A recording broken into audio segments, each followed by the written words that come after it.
Do you hear that? That's functional audio at the start of the stream. Oh yeah, getting fancy now.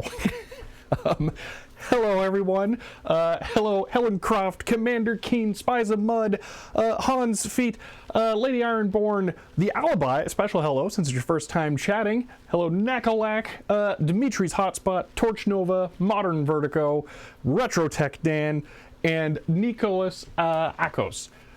Hello everyone.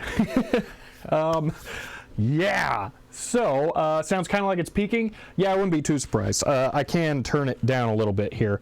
I was messing around with it a bit, and I tried doing some actual video recording here. Oh, alerts, they work. Yes. Figured out what was going wrong with the alerts, and I was able to fix them. So, oh, that's nice. But also, thank you for the sub, Kern. I'm gonna go with that as the pronunciation. It's still peaking? Really? I can turn it down more. Let's go with, how about that? Let's see if that works. Okay. Testing, 1, 2, 3. Let's see, cheered X2, okay. Since the pop-ups are pretty non-intrusive, I don't think I need to set a minimum for it yet. But yeah, there will be. Does anyone eat only Pringles as a snack? I mean, that's what they're for.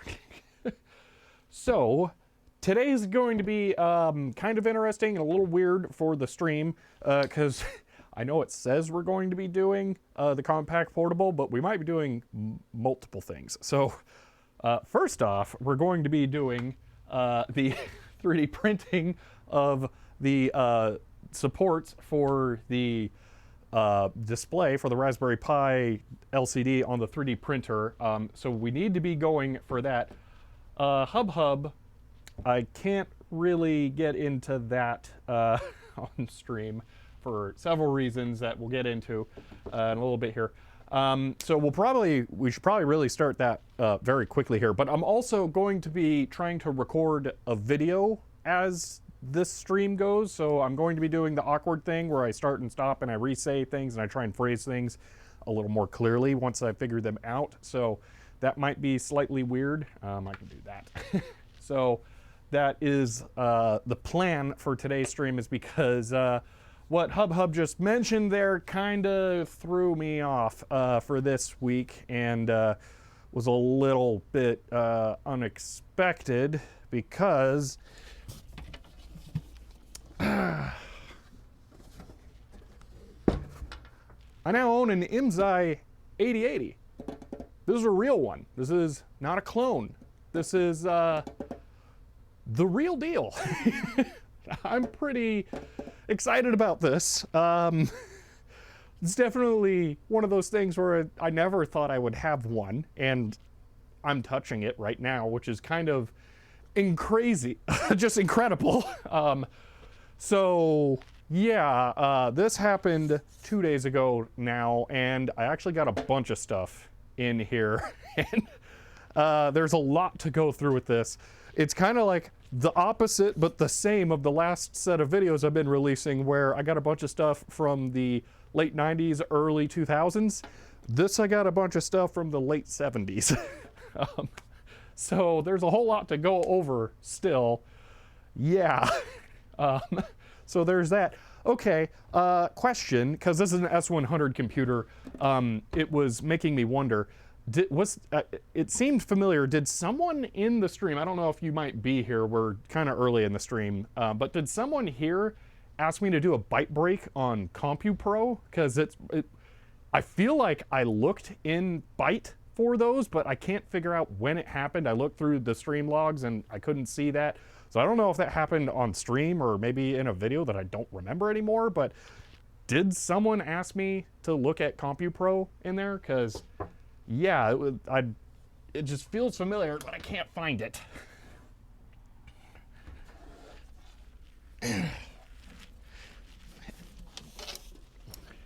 And the reason I ask is because there's one. This is another S100 computer.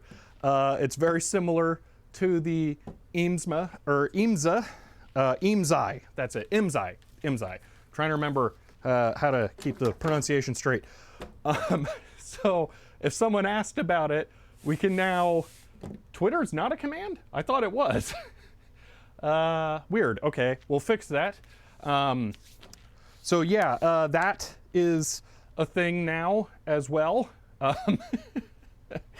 So yeah, we'll be getting to this at some point. This should have some kind of Z80 card and some kind of x86 card in it. I don't know exactly what, but those are what should be in it.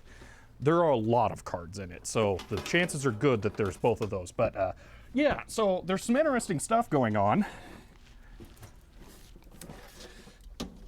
But I wasn't planning on doing all of that soon. I was still planning on trying to get through the last set of videos I was working on, and now that's taken a lot of my attention. So I want to get through this quickly. Run CPM, they both run CPM. Matter of fact, the CompuPro, I could keep running and grabbing stuff all day, so I won't do that. CompuPro came with CPM 86, so not only can it run proper CPM, it can run CPM 86 at the same time. So that's sweet. Yeah. So it's a S100 accident. Yeah, really. Okay, there were a couple of people in there that I want to go back and respond to. Hello, Kishiru13, since it's your first time chatting. And hello, Matthew Camp 915, since it's your first time chatting. And, oh, it's just the cursor hovering. Pirellian Olenard, thank you for the Prime sub. That is very appreciative. Thank you. Yeah, that's super duper cool. Yeah, my mind is blown and racing on those. Now, I will say, I've been saving money to get back to some projects, and I just spent all of it on those. So some things are a little delayed now. So yeah, that's a thing, but I think it was worth it. So that's kind of incredible. But yeah, so but yeah, at some point I will be getting to those, but just not soon. So you just went live as I need to step out. Oh, that's too bad. Karen, and hello, since it's your first time chatting. Got that sub in there at least? Okay, yeah, and I do appreciate that. So, whoa, Pirellian Olenard, thank you for the 20,000 or 2,000 bits, exposing a weakness in my little alert pop-up there. Yeah, Thank you. That'll help that will really help a lot, actually. Thank you. See, this vicious cycle, saving for projects and then to spend it on different projects. Yeah, yeah, I had a lot of plans that I was going to do with that. I still have a lot of plans. Like, I didn't even want to do this Compaq portable in this stream. Like, right here is the USB GPIB cable. I wanted to get to that in this stream, so we can try that. Here's that 80s Apple CD drive that I won in an eBay auction on stream. I wanted to get to that. By the way, this is the that kind of CD drive that takes caddies, so it's pretty sweet. But yeah, there's a lot, but I really need to close out the video series I'm currently working on, so we're going to be getting to that. Yes, so I will say one of the prerequisites for the S100 stuff that is also the same as the data general stuff is that I get a cleaning solution sorted out, because those are really dirty. They were stored outside for a bit of time, unfortunately. I don't think for too long, and there wasn't too much mold damage on the ridiculous amount of documentation I've got. I only had to throw away one box that was on the outside of some 8-inch floppy disks, and I'm hoping that none of the disks have mold inside the felt, but it's really hard to tell. Some of them are kind of curled in a suspicious way, so I don't know yet. But yeah, so I'm hoping that I can get them all cleaned up, but I really got to clean them up. So I actually added some cleaning supplies to my Amazon wishlist stuff that will be very helpful for that. So I guess I can do, see this, wish list, think that will work. There we go. So if you wanted to help out in a different way during the stream, you can take a look at that.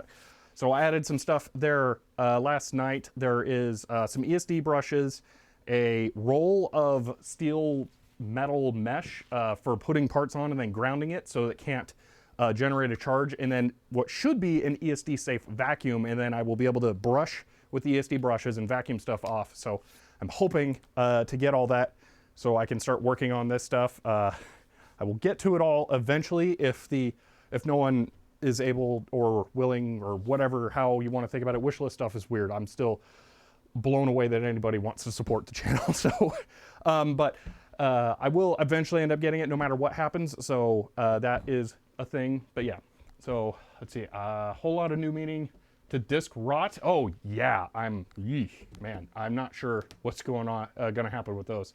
So you only have a Compaq Portable 3, or only have a single Compaq Portable 3 that's utterly broken.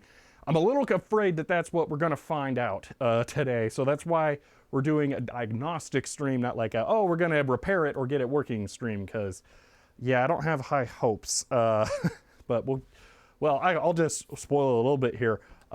It needs a special diagnostics or a setup disk to even configure the BIOS. The screen has something going slightly weird with it, and I tried to make a diagnostic or setup disk for it, and the disk drive didn't spin. So yeah, there's some multiple things that are very wrong. Oh, also the PVC on the keyboard cable is cracking and it is just going away. Oh, your screen is literally shattered. That's a different problem. Whoa, that's unfortunate. See, catching up. Yeah, you can open a museum soon. I mean, yeah, I could. I think there might be some, or I don't know. It's kind of one of those things where it's like a justification that a lot of people use to buy vintage computers. Like, I'm going to open a museum one day, and then they don't. But yeah, add the, oh yeah, I could do that, Helen Croft. I forgot about that thing. That thing looked amazing. Stream manager. Where is it? Click. Oh my God. You know how I just can't complain enough about Firefox?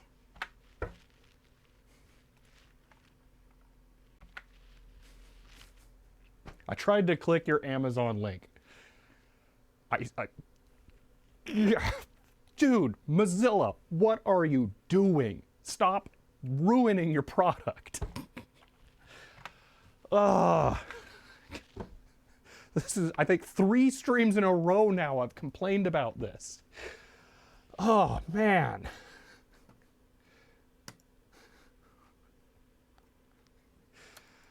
Okay. Okay. Now they think they're all fancy. 100 thank yous. We're on version 100, so we can break all of the user agent parsing scripts out there. Woohoo!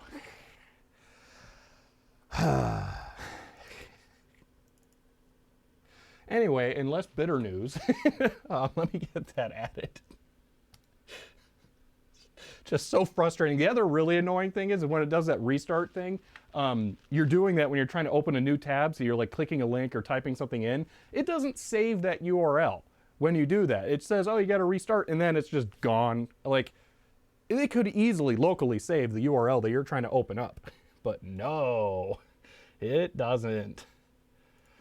Oh, that's unfortunate. The iOD Mini seems to be out of stock. All right, that's added now. Let's see, catch up here. Hey, Shelby, look forward to this. Love Luggables and old portable PCs? Yes. David, I don't have SL yet because I don't have a way of having commands in chat run actions on Stream Elements. I think there's a way, but I have to figure it out. The only way I could do it I could do it a cheater way. I could potentially have it be if you cheered a specific number of bits that it would work. That might be an option.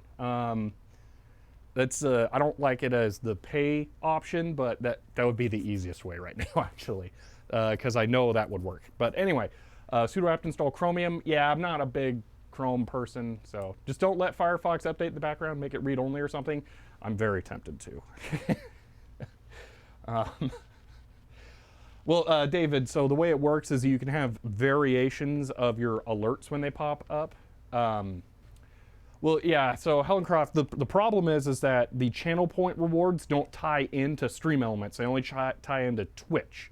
There may be a Twitch way of doing it, but I'd have to look into that. Right now, the only way I know how to do anything is with cheers or bits or whatever. And what I could do is I could add a variation to where if you cheered a specific amount, like for that being like a big obnoxious thing, maybe 128 bits, then it would be the train as the animation instead of the little pop-up thing. So if you pay attention at some point in the stream, you may see a thing pop up down here, and it's the same exact animation I use in my videos to have like a little bit of text show up. So yeah, that's what I'm saying, Chloe. Is that I don't have a way of triggering that right now from chat. There is no way of doing it other than cheer rewards as the lowest cost option, because everything that I can do right now is all tied to the money type stuff. That's what Stream Elements watches on the API. So okay, let's see. All right, I'm caught up there. I will mention one other thing. The byte break cost has been reduced, if I remember correctly. It should be, yeah, it's 5,000 now, so I halved it. Same requirements. I need to know a year, month, page, ideally.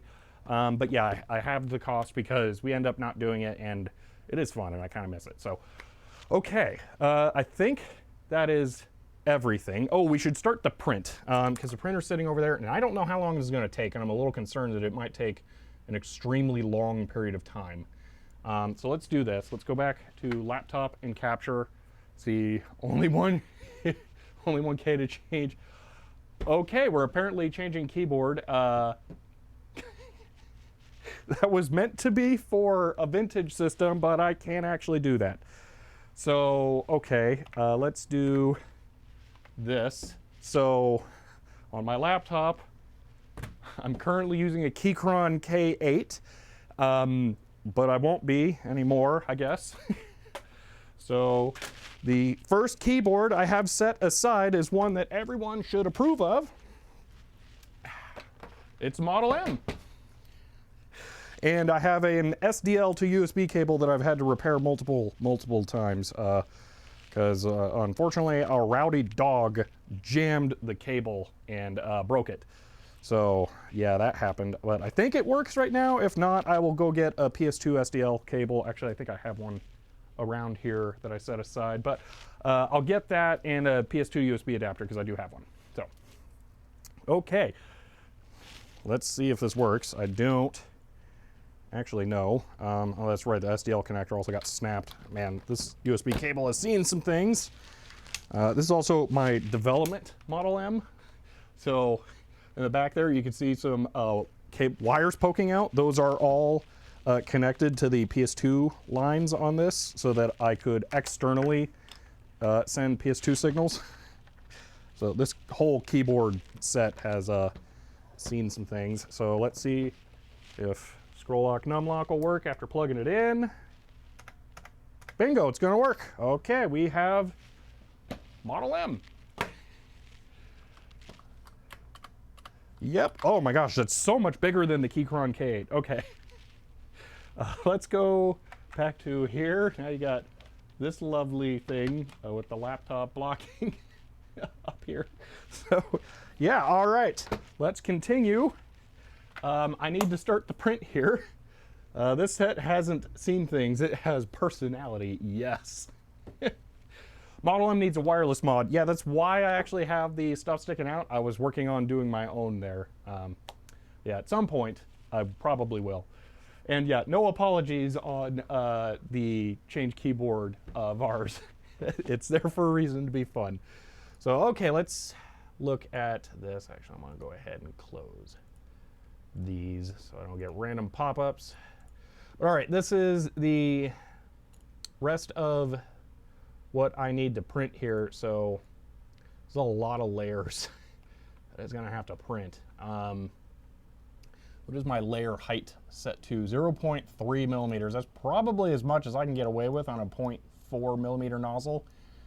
I'm a little concerned of how long this may take, but we should probably start printing this. So, see, what's the keyboard for the streaming box? So let me get to that in a moment. Let me first start this. So, okay, infill is set to 300%. That doesn't seem right. I don't want this to be solid. Let's see what it actually is. Yeah, that looks right. That toolpath is acceptable. Okay, that all looks good. Let's go ahead and just send it. Okay. The printer will begin warming up, and then I now have this printer cam, and it's live. Hello. So once it starts printing, we'll check in on that. But for right now, we should. Oh. Ah. Leveling. I actually had to remesh this. It turns out I'm missing 2 of the 4 wing nuts that hold the bed down, so that's a thing that I was not expecting. But yeah, those disappeared in the move. Yay! See, after your last stream, it's finally decided to pull the trigger on a 3D printer, and it's been really fun so far. That's awesome. They are really cool. So, okay, the bed's warming up now, so let's go ahead and go back to other stuff here. Let's see. What's the keyboard for the streaming box? Oh, okay, this. This is a Cherry, I think G84, G86.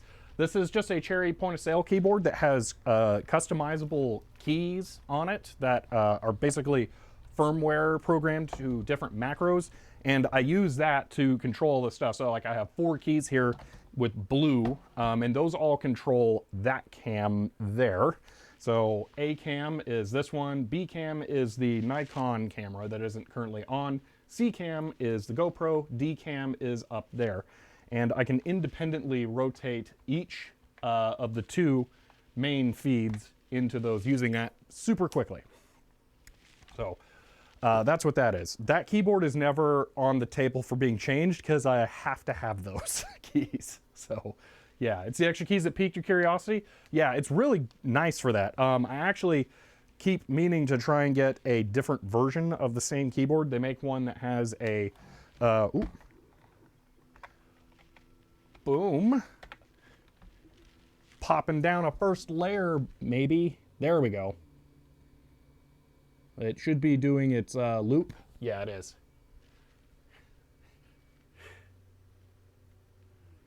Oh, that's fun. Oh, that's really, really fun. I like having that. That is super cool. Never seen a 3D printer run? Ah, this is an ideal angle. So actually, if I show you this camera, I have it running right over here behind the monitor. The camera is positioned behind it. It is a modified A8, but the camera is behind it so that it doesn't have to look past the extruder and everything. So yeah, but that's my solution for getting all of this into this space, because I was gonna put it, if I go back to cams, this area, I was gonna put it up here, but I decided not to because I'm ending up moving stuff all around there. So yeah, I put it over there. You also may have noticed that I have it on foam and the spool as well. So I decided to do that. Yeah, what's packing under the bed? Oh, the packing. There is a cork underneath of the bed over there, so that it doesn't lose heat from the bottom. I do have a Noctua fan on the hot end. Yeah. So, okay, OpenSoccer print. Actually forgot my printer is running too. Yeah, I think I answered all the questions. I kind of went through a lot of that in the last stream. The VOD on that one's going to be really complicated though, because I streamed from the i5 system and that had problems. You predict a filament change pretty quick. Maybe. It could break still. That's a thing.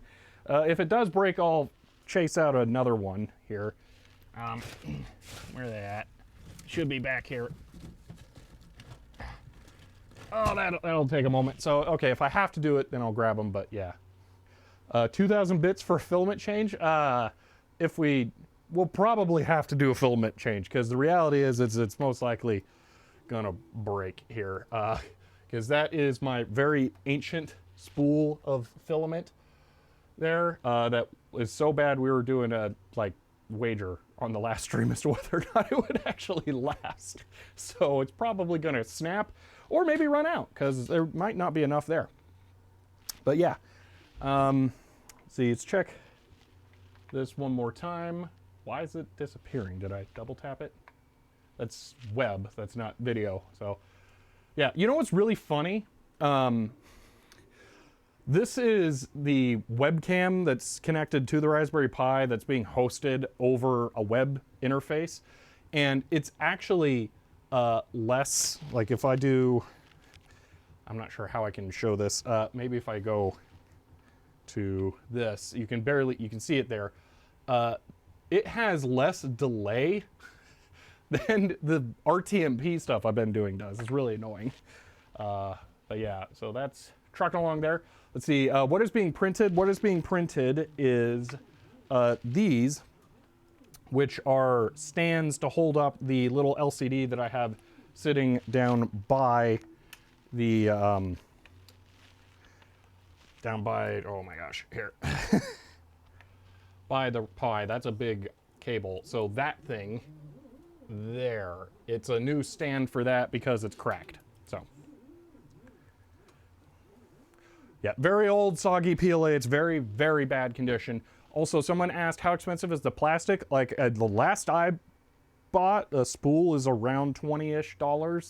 And you can print a lot. It's highly variable though, what you'll get out of it. So there's a whole lot that goes into it. But that spool has lasted me 5 years because I'd stopped using the printer. So yeah.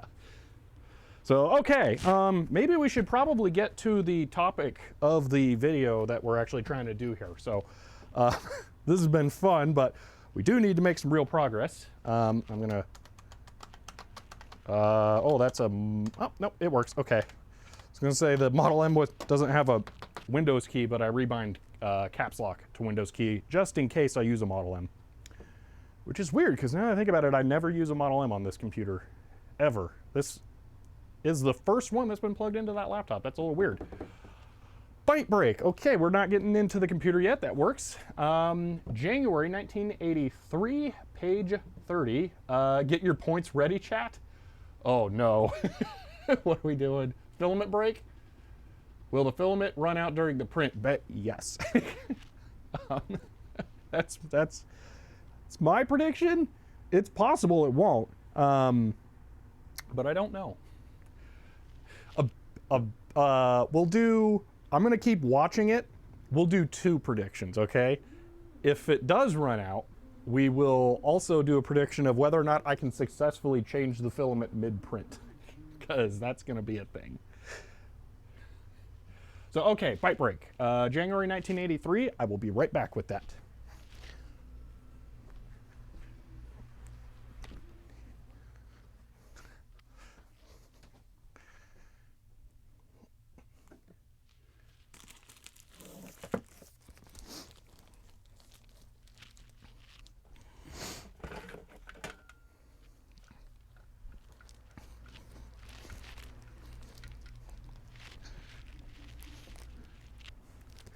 Oopsie, would you look at that? I found another IMSI part. It's a backup front panel.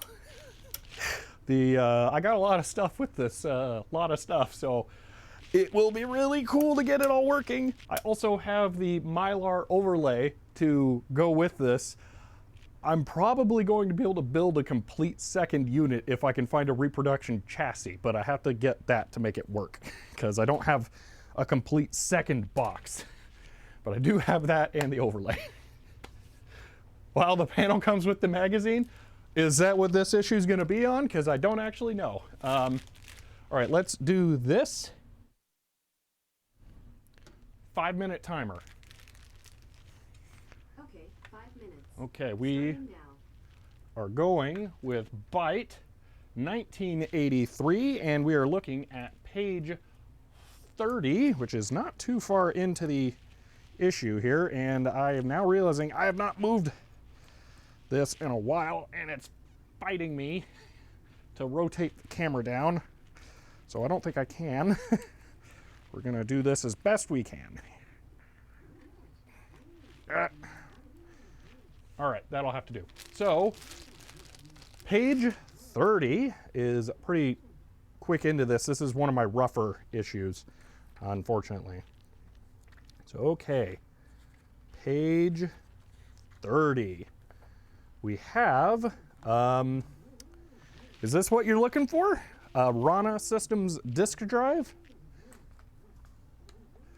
So what do we got here? Those are pretty. Those are really nice looking. I like those quite a lot. It might actually help if I turn on this light. Well, the white balance is just kind of being weird no matter what, it seems like. Next page. Okay. That is the next page. Oh, look, the Compaq Portable. So we're doing a Compaq Portable 3 today, but yeah, that one's not bad. So this computer is extremely awesome because it's actually just better than the PC. So that's part of what makes it so great. Oh, the Lady Ironborn, thank you for the just shy of 1,000 bits.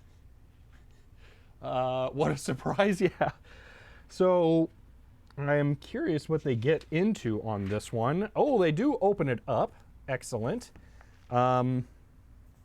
See, by removing the top, you can easily reach the circuit boards, video display, and power supply for servicing. I have never removed the other panel that's right here that blocks the monitor and floppy drives from being accessed. Additionally, is that the bottom or is this picture mirrored? Yeah, that picture is mirrored because the monitor is on the left. You can see it. They mirrored that picture. That is weird.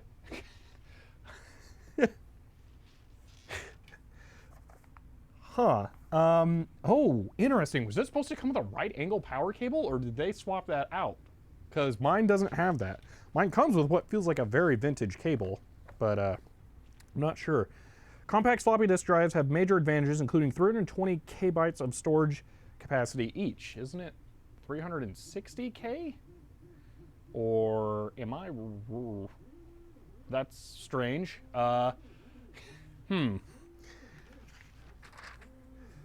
So, okay, yeah, here you can see, these are all of the panels on the Compaq when it's put together. So these all remove individually. I've just never removed those on mine.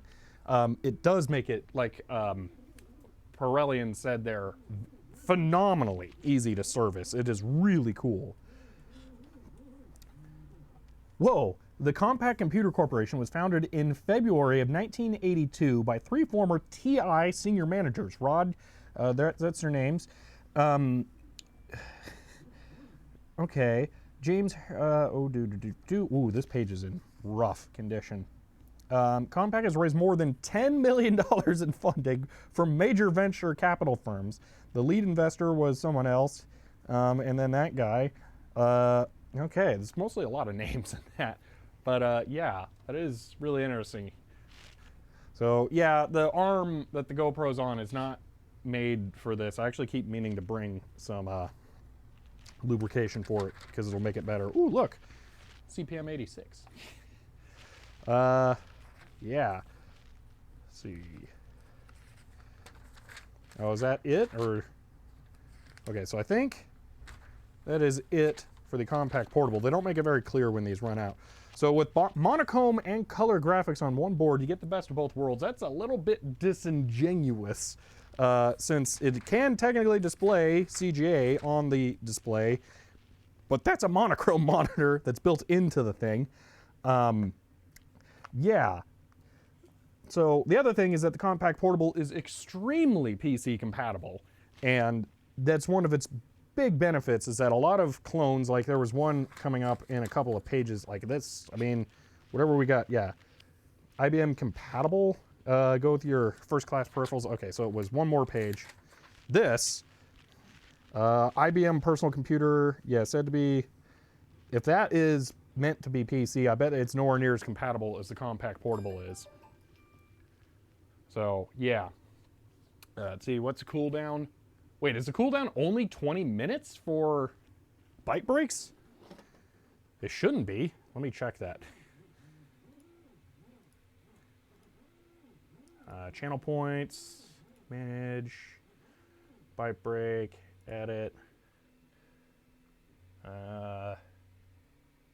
It is 1 hour cooldown for byte break. Because the streams usually last a long time and it takes a bit of time to get through those, so I don't want them consuming the entire stream. So, okay, the built-in monitor reminds me of LGR's video of a small screen in a tower case. Yeah, it's kind of like that. That would be really cool if it was one of those and then the whole front panel was like reconfigurable. That would be pretty amazing. So yeah, one more page. Oh, page 36. I'll just quickly look at that before we move on here. Okay, well that is it. It's just, yeah, all text. So it depends on the kind of article it is, whether or not it makes sense to try and read through the text versus just go over the pictures and offer anecdotes on the system. So, yeah. But that was January 1983. I have actually looked through this issue a few times myself because it is a pretty nice era, and it's one of the larger issues of Byte that there is. So, yeah. Thanks for the Byte break. That one's pretty cool.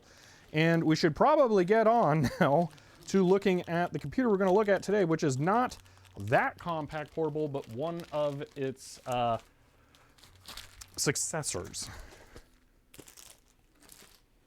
And again, a reminder, I'm actually going to be trying to make this video in a way that I can use it as footage for a full-on normal video. So, yeah. Real quick, before we get back into that, here is an update on the print. It's going on. Filament has not broken, so we're going good.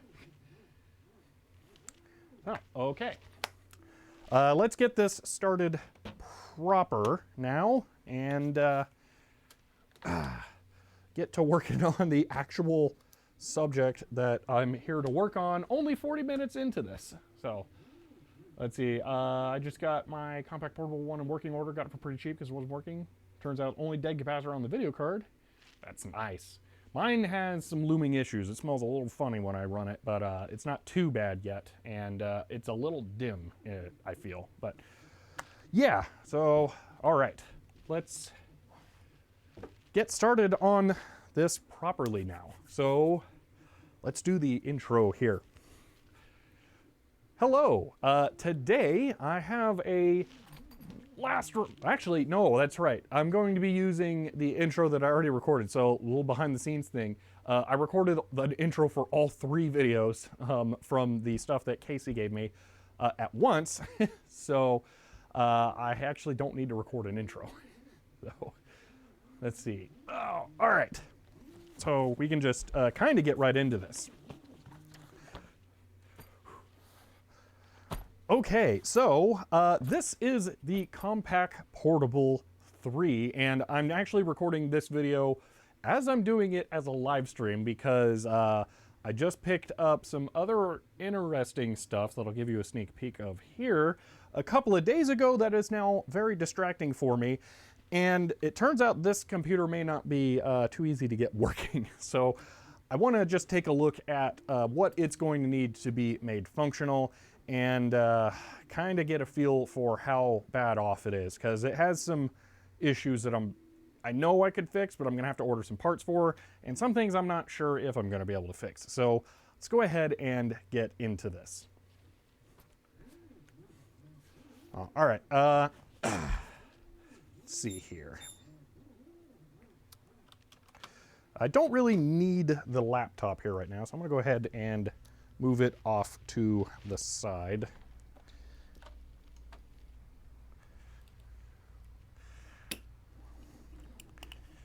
I'll make it less weird for filming.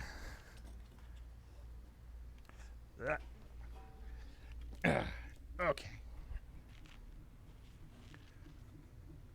See, is a CRT swap possible on the Compaq Portable? It absolutely is. The CRT is just standard 9-inch monochrome, and you could swap it with one in a Compaq Mac if you really wanted to. So yeah. See, now he just needs to complete the Compaq Portable series collection. Yeah, on that. Where is it? Oh, I closed them both. Yeah, I do have a message I need to reply to about that. It was late and I only just had a chance to read it.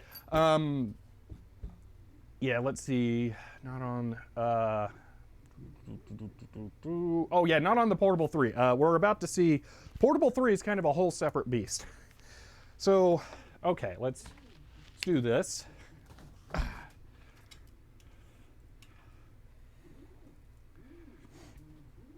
So this is the carry case for the Compaq Portable 3, which is really awesome for me to get because I have my Compaq Portable 1 back there with some other distracting things there, and I do have the carry case for that, so it's kind of cool. I have the carry case for both the 1 and the 2 here, but if we get this open, we can pull out the Compaq Portable 3, and we can see it there.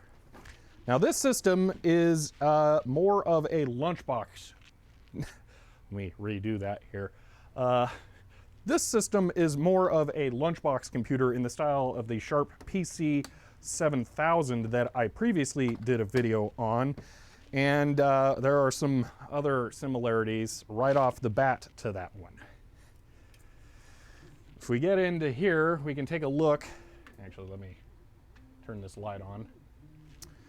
If we get into here and look at the keyboard cable, we can see that it's actually starting to fray. The material is drying out and becoming super brittle and cracking.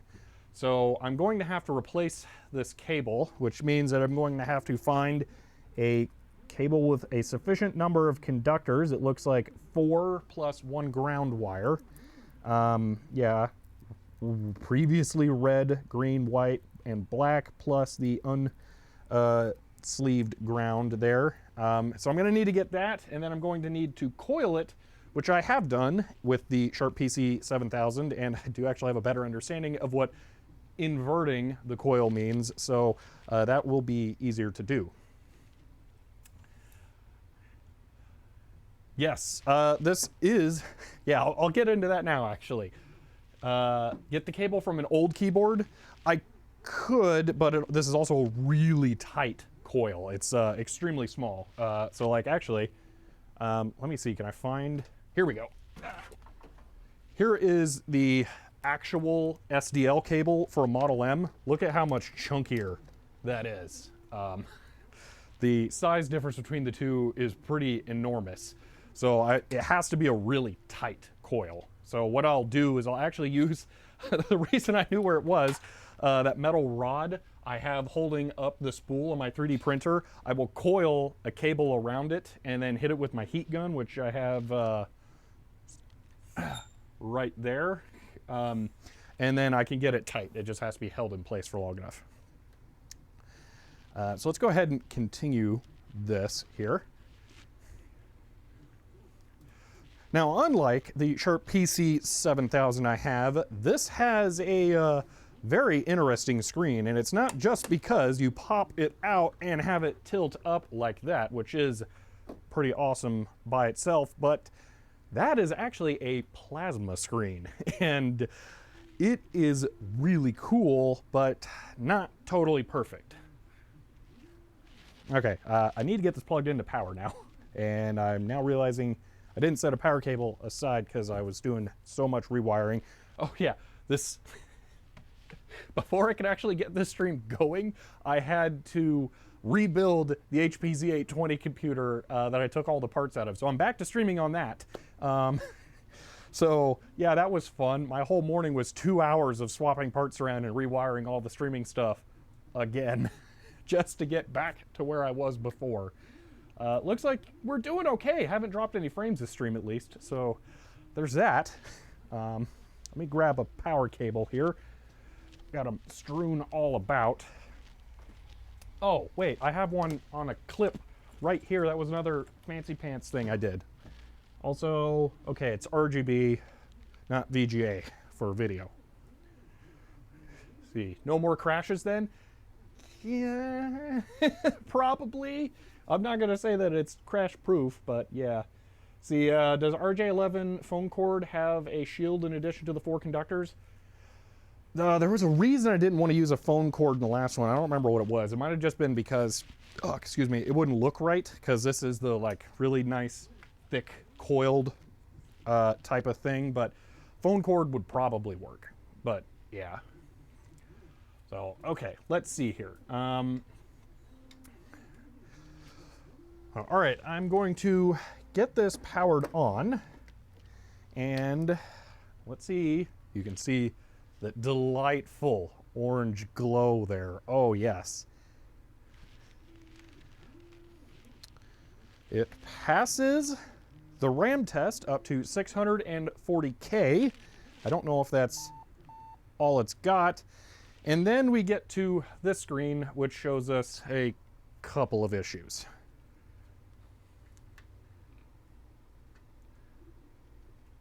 Oh, I didn't know you could see scan lines on it. That's interesting. Nintendo Switch killer. I dare say the Steam Deck killer. Oh, yeah, for sure. This is just going to take the world by storm. Yeah.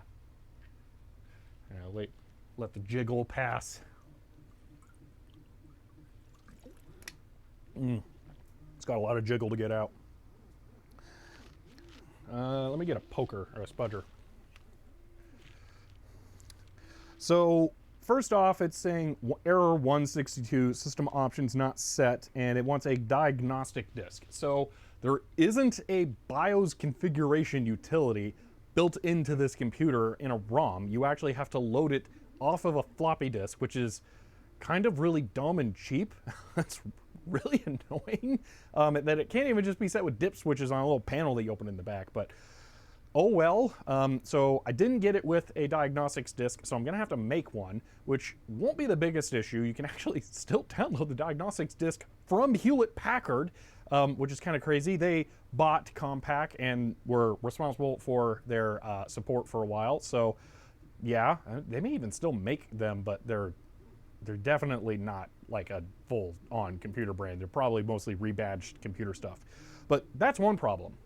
The other problem, though, is if we look over here, we can see these characters are... let me reframe this. If we look over here, we can see that is an open parentheses, but that should be a closed parentheses, and that should just be a space, but they don't look quite right.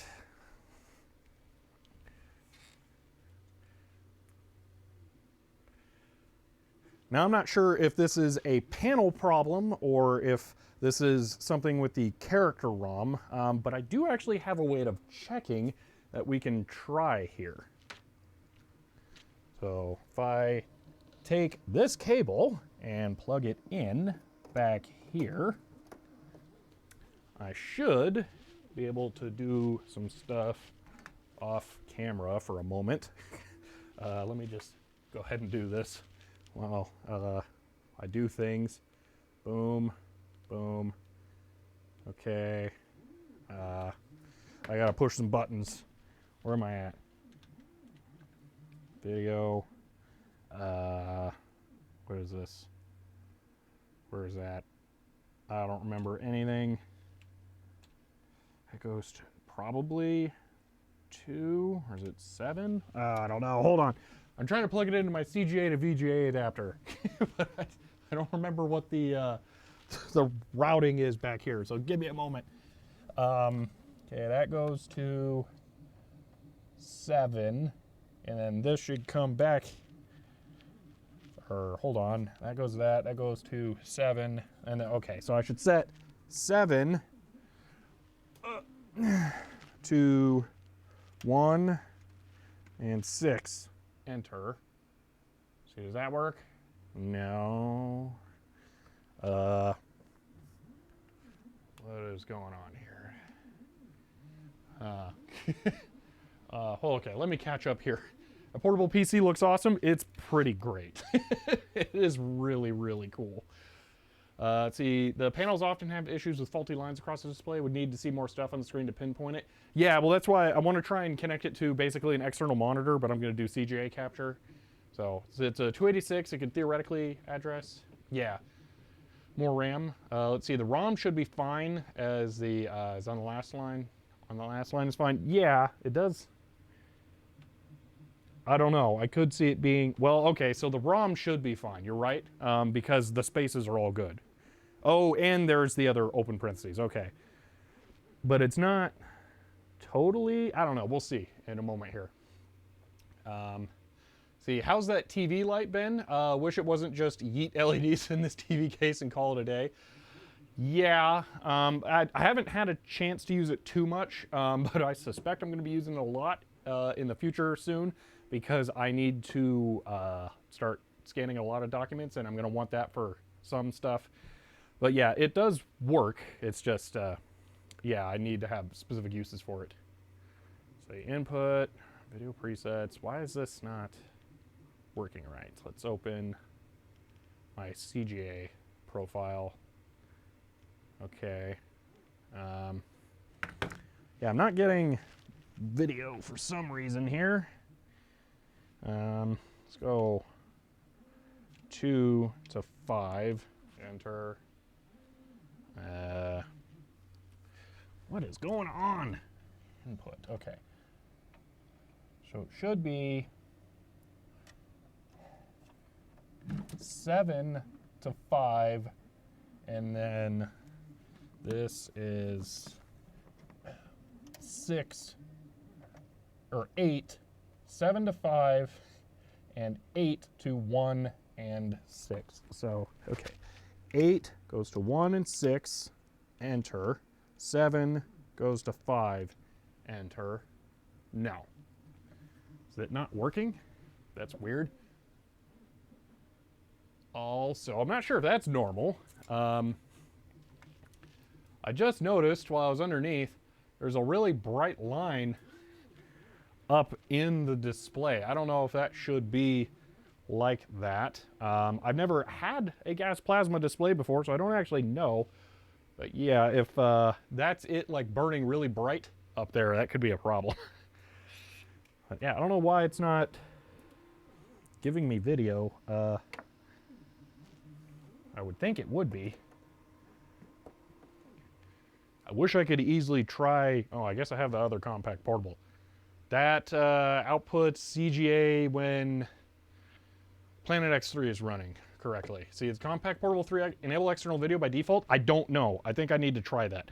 So I wanted to connect this to an external monitor to see if I could get clean video out in another way to see if it's the panel or if it's something in the video generation circuit, but I'm not sure if the video out's working. So I'm going to drag out my other Compaq Portable and we'll try that. So let me get this off, unplug these, slide this over.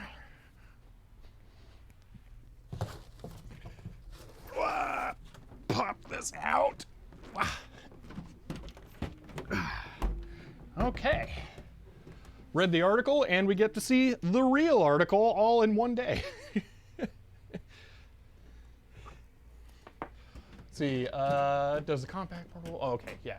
See, dueling Compaq Portables, glad I'm here for the stream, yeah. Okay, so let's see.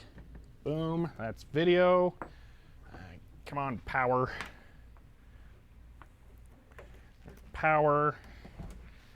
And here is keyboard for full-on giggles. Go ahead and pop that up and feet out.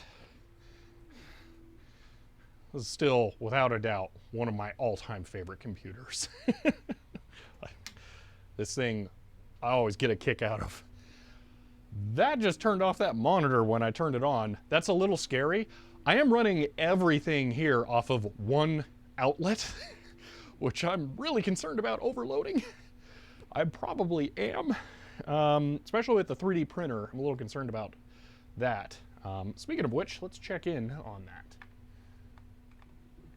It's looking pretty good.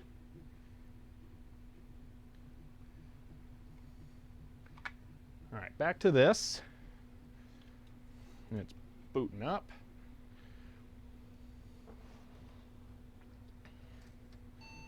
Beep. Do you only have one outlet? Why are you doing that? There is one outlet right here. Oh no, I am doing it off of two. There's one right there and one right there, and everything this direction forward is off of that outlet. That's right. Okay. Yeah, that would have been kind of dumb. But the other problem is that there are only so many outlets so close. So the camera is actually off of another outlet, so there's that, but the camera doesn't use a ton of power. So, okay. You know what? I think I just realized Planet X3 is not on here. No. So that, okay. That kind of... All right, let me go grab that. Because I kind of need that to test it, because I need something that will output proper CGA video.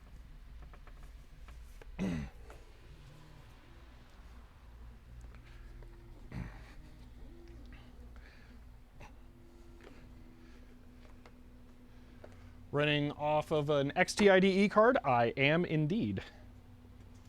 And I'm running FreeDOS 1.3 that I have modified for 8086 systems. Yeah, these portables shouldn't be using too much power. Right now it's just taking a long time to get a free space calculation for the FAT16 file system that it is installed onto. One of the benefits of FAT32 is that it actually saves that as part of the partition table information, so it doesn't need to do this, which is really nice.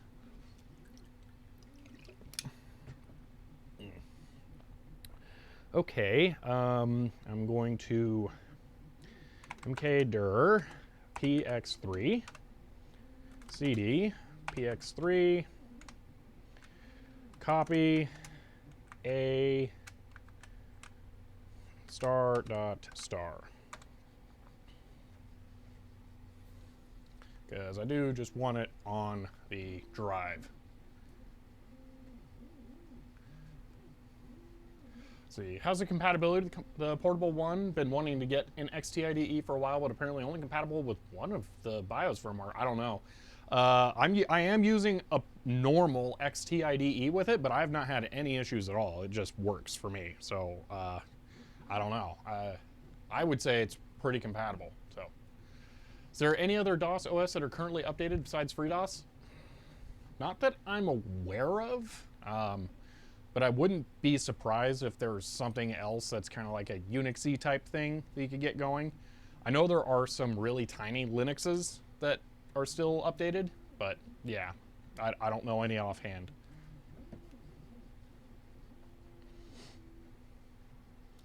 See, are there alternatives to dir that skips the space calculation? There might be a parameter that you could pass to it to do that. That would be interesting to know. I would almost rather it just do that on boot as well. It'd be really nice if it could skip the RAM test or run that while it's doing the RAM test, but you would have to have an operating system loaded to do it. But yeah, not that I am very familiar with. I don't know if you can. It only has to do it the first time that you run the everything.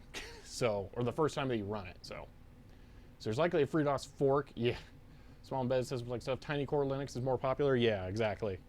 Okay, so it's all in there. PX3. We're gonna do CGA, and I'm gonna go. I guess I'm gonna go with AdLib, so it's quiet. Okay, there we go. We have video. Kind of unfortunately. Let me do this.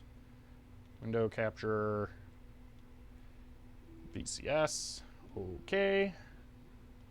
Why is it wigging out?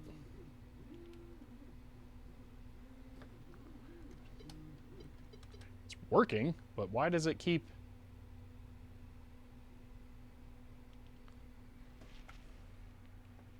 It's my Arduino thing. Or maybe it's the CGA adapter restarting. I'm not sure. Something weird is going on. Oh, you can't even see what I'm talking about. If I bring this up, then you really can't see anything because that isn't configured yet. Right click, full screen projector preview, that thing. Okay, so this is what's going on.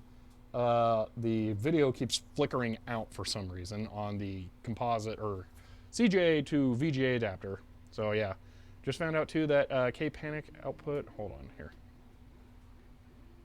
Oh, hold on, okay, dir B, cool.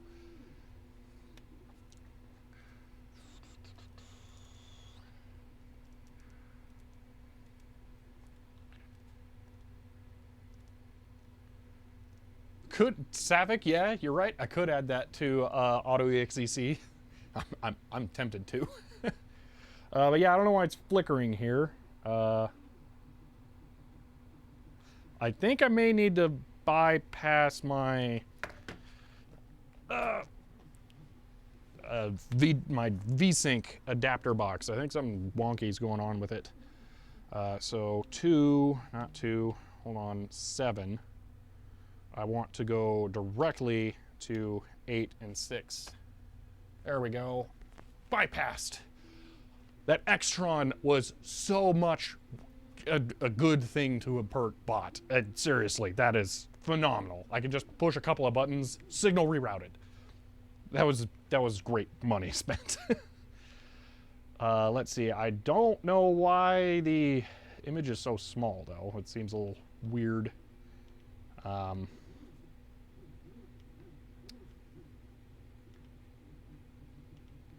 Yeah, there's something odd going on. I think the current version of VCS doesn't handle this well, or is it scaling it weird? Output, upscaler, window,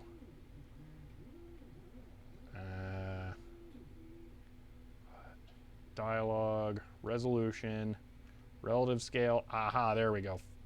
Figured it out. I need to do backspace, 2, perfect. Okay, bring this back over here. Golden, and then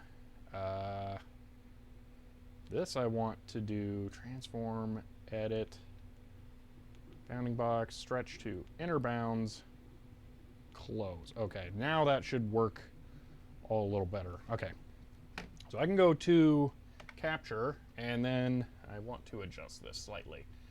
Unfortunately, I had to do some weird stuff to make this work correctly, because this is now lag-free capture, so that's nice. This is going through one of my garbage HDMI capture cards, little USB ones. I mean, I should say they're garbage. Someone was really nice and got those for me on the Amazon wish list, and I'm very appreciative of that. They just have not performed even close to as well as I would have hoped, but yeah. See, text changes. Ever consider using RGB to HDMI to do CGA, EGA capture? In my experience, works very well, much better than MCE to VGA. Similar boards, more information. I have not looked into that. I will have to look into that, though. Yeah, this is like the best CGA graphic ever. Yeah, it works really well, doesn't it? Yeah. But okay, let me say this part for the video here. So I'll go back to cams, hide that. Go ahead and do this.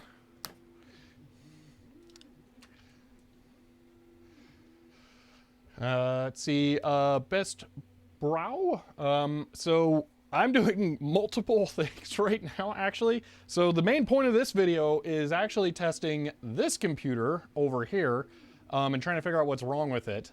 But what I'm doing right now is I'm making sure that my video capture solution is working correctly by using this computer to test that. So at this exact moment, I'm just testing this computer, and I'm also making a YouTube video out of this while I'm live streaming this. So I'm about to just have a little line that I'm gonna say while I'm looking at this part so that I can relay all the information that I just figured out in one little short snippet that I can use in the video rather than having to edit down like 10 minutes of poking around. See, I've managed to fix my AM46 PC running, but there is no 3D accelerator. See, it's like a computer NASA of 1960. Oh, okay. I didn't actually say this. Hello, Best Brow, since it's your first time chatting. If you are completely new here, I focus mostly on vintage computers, and this is a Compaq portable from, I believe, actually 1983, and interestingly enough, in this same stream, we took a look at one of the magazines that introduced it. So yeah, this is kind of my whole jam, is super old computers, and it's funny you say that it's like a 60s NASA computer, because actually down here I have a computer that I just picked up a couple of days ago that's much closer to that era. But yeah, so if you enjoy this, I hope you'll stick around, because I do a lot of this kind of stuff. Let's see.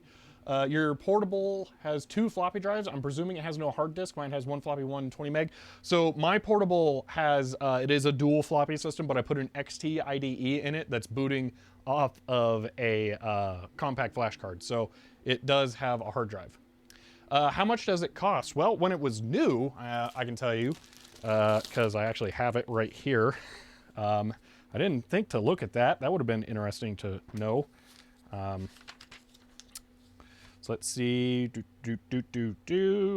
price, it was $29.95, and you know what, I just realized I don't have to look at that to figure that out, because in the carry case I got with my example here, I actually got the original purchase receipt for it. So I can tell you this person spent $3,100 on it when they bought it new. So what is the value on the market now? It depends on condition and how it's configured. And I don't really know, because I buy this stuff in weird ways. So now I would say you probably shouldn't pay more than $150 for one, because if it hasn't been refurbished, the keyboard is broken, and it depends on how well kept it's been. A really super nice one, though, I could see being worth like $300. But I'm also really cheap, so other people may be willing to pay more.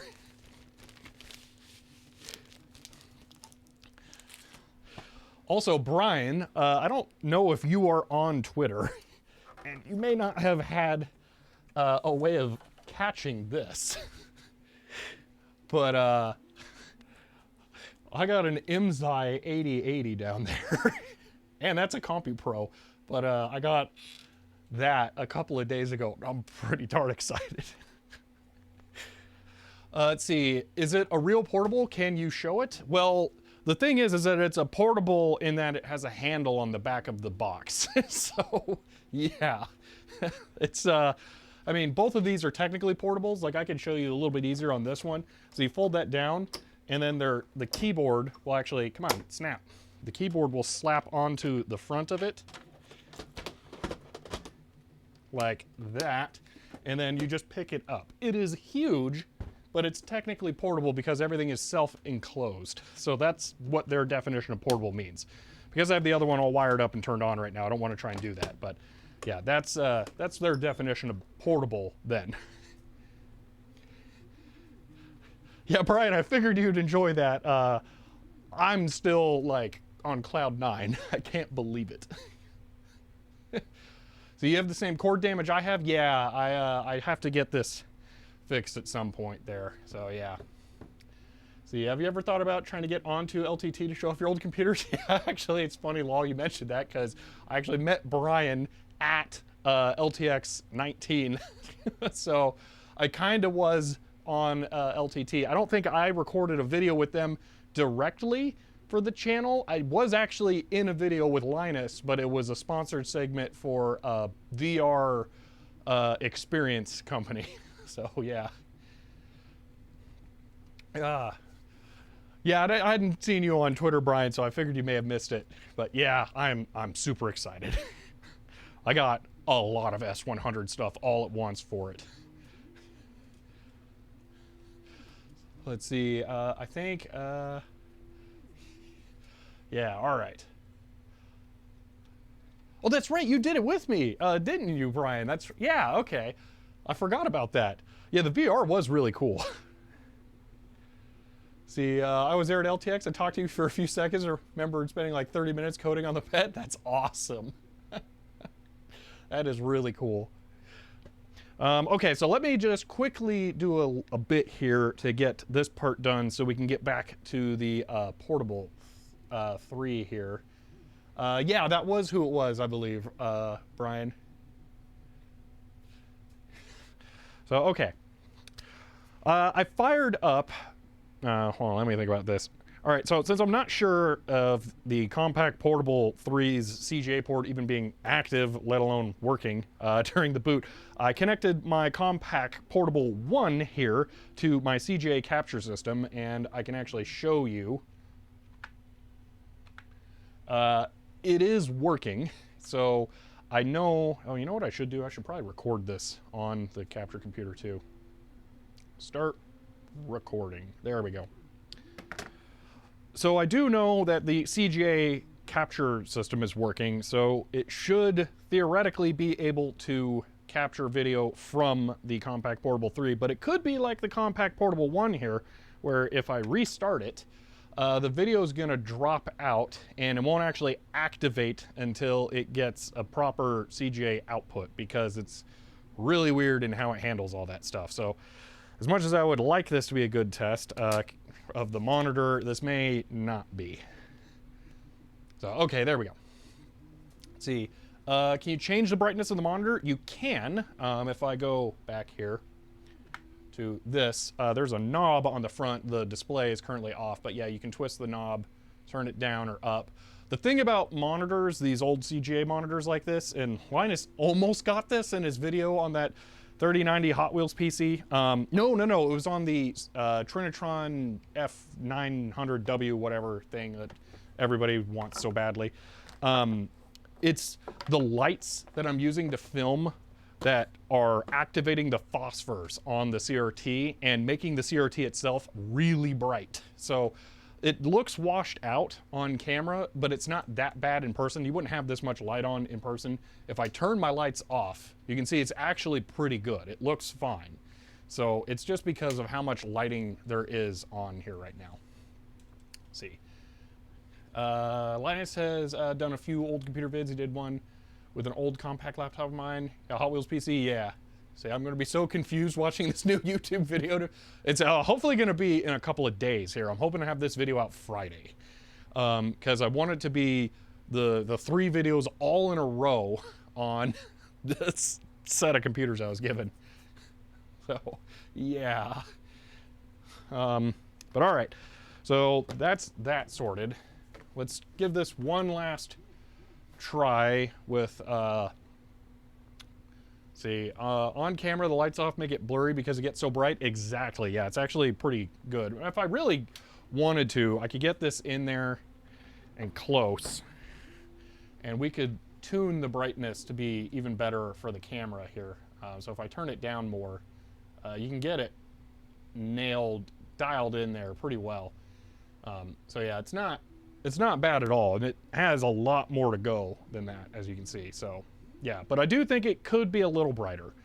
So I'm thinking there's some tired caps in there, because it's not like universal, or it's not in spots on the display, and I don't think the whole display would have had phosphor burn in kind of like that. So how much RAM does it have? That is a pretty good question. That's a little more complicated. So a computer like this, I can actually really quickly show this because of how I have this particular system put together. And I need to put it away anyway, so this is kind of plays into it here. So just give me a moment. So a computer like this has RAM on the motherboard, and then you also have expansion cards that are not just like RAM sticks, they're actual cards that plug in. Why is this not letting go? Oh, that's not good. That one's cracked. Oh, that makes me very sad. None of the other ones are cracked. That one is. Okay, I'm gonna have to keep that in mind since it's, that's gonna be really tough to fix.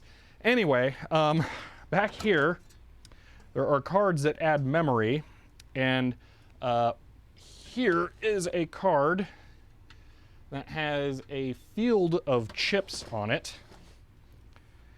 And each of those chips are a RAM chip. This card brings this computer up from, I believe, 256K of memory that is on the motherboard down there.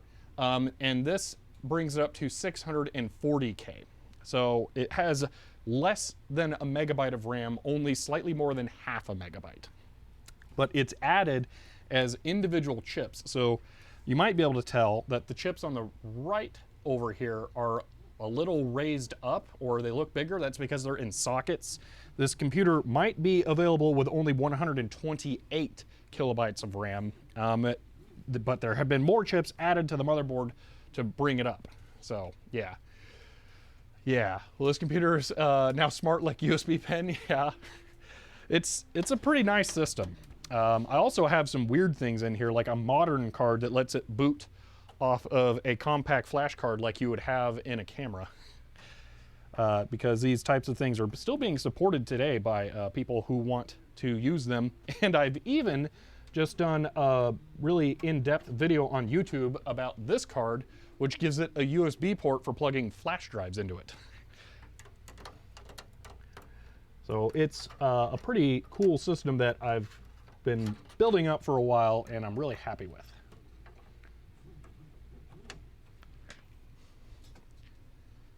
And processor, this has an Intel 8086 processor.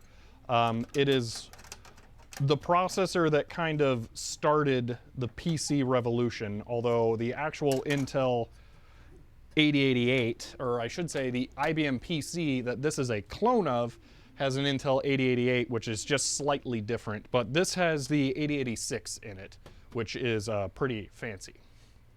Weren't the portables 8088? Were they? I thought they were 86. I don't know if I can see that. I don't know if I can see the chip. I see the 87 socket, and oh, there's a sticker on the processor, I think. Thanks, Compaq.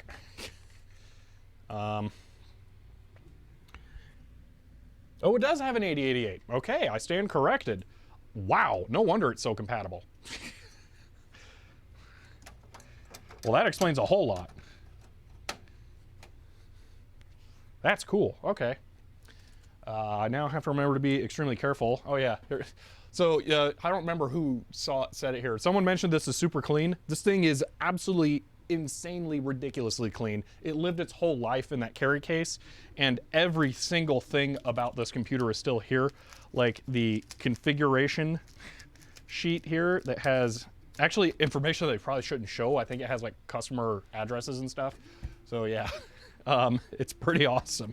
But this thing is immaculate and in really, really good shape. So I tried to keep it in as good a shape as I can while I work on it. See, the Magic Toaster. So what actually changed between the Portable 1 to the Portable 3, if not the Proc? So the Portable, really the Portable 3 is less advanced than I would have thought.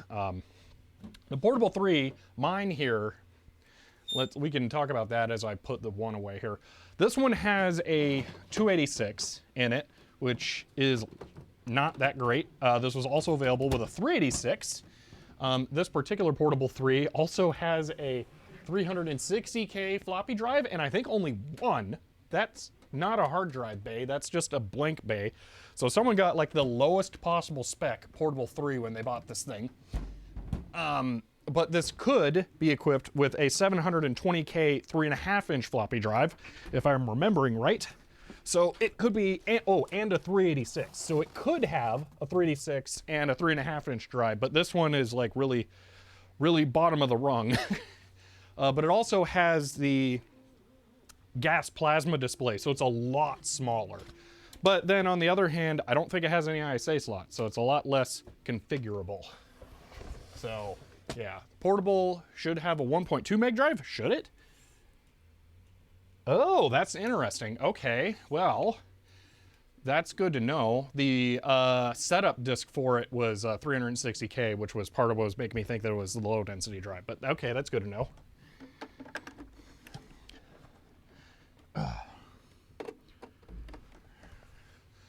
All right, I've got this reconnected to the CGA capture system that, let me redo that. Okay, I've got this connected to the CGA capture system that I definitely know is working now.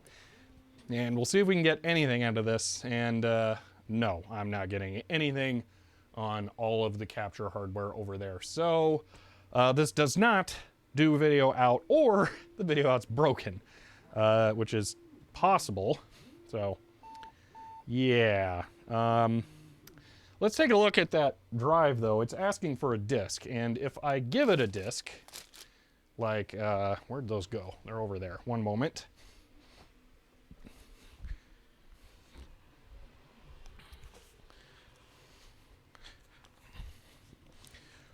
Oh,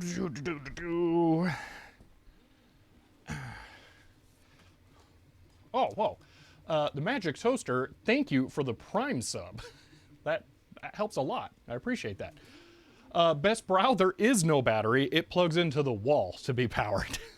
A battery during this time would have been a lead acid battery to power something like this. So yeah, not something you'd really want to have to carry around. Okay, so I grabbed my FreeDOS boot disks, and I'm going to take the sticker off just because it keeps peeling off on me. And we can go ahead and press F1 to continue. It's going to check for a disk, not find one. I'm going to put it in here. Go ahead and press a key to continue. And it will not be able to read it. The light over here does some stuff, but it doesn't actually work. And it will say, please put in, or hold on. And it will ask for a system disk. So yeah. So, okay, let's take a look here. Catch back up. How does it compare to your Sharp PC 7000? Well, the Sharp PC 7000 works. So it's better. But this is really cool with the plasma display. The plasma display has the potential to be amazing. Yeah, dual color floppy LED is pretty cool. I've never seen that before. I've actually tried to make one. I have a TIAC GF55 R whatever, GFR 55, the one that can be set to 300 or 360 RPM.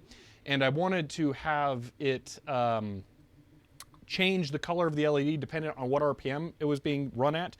And it ended up being way more complicated, so I gave up. But yeah, gonna FreeDOS this one as well. Well, it doesn't have a hard drive, so it'll just be the boot disk, whichever one you end up using on it. So nothing to install to. Let's see. So you check to see if video out is enabled first. How? I would have to have the disk, but the point I'm trying to get to is the drive doesn't work. Actually, let me go ahead and talk about that here for the video. Oh, that would make sense, Irondell. That would make a lot of sense. So this disk, I know for a fact, works because I just booted this on my Compaq portable yesterday after trying it in this computer. But the real thing is that when I try and boot a disk on here, I don't hear it spinning. So I'm now starting to wonder if this may have a belt that's bad, which would be really annoying. And we would then be up to needing to fix the keyboard cable, something with the display, and the belt in the floppy drive. But we're really only gonna know if it's a bad belt if we get it open. So let's go ahead and do that next. Let's see, all right. T3100 had dip switches to configure video. Yeah, I'm gonna have to open it to find out, but I'd suspect not, because the Compaq Portable 1 back there only outputs video when you give it a proper like CGA connection, so it's kind of weird. So, all right, let's go ahead and continue. I gotta say the weirdest thing about trying to make a YouTube video out of this while I'm working on it live is that I keep having this like instinctive reaction to go press the stop recording button on the camera in between shots, but there's nothing to press that on because I'm just live. Everything is being recorded the whole time. It is very weird.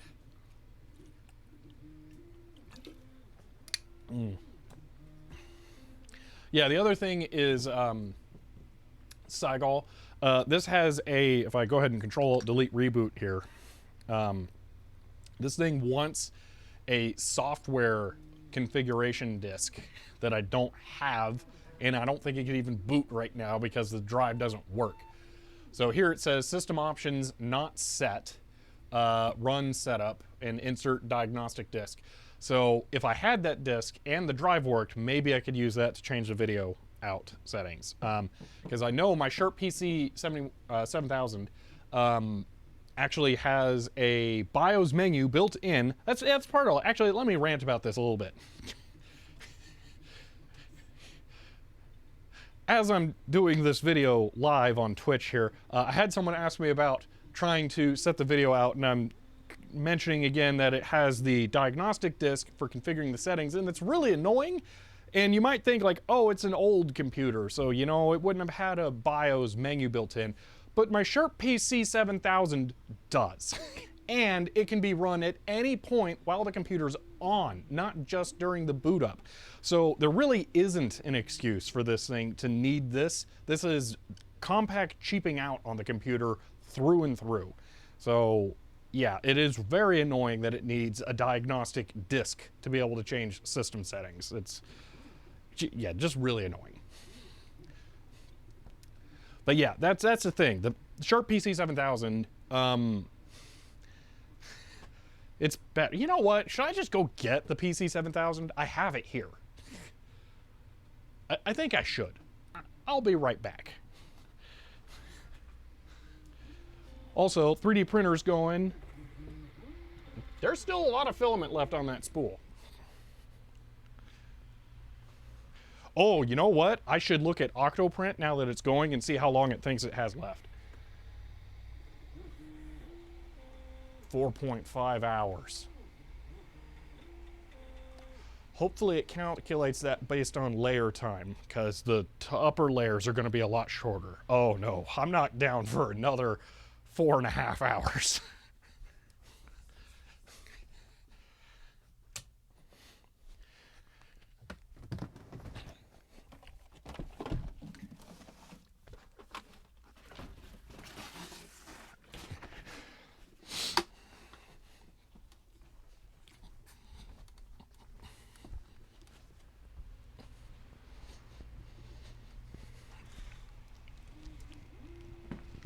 Ooh, that was not what I wanted.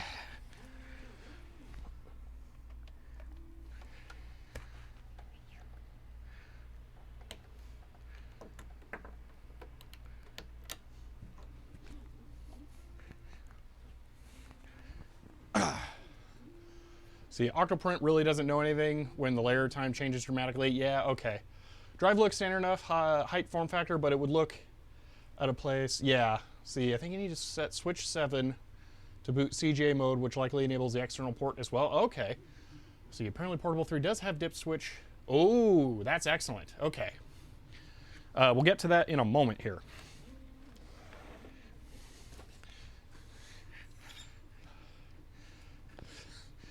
Okay.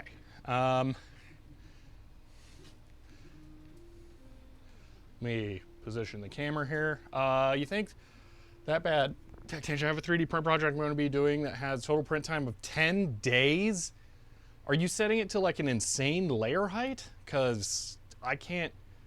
If that's just one thing, that's obscene. Okay. I think I've talked enough about this computer that I decided I should just go get it.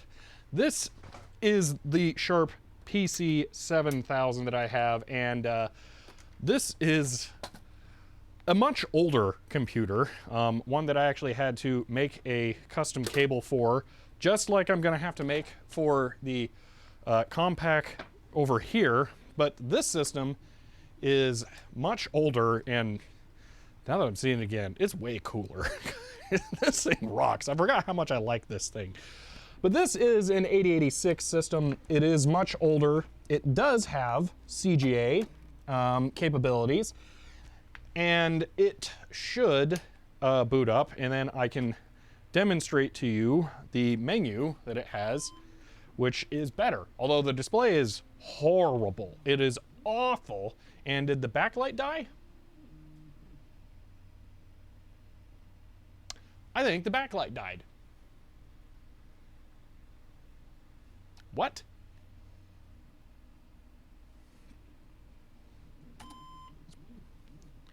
I don't want the backlight to be dead. That would be sad. Maybe let's boot FreeDOS, hopefully. And then maybe I can get into setup after that and we'll see if we can fix the backlight. Oh no.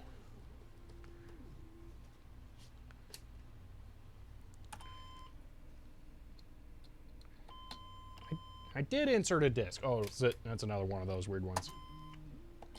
Okay, Control Alt Delete. What? Loading error. Error on drive. Drive not ready. Reading boot sector. Yes, I know. Why won't it? There. Control Alt Delete.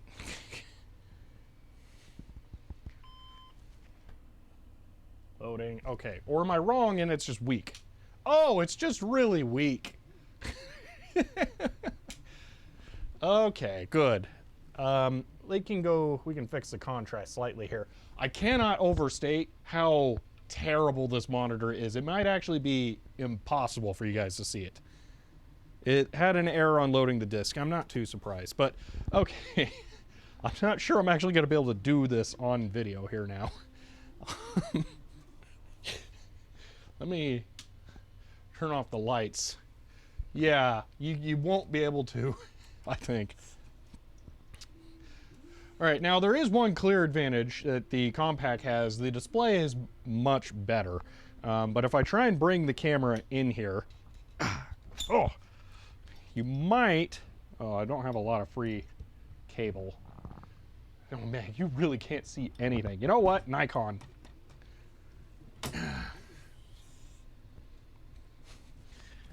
We're going with that.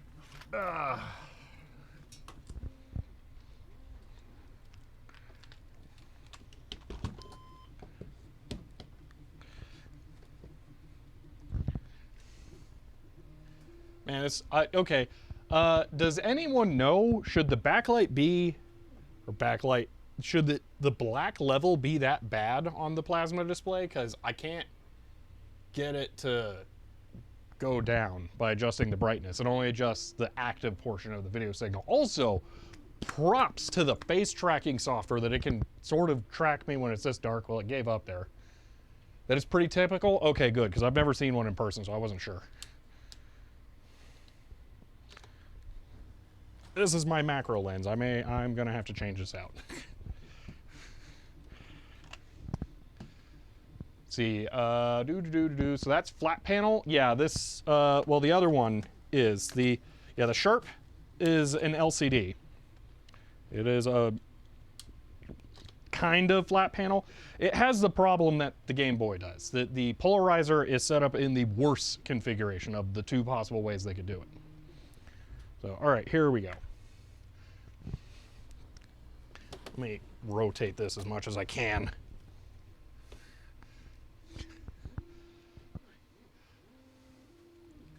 Good grief. So hard to see. It is actually about this difficult to see in person. It's really not much better. There we go. That's as good as it gets.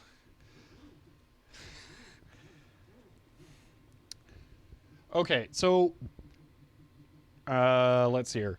Now, for comparison, this is the BIOS configuration tool that is built into the Sharp PC 7000, and you activate this with a simple press of a key right there. That is all that you have to do. You can press the key and it will switch over to that menu at any time while it's booted. So not having that on the Compaq Portable 3 is a bit frustrating. But I was just informed by one of the viewers here, which is part of why live streams are kind of awesome, that it might be possible to open this up and configure some dip switches. So let's go ahead and take a look at that on the Portable 3. All right. Yeah, the Portable has the better screen, but the Sharp's kind of the more charming computer. I don't know, I forgot how much I really, really like the Sharp. Like, yeah, the Portable there, those two look good together. Man, I like that. This is a fun stream. I'm enjoying this. See, is the chat overlay also going to be in the YouTube video? No, it is not.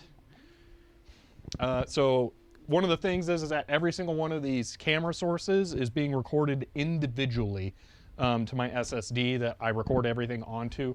So the A cam, those different cameras I was showing here, this full view, that, which is the Nikon, this full view, and this full view, which we're really not using. Ooh, look at the plasma freaking out, are all being recorded without the display stuff on them. So yeah. What's the orange screen type? It is a plasma display, which is basically the flat panel version of a Nixie tube, which is really cool. So what am I doing here? But yeah, look at these two systems. They're so awesome. Like, I want that as a wallpaper. That's that's nice. Just the two of them chilling out together. That's cool. See, I really love how much effort you put into your setup. Thank you. I'm still trying to make it better. I have more plans still, of course, but yeah, I am trying. So let's see. I love your channel. It's amazing. Thank you, Best Brow. Okay. Yeah, the PC's complaining that 7100. See, the granddaddy of plasma TVs. Yeah. Kind of, I guess. Yeah. The Sharp is really, really yellowed. I think they should be the same color. It's at least somewhat uniformly yellowed. It had a key card over there at some point. You can see where it's not yellowed, but yeah. Also, this is my own custom short cable there, because this is the normal cable it comes with, and why do you need it to be that long? I don't understand. Yeah, also, an example of how the Sharp is just better. Like, so the Compaq Portable, okay, has this like place that the cable just goes whatever, it flops into there. You kind of hope it doesn't get crushed by the display when it goes down, so you'd have to like move it around. The Sharp has this little platform that it rests on, and then it gets pushed down into and pinched in place by springs. It is retained. The Sharp is better. It is nicer. And as cool as the, you know, wiggle lift display is, nothing beats that. That's still one of the coolest things ever. See, do you open all of computer? Can you do us the back of this PC? Yes, I am actually going to be opening the Compaq Portable 3 in a moment. I'm not going to open this one. This one doesn't open all that much, and I've already done everything that it needs to be done with it, although I think the floppy drive could potentially use some love on this. But I'm not going to get into that today. The stream is not about, oh, this goes in there. The stream's not about fixing this one, but we're about to get into that one. So let's see here. When you change the brightness on the Portable 3, Strange Shadow seems to have changed. Strange Shadow. I mean, so we got a couple of things going on here. I think there's some smudge or some dust on the screen there. But there's also all the reflection. So if I turn that off, there are horizontal lines that are visible where it's on under the characters. I don't see anything under the characters. But if I turn the brightness all the way down, that's what it looks like. And then all the way up. So, oh, you see, yeah. So I'm not seeing anything. Let's see, do you use Cool RetroTerm emulator on your Linux computers to emulate these old screens monitors? I do not, because it's more work to do that. I don't really feel need to. I have actually configured Cool RetroTerm at one point to as closely emulate my TRS-80 DT1 terminal as possible, because I thought it might be fun in videos to like go between the real terminal and then video capture of it with Cool RetroTerm, but I never ended up doing it for anything, so eh. Let's see. Someone asked, I'm sorry to get here late. Well, what's the machine on the left and on the right? Oh yeah, Tyler Hoot. Sharp PC 71, or is it this is a 7000, right? It's not 7100. Yeah, it's 7000. I wish I had a PC 7100. The 7100, the display is so much better in because it has a better polarizer setup. But that's not the one I have. It might actually be possible to mod this one to be like that, but I think it is not worth the risk to damaging it because it's so cool. So I'm just not gonna do it. But yeah, that's PC 7000, not 7100, and I'm running out of space because I got MSIs and Compaq Pros and laptops and yeah, there's stuff all over. Let's see. And you have the price of these PCs. Well, these ones all go for a lot of different prices. Like the Sharp PC 7100 there, or 7000, is it's rarer than maybe the Compaq Portable because it didn't sell as well, but that doesn't mean that it's more desirable. So I actually paid only $80 for that one, but that's also local with a more niche market that has fewer people trying to get it. So I really don't know. I don't buy any of these things like on eBay. So it's really difficult for me to say, oh, here's how much I paid and how much that equals for the normal market. It's because I don't really get most of my stuff the traditional way. So the retail price. Well, last time they asked about the price, they were, I think, more interested in the current price rather than historical price. But I don't know the 7100's historical price offhand. I did a video about the Sharp PC 7000, and I may have found the price in that one. This is the current video that I'm working on for this computer, so I don't know the price of it offhand. But I'm gonna guess that it was kind of cheap, because it's kind of not amazing. Okay, so I think we'll want to get into this from the back. So got the keyboard popped on, and I just realized I left the FreeDOS disk in the 7000. Go ahead and grab that. Put that off to the side. Okay, so before we get into this, and let's actually get here. Before we open it up, these are the only expansion ports it has. Parallel, serial, and RGB, or probably just CGA video out. It has over here an expansion port, but I think that's just cast into the full panel. No, that looks like it is actually separate. So this may, aha, there we go. If this is like the 7000, this will probably have a full ISA connection to the computer, and it may even have another serial port and a parallel port for just slapping like a whole printer on the back of this computer, or a modem or something like that, because that's frequently how these tended to work at this time. Okay, now there is supposedly some dip switches somewhere. Oh, there's a sticker on the bottom with stuff. So I haven't actually looked at this yet. I was too busy being concerned about it not working. Are you gonna work, camera, or are you gonna just make this look terrible? That's better than off. See, I just noticed there is a sticker on the bottom, and it looks like the model is 2660, and I don't see a date, but that is something I can look up later. Let's see, IXA expansion with 2 slots. Okay. It's also an expansion chassis that goes into it. Oh, all right. Introductory price, $34,000. Good grief, that is a lot of money. Multi-voltage power supply? Yeah, I'm not too surprised. This kind of stuff was more internationalized at this point. It looks like there's possibly another expansion bay down there. That, I bet, is for an internal modem. That would be my guess. All right, it looks like to get into here, I'm gonna have to remove some Torx screws. They're not even security ones, so that's nice. So let me find the correct bit for that.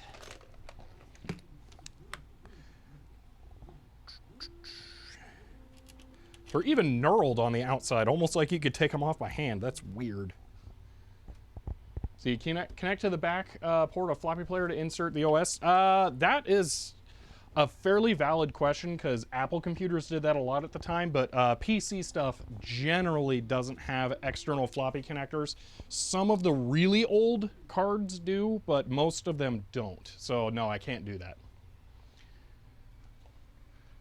Let's see, the useless keychron that I'm not permitted to use. I'm looking for my screwdriver. Did I leave it over there? No. Where is it? I didn't weirdly put it away, did I? No, it's not in there. There it is. See, and it has a slot for the B drive. Yeah, if I had a second of the drives for it, then I could potentially put one there, but I bet this is a weird drive, and I'm probably never going to find another one. So, yeah, I don't think I'm ever going to get a second drive for this system. All right, let's go ahead and crack this open.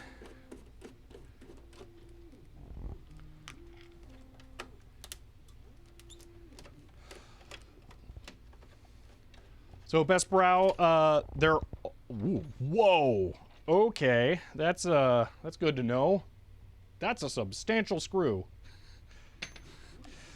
There are adapters to connect floppy drives to the parallel port on the back, but they don't work in a way where the BIOS on the computer can actually, good grief, recognize that as a floppy drive and boot from it. So it might be theoretically possible to connect a floppy drive to it, but it won't be usable like that.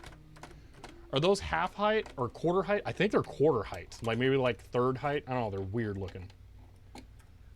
These screws are like triple height though. Those are long. Oh, it's no problem, Best Brow. They're good questions. Shorty. And then super long. I'm afraid like the whole thing's gonna fall apart since these were clearly going all the way to the front.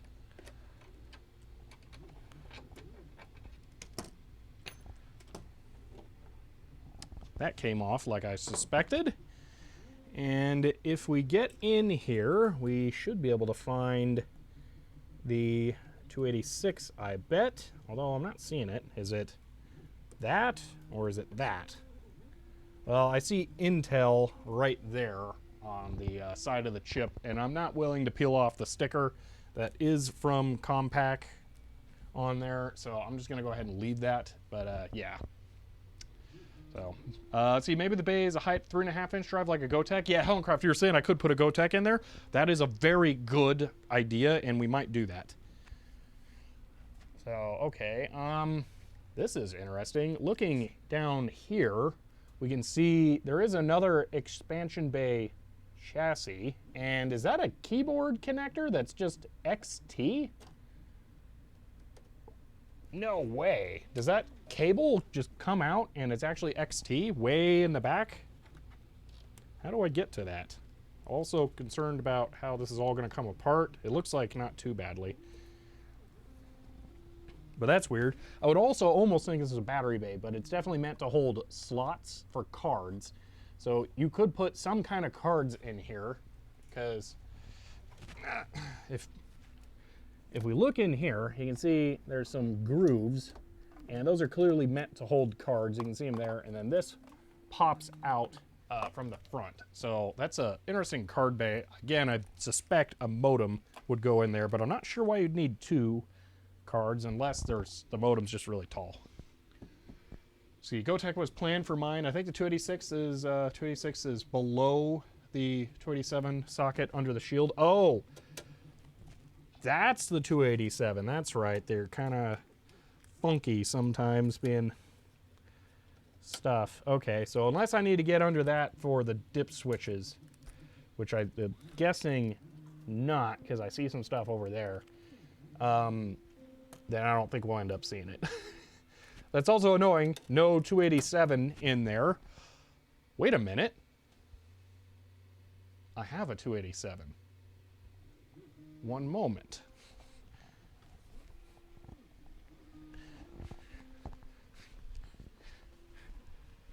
Where did that go? See, I put all of the chip containers in one bag, and they went where? Man, it's almost like there's a parable about putting eggs into a singular basket. Man, I don't know where I put them. In the set of parts that I got with this computer, there actually was a 287. If I can find that, I can put it in there. I think I found it. I don't know if the plan was to upgrade this computer eventually, but I can do it right now. Or later when it's working. Let's see. Oh, there's a whole bunch of stuff on the back plate too. I didn't even see that. Whoa, that's really cool. Okay, so we'll take a look at that for hopefully the dip switch information. But if we go back to those ESD bags or ESD boxes that Casey gave me with this, one of these should have a 287 in it. I don't think it was that. No, that's a chips video processor of some kind, I bet. There we go. Intel, actually, let's do. There we go. Intel 287. So I should just be able to pull this out and pop it right there to give this all the floating point math stuff. But we'll do that once we get it working. But that's really nice to know that I can actually upgrade this. That is so cool. I've never done that before. Is 6 megahertz enough? I don't know. Yeah, let's check on that. So some people are asking about the 3D printer stuff. So I am 3D printing the stands for the Raspberry Pi display we were looking at in the last stream. So yeah, let's see, not 287 XL. Hey, I just think it's cool. This is gonna be my first time ever getting to upgrade a system with a Math CoPro. Oh, either 8 or 12, so it may not be compatible. Dang it, that's unfortunate. Oh well. All right. Oh no, we still have to get further into this if we're going to see that floppy drive, or why it's not spinning, I should say. That's going to be fun. Well, all right, I want to look at the dip switches. Oh man, I was missing the obvious switch block there. I was looking at the jumpers. Oh, hold on, you can't see anything. Boop. Okay. I was looking at these jumpers over here, and then there's this switch block. So that's probably where you change the video settings. Let's see. Sorry for ignorance. Can you connect another floppy player here with, SATA? Not SATA. Floppy is actually this. It is its own proprietary connection. Well, not really proprietary. It's a standardized connection, but that is what floppies connect with. It's a ribbon cable right there. I could potentially unplug this and plug in another floppy drive to it right now, actually, and have it work. Or, even better, this device, which is a floppy drive emulator that does it digitally and essentially perfectly. So running that right now could actually be a good test to see if everything else is working correctly. So we may do that as well. But right now I want to look at the dip switches, and then maybe I'll just unplug that and find out. That's not like IDE. That's got to be going to the display. Or does that go to the display? What is that? I was told it had a 20 megabyte hard drive. Oh, is that? Oh, that just pops off. Okay. It has a hard drive in it. What? That's a hard drive in there. The hard drive's dead. Oh. I was pretty sure it didn't have a hard drive. Okay, I wonder if it could be not configured to boot from the hard drive after the option disk whatever nonsense settings were lost. Oh. Yeah, we got some stuff to figure out here. Okay, this just got more interesting. Well, I was told it was 20 megs, but all right. I'm going to redo that for the video in case it makes more sense. I prefer to use it live, but just in case it didn't work out, or maybe I can overlay audio with a better camera angle here. Real audio with a better camera angle. So I just noticed this comes loose and pops off, and then we have this shield here, and then down in there, that's a hard drive, and I'm guessing that's IDE.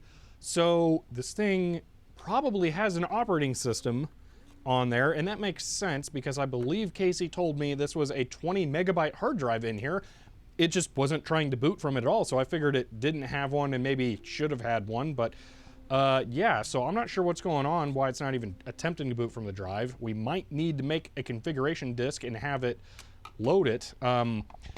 Since I have access to the floppy port right there, it might make sense to just connect a GoTech directly to it and load the disk image for the configuration with that, and then see if we can boot the drive, because I mean, it's right there, it's ready to go. It could only be that the floppy drive is bad, which, I mean, I could put stuff onto it with the GoTech and then see what happens, but yeah, that's a unexpected thing. I really figured it didn't have one since it wasn't even trying. But before that, I want to take a look at the dip switches on the back here, because I want to make sure that I can't set this to output video while I'm working on it, because that would be really nice. Okay, let's take a look here. LS120 floppy drives can be converted. Really? LS120 can be converted to SATA? That's super weird. Okay. See, maybe 60 megabyte drive, other models. This is a 2660, if you want to look that up, Savic. That's the official model number. See, model 40. See, spelling, it could also have been changed. See, that's a 20 megabyte Connor drive, and I'm pretty sure has had gasket gone to goo. Yay. Cool. Okay. See, so many things, Test and Explore. Yeah, not that weird since LS120's IDE, I guess. I'd never think about I guess LS120 drives do just operate as a removable drive over the IDE interface. So technically it could work like that, huh? You found spiders in a hard drive baud band? That's crazy. I mean, I could see it in the data general drives that are over there because they're like giant empty things that once something gets past the air filter could actually live in, but wow. And it would just be the spider dies in there, but huh. See, if you can convert LS1 to SATA, does that work with kind of floppy drive, or what happens if you use Windows? Yeah, that's an interesting question. I got lots of questions about LS120 over ID or SATA, but probably not too, probably not too fancy of compatibility. But I don't know. That's really weird. Okay, let's take a look at the panel for the dip switches here.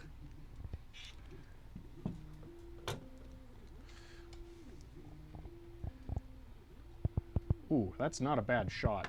I want to get the lighting right on this, though. So if I turn that light off completely, that's a little better. I'm gonna have to play around with the colors on that, but that's an interesting shot.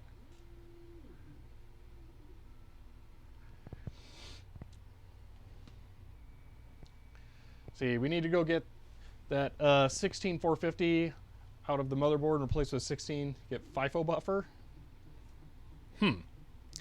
Well, there's a lot of things that I could do. It's whether or not they're worth doing. We'll have to find out as we get this system better sorted out. So.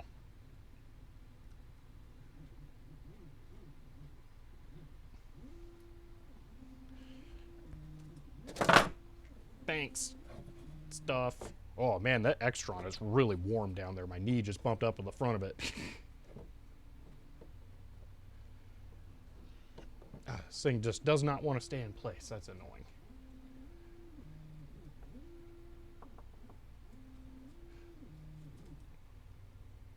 Okay.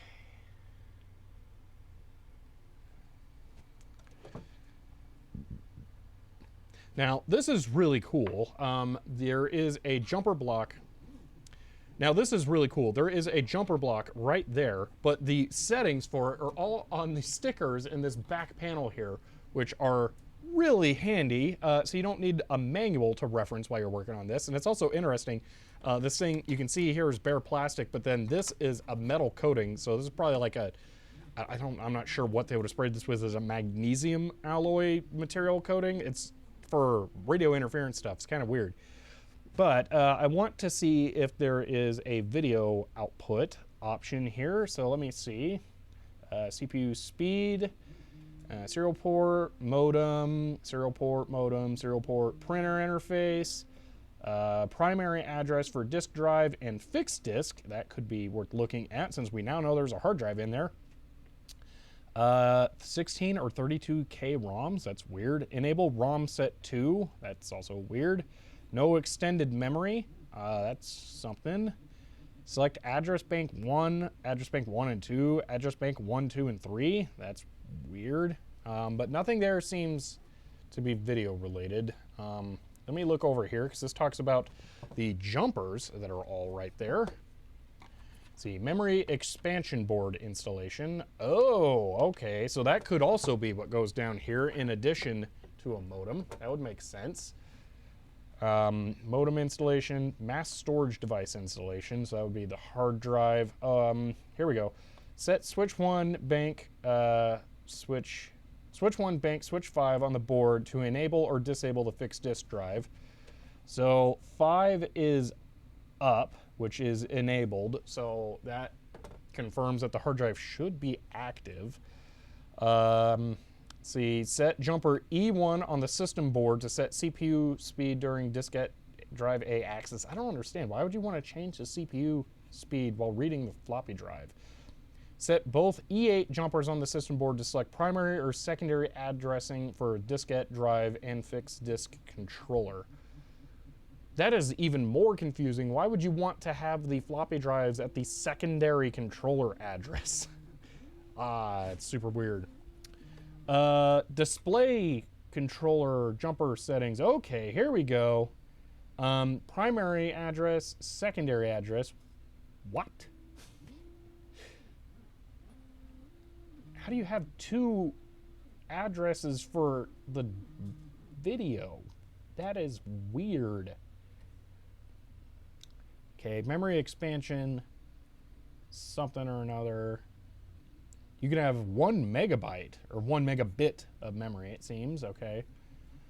System switches, base memory, extended memory, fixed disk. This is just another sticker that basically goes over the same things as that. For some reason. Oh, hold on. 7. Wait, but there's not 2. Hold on. Jumper. Oh, these are for jumpers. This is for the switch block. Oh, okay. So 7, both plasma display, dual mode, plasma display, and monochrome mode. So if 7 is off, 7 is on. Okay, plasma display in dual mode. Okay, there's an asterisk. Factory setting. Okay, so the plasma display is... This should be outputting video over CGA. All right. Well, I'm guessing it's the same kind of issue as the original Compaq portable then, that it's kind of funky with how it sets up the video display, and until you give it a application that's actually running in like native CGA modes, and it may not output proper video. So I'm gonna guess that's what's going on, because I don't know why else it wouldn't show it. Let's see, I'm gonna go ahead and take pictures of these, because then I can embed those in the video when I'm talking about stuff, because this video is not going to be very high quality. Okay, I got to catch up here. You guys had a lot of stuff while I was going there. Okay, you could potentially read floppy disks with one, but it was a limited use. Yeah, with the LS120 over SATA. Let's see, you need to find some replacement for that huge lithium battery block without BIOS settings. Will get lost every time. Oh, is that what that is? That's a battery? Ugh. Gross. I don't like that. There's stuff all around it. I'm hoping it's just hot glue and not like leaky battery. It looks like it might be hot glue. So I wonder if it was replaced before. I can't really see underneath of it, but if I do this, nope, because of lighting. All right. Well, that's good to know. Weird. Let's see. Look for switch 7. Yeah, it is on, unfortunately. Let's see. Have it set to secondary address or having another drive as boot, kind of like C64.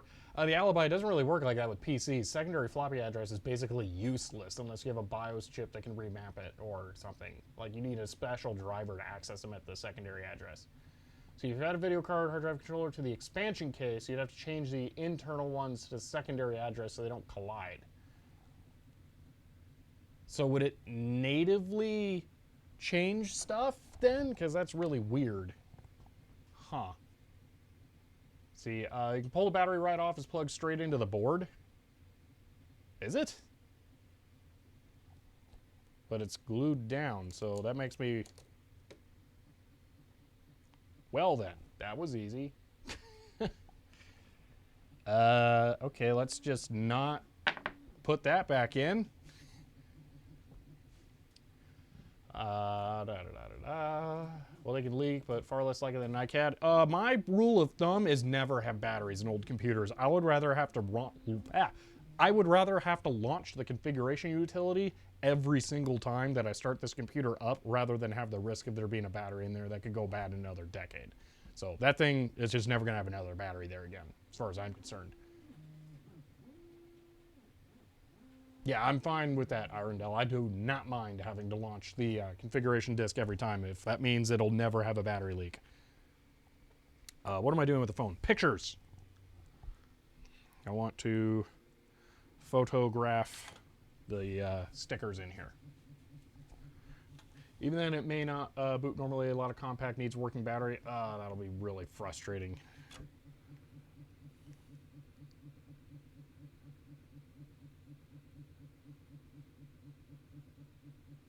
While I'm doing this, the printer's over there doing some solid layers. Check that out. It's going along. Still hasn't run out of filament, and it still hasn't cracked. Super cap replaces the battery. That's not a bad idea.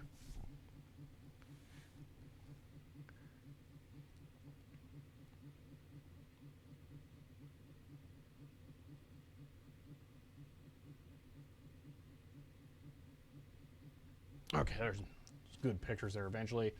3D printer cam as overlay below chat. I think it's kind of more fun to just check in on it every now and then, and plus then it kind of keeps the conversation on track. Because honestly, it's not going to change that much between check-ins. I mean, really, it doesn't look too different. It's just, it's at a new stage. Can you guys hear it 3D printing in the background? I'm just curious. Because that tells me how much audio work I'm going to have to do. Yes? Yay. I should probably mention that in the video then. Okay. I'm taking a break, getting pictures of these labels so I can edit them into the video for while I'm talking about stuff. And just so you guys know, I'm doing some 3D printing in the stream here because I need some supports for my Raspberry Pi LCD because it got cracked while I was moving. So if you can hear 3D printing in the background on my lapel mic, even though it's like 5 feet away from there, that's what's going on. All right. K-Panic, sure, because caps never leak, just like the Super Cap in the original Xbox. Yeah, that is very true as well. So I need to make a giant module of ceramic capacitors to use in place of the battery. Got it. Why am I getting a phone call? From a private number. That's not happening.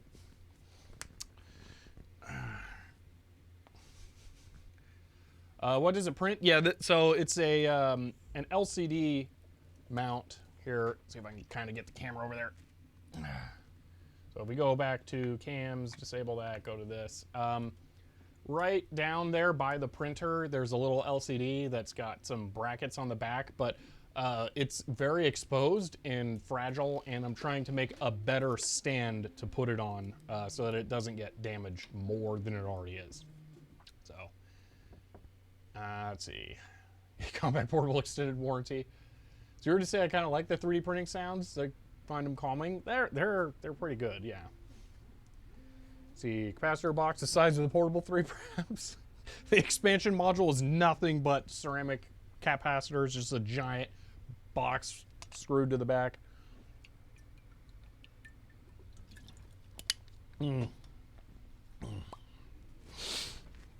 Okay, what's next? So we know we can't do anything about the video out because it's already set to what it should be. Yeah, I guess our next best step is probably going to be maybe trying to change out the floppy drive for the GoTech to try and boot the diagnostics disk from the raw disk image. I think that might be the next most prudent thing to try, because then we can just sidestep, all of the possible failing hardware things and just see if the system actually works.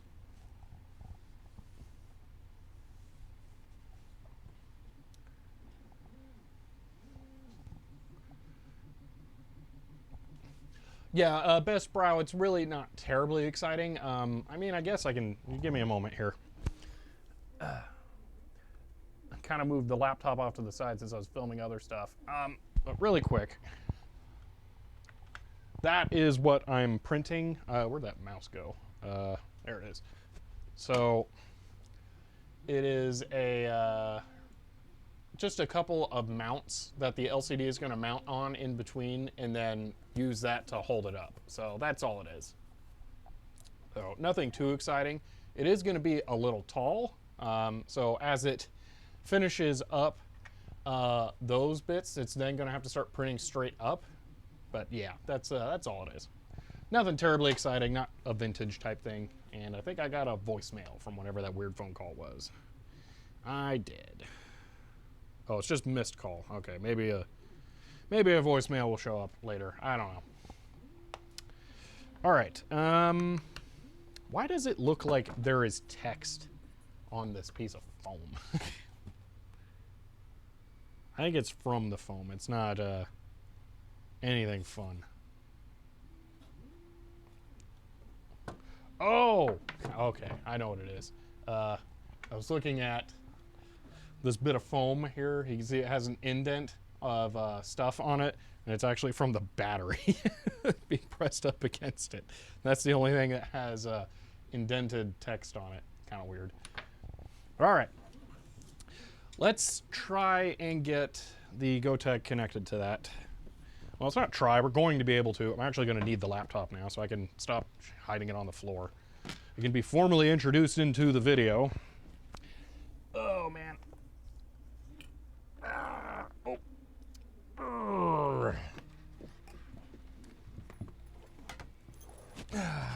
Okay. Oh, I'm going to have to use the Model M again.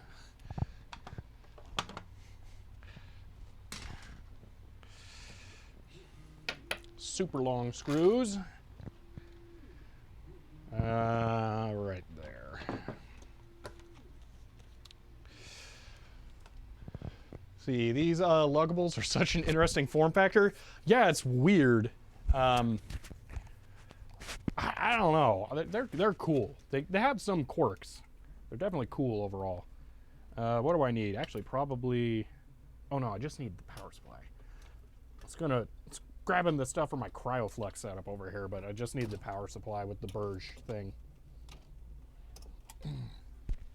It's a shame. I could have been powering that PC104 system with just this because it's 2 amp 5 volts, but I don't trust it to be run at like its maximum rating the whole time. So yeah. So you can't believe you missed most of the stream? I'm sorry, Hiram. There is going to be a VOD, but also I'm going to be editing this stream into a full proper video, hopefully, for Friday. So you're going to get to see all the highlights of what you missed, at least. So there's that. Okay, what am I doing here? I'm trying to get set up so I can copy the disk image. So let's get that.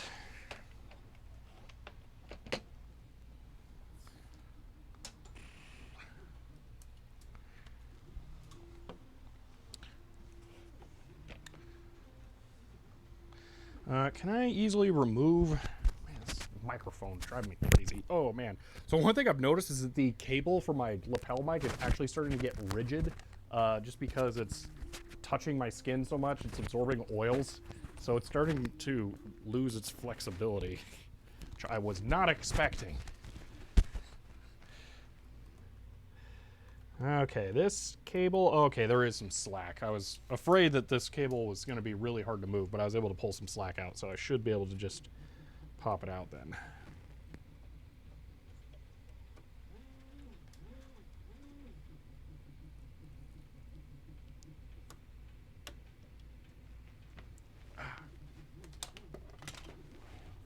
So you wear 2 shirts with a cable in between them? That's, I hate that it might actually make sense. I'll wait until this one fails and see how long it fully takes for it to become an issue. But maybe. That would be terrible. Arizona is hot. I don't want to wear 2 shirts. Working on Blue Scuzzy and my A3000. Wish me luck. Yeah, that would be really nice for a system like that. So yeah, definitely. Ah, there's my poker. Let's see. I'm also going to miss part of the streams getting late. Just got to sleep. All right. Well, we'll be able to check it out later at least. Just a Pitka?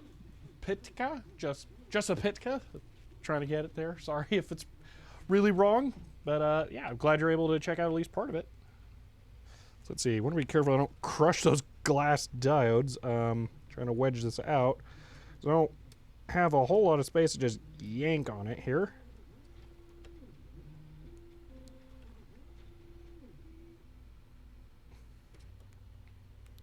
There we go. Got that out nice and cleanly.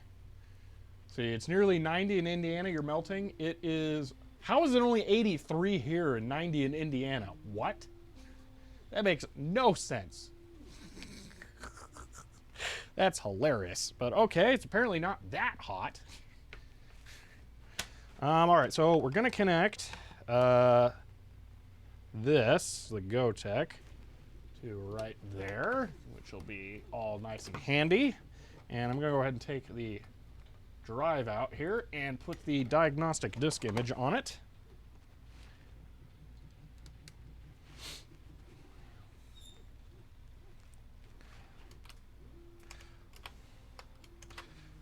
See. I think I mentioned this earlier in the stream, but HP still hosts this disk image that you can just download it from them, which is kind of hilarious. So yeah, if anyone needs that, you can just go grab it. I should probably put it up on archive.org now that I'm thinking about it, but yeah, you can definitely get it. So yeah, I'm trying to remember where I put it. I was working on a directory for making disks with CryoFlux on here, and I put it in there. Let's see. Is it that one? No. Is it that one? That's 720K. What gives? What are these? This one's 450K. Oh, they're executables. Oh, no. I'm going to have to decompress them on a DOS computer. Ugh, I hate this. Distributing files in self-extracting executables is the worst thing. I genuinely hate when I encounter those. It's very frustrating. All right. Well, blah. What's going to be the best system to decompress that on? You'd think, oh, just run it in a VM, but getting an individual file into a super ancient VM is actually kind of hard. It's almost more difficult than getting it onto a real system.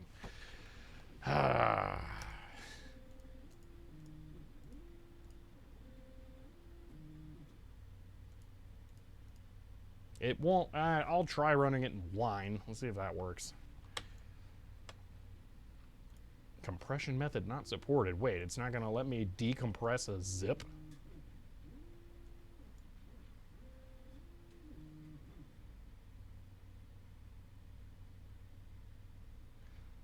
Arc can't open this zip file, but, well, it can't decompress it, but it can list the contents? What?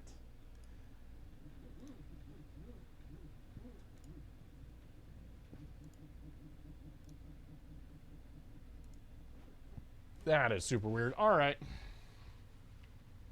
It's not self-extracting? Is the exe the thing that it boots? Is that what it is?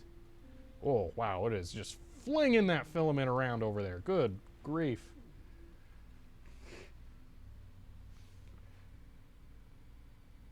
I can't believe it didn't just break. The whole spool is flopping all over.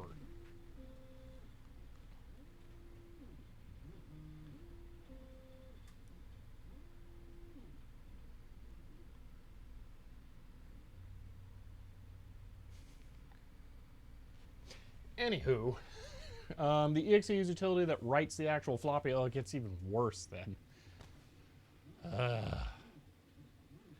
Does he have DOSBox on the laptop? Well, DOSBox can't write to a disk.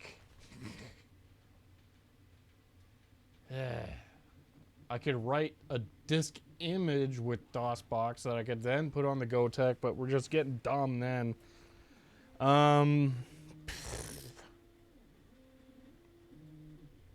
I think I'm going to have to pull out my test bench, run the executable on there. Yeah, I don't have DOSBox set up, and I'm not familiar with mounting disk images, and it's dumb with how you do it all through command line stuff for the config file. So I'd have to learn how to do all that, and that's going to take forever. Yeah, my test bench is literally right under this table. I'm thinking I'm just going to use that, because it's going to take me longer to learn how to use DOSBox and just use real hardware. So, all right, let's do that. It's going to be the first time the test bench will have shown up in a video in a while. So at least there's that.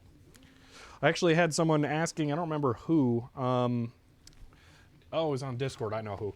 They were asking how it was going, and it's going just fine. I just don't use it in videos because I use it to test hardware that I then put into other prettier computers for the videos. So, but this is a use case where it'll directly make sense to use it.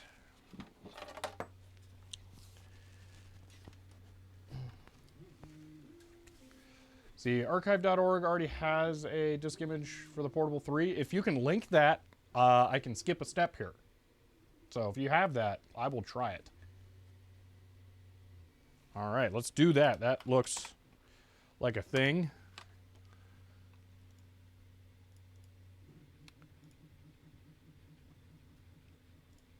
That's the wrong link. Why is the chat so far behind? Oh, that's a 720K image. Will that work? Additionally, it didn't show the image because it didn't. Actually, it's F5. See what happens with that. Ha! That worked. Okay. Okay, show all.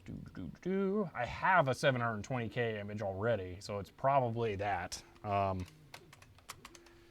So I guess I could just try putting that on there, because I have one of those.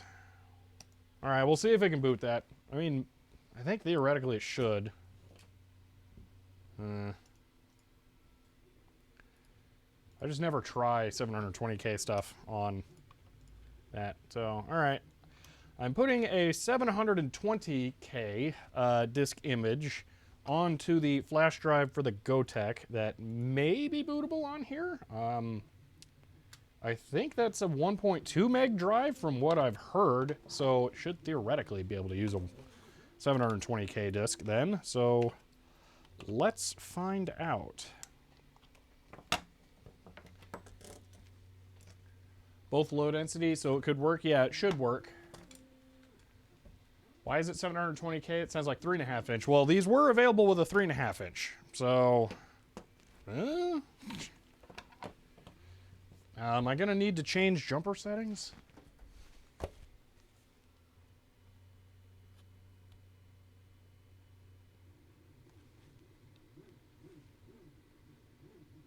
There are no jumper settings that I can see that change the type of floppy drive, so, meh.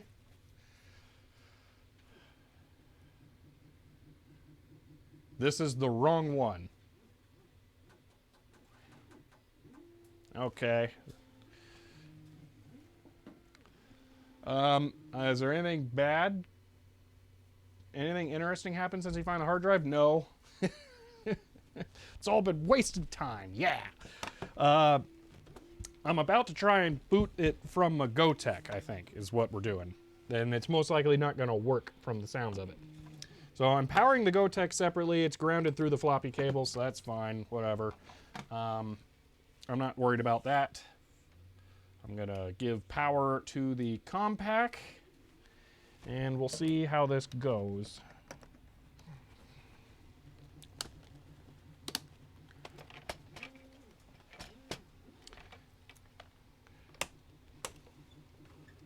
If this doesn't work, then I'm going to throw a 360K DOS boot image on here. That image was uploaded by Food, so how can it not work then? Very true. If this doesn't work, then I will try like a DOS 5 boot disk and see if this will actually boot off that. So what we're looking for is for the numbers to change on there. Okay, this rebooted. So when it starts accessing the disk, those numbers should change to reflect the sectors or the tracks that it's trying to read. So it just seeked the head. Could see that. Okay. F1 key to resume. It did something. It's trying to read it.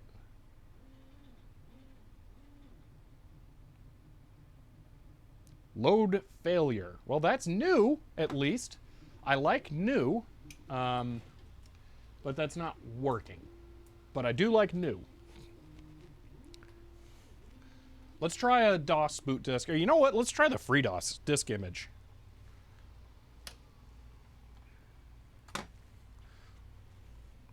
Because I have that on here already to go. It's super easy to get to.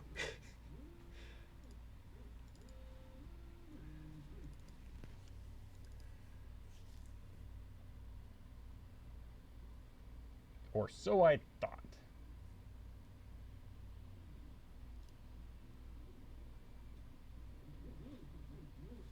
Actually, it'll be in CryoFlux because I ripped it.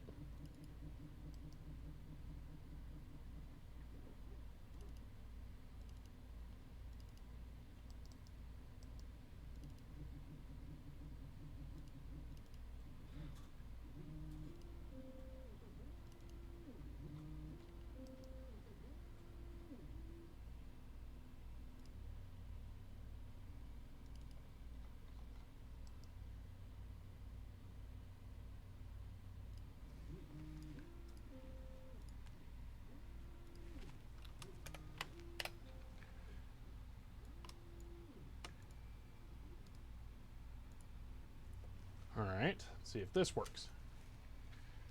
FreeDOS, all the things. See, we're getting somewhere now, but where that's going is not to be determined. Yeah, I don't really know yet. But we'll see.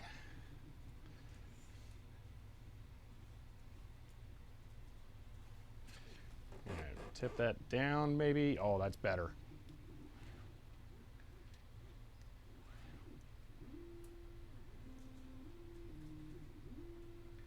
Yeah. All right, let's see what happens with the FreeDOS disk image.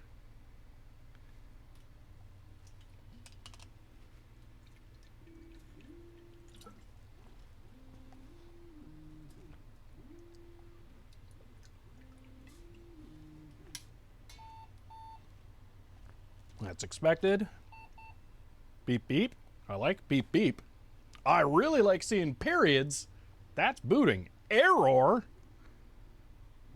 That's weird. Could my image be bad?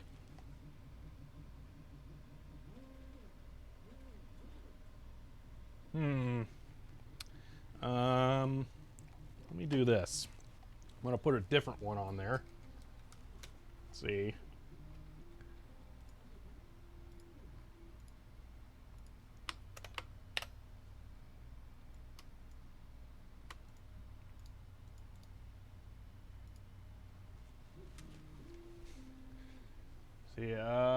Haha, I like that. The look of that. I will grab that in a moment. Thank you for that, K-Panic. See, don't they focus more on new tech? Just realized when you get the data generals working, that might be an interesting thing to show off on the LTT channel. I'm not taking 700 pounds of data generals 1,600 miles into another country. No. Also, why won't this boot? That's super weird. I wonder if these images are bad or if it doesn't like FreeDOS. Let me try that diagnostics image that was just linked.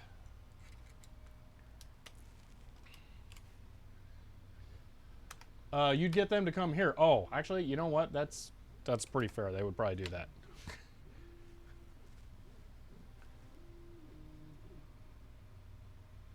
I bet they would like it. I actually have a plan for a video that I could take stuff to Canada to do with LTT. I'm just missing one, actually two things, and then I could do it and pitch it to them. And I really should get a couple of those because I have everything else I would need. This is really annoying, but I know a video I could do, and I'm not saying what it is, but I know a video I could pitch to them that they would like, but I haven't done it yet. It's just, I'm dumb. That's all I can say. Let's see. Let me grab that last file there. 360K. Oh, it's an IMA file. Are IMA files interchangeable to IMG files? Because I can't remember. I know IMD is not. Maybe the GoTech will just support it. Let's hope. That whatever it is, the GoTech's gonna go, oh, I know what this is. Okay.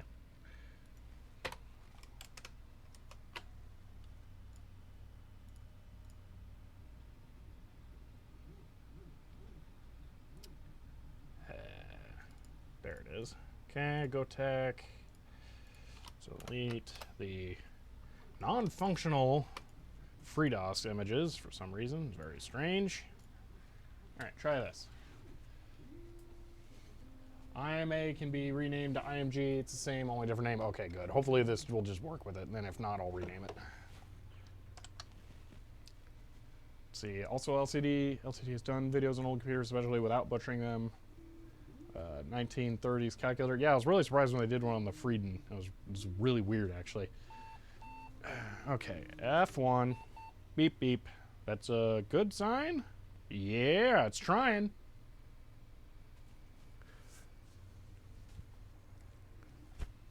Load failure. Okay.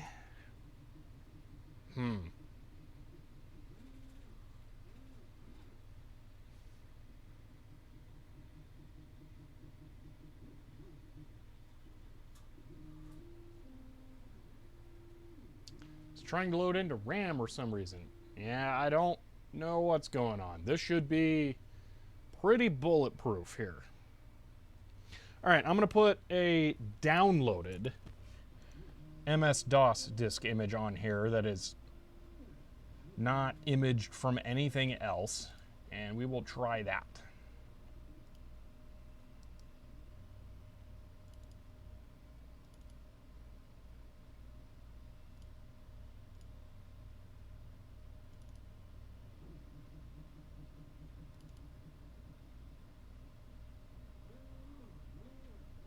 Oh, come on. How many times have I downloaded DOS 5 on this computer? Do I really not have it handy? Seriously.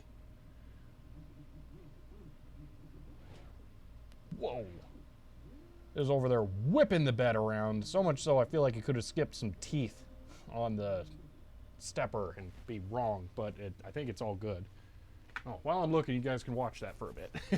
Because it's trucking along. Wow, it hasn't finished the top layer like I thought. Oh, I see what it did. It finished a cutout area for the LCD. Man, those supports are very thick. But that's what I wanted, so I guess that makes sense. So, just saw something else. Could the FTD cable have a fault that's causing some funky behavior? I don't think so. That's a really good point to make, because I've been having some difficulties with it. I just used this cable. I know it's good, and I used it with a 3.5-inch disc. So, just to eliminate that as a possibility, I will put this cable in. I don't think it's necessary, but I will do that just to be sure. It's successfully reading the sectors correctly, so I don't think that's it again, but I've had dumber things happen.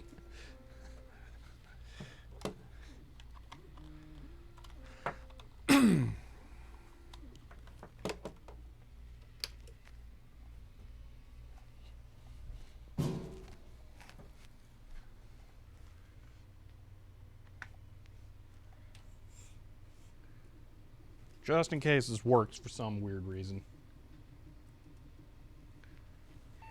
So the spool didn't run out. It has not yet run out. I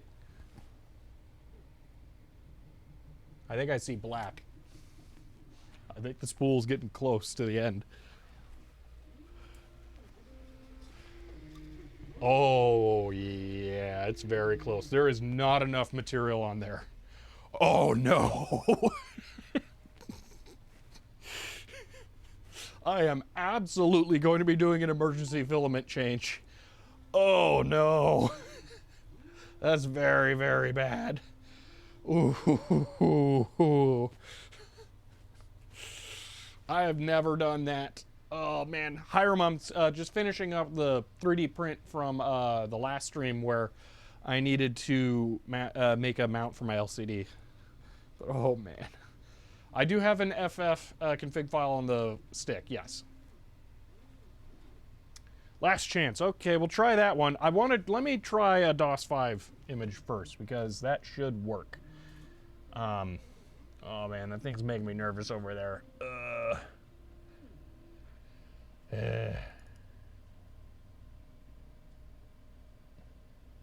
think I'm gonna have to download it again. Seriously, how do I keep losing it?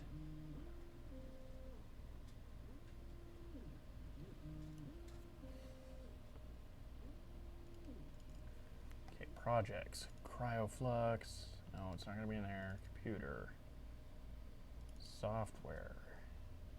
I found DOS 5. Okay, we have it. Okay, I don't need to re-download it. Let's see. What we've all been waiting for, the filament change, I'm not looking forward to it. Oh no. Predict with channel points. Yeah, filament will. It is definitely going to run out. Oh man.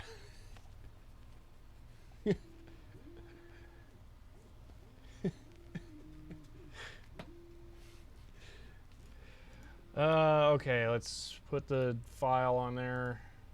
I'm putting DOS on there right now. I will put the other config thing in a moment.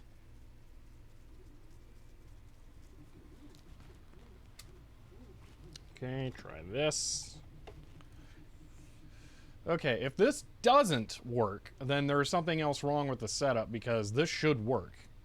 This is a 360K disk image, and it's asking for an operating system disk. So this should be what it wants. Well, it wants a, when it complains about the setup options being wrong, it's asking for the other disk, but it'll actually try and boot an operating system disk after that. So if this doesn't work, then we have a different problem. Okay, continue. Let's see, Cody redeemed. Oh, byte break. Okay. I will take a look at that. Ooh, HyperCard.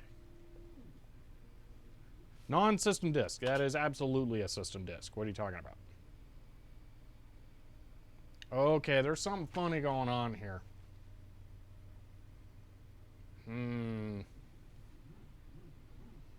Okay. Does the plasma have a bad line? I'm not sure, actually. Because the thing is if I reboot it, it'll have some weird stuff going on the warning message, but everything else is fine. That line that keeps appearing there is the scan rate. So once it moves or stops wiggling, then it's okay. But yeah, you'll see here that the closed parentheses is not right, and then the space between drive and A. But those same characters are fine everywhere else. I don't know what's going on, but it's a little weird. Okay, I gotta fish out the filament that is going to be going into there. Oh man, what's this? This is ABS. We're not printing that. I've actually never printed ABS. I regret buying it. What's this? This is clear. I forgot I owned this. It's funny, I don't think I've ever printed this. I think I just used it for light pipes. So that's something. And then, what's this? White. It's sealed. Oh, and then there's the free stuff that came with my 3D printer. It's in really good shape. I can tell you that for sure. Look at how it's, oh my gosh, it's so broken. It's so bad. Like, that is the average length. Ugh. You can't tell. It's very broken. There. All right, here's what I'm looking for, though.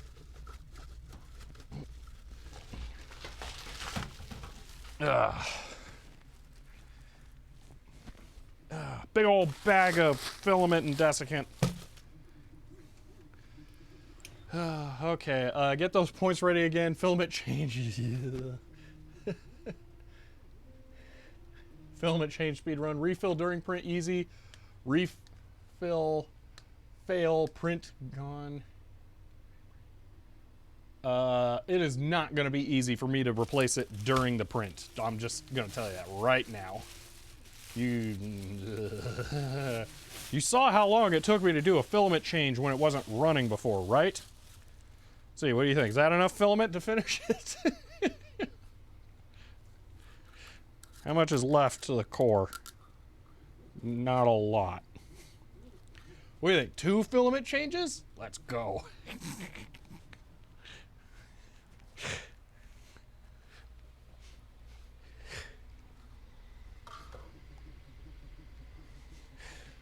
See if I can rotate that enough so you can see it. Because the only other PLA I've got ready to go is this big old green one, and I don't think that that's a good idea to try and mix those types. But yeah, you can see how much black there is visible over there. It's almost ready to be changed. See, have you ever considered adding a sensor? I have, I just haven't. I've considered it, but I haven't done it. I'm a little sad. I'm about to burn out all my gray. I just had a really weird idea. Should I try and use a soldering iron to melt the 2 pieces together to get them to stick and have it pull it into the extruder? Ooh. Could I do that? Do I have Would it work? If you run Aquaprint through, you can hit pause on the Aquaprint console? Yeah. Oh, Flare Spire, did I miss that? I have a lighter, you can grab the other. I don't have a lighter, but I have a soldering iron. And I'm thinking about being dumb.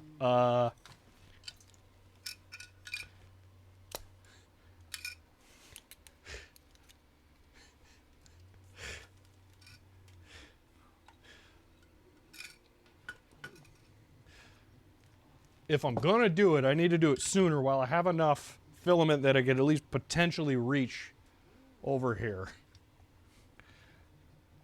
I think I'm gonna try. Let's do it. This is dumb. Let's see if I can do it. Hot air station. I only have. Oh, I do have a hot air station. I don't think that'll get direct tacky enough. This I know will. Trying to think. Do I want to use any other tricks, like try and do it through a piece of Kapton, so that it only melts and not sticks? I don't know. I think I'm just gonna go for it. See what happens. All right. I'm turning the iron on. I just manually shove the filament. It absolutely will not work. I guarantee you 100% if I just try and put the filament in the extruder, it will not work. Because this extruder is the worst design in the history of 3D printers.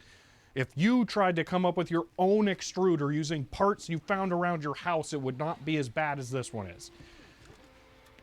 And it is not hyperbole. So, okay, I have to unspool this, which could cause other problems. Maybe I don't want to do this. I might need to wait a little bit, actually.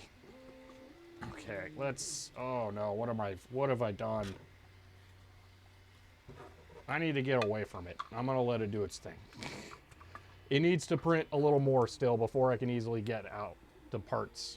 Hopefully that doesn't break. Yeah, I'm going to turn off the iron for now. It needs to consume more filament so I can actually get it off the spool without it shattering. Could just cut and do it now? I could, yeah. I'm just going to wait.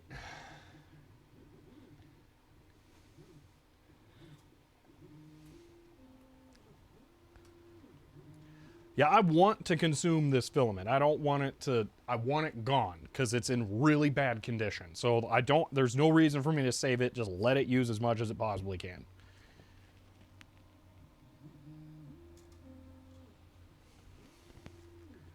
Also, I'm curious how it's looking over there.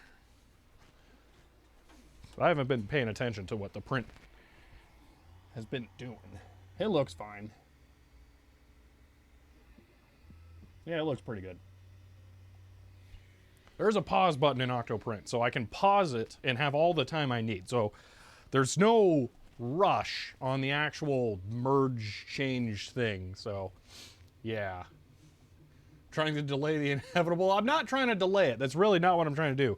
I think if I try and unspool the filament, it will crack. And then I will have to either do it twice or it won't work at all. So if I wait until there's less on there or it slips off the spool, I can pause the print while there's enough that I can actually manipulate, but not so much it's gonna break. So yeah, that's what I'm thinking. Like here, let me show you this.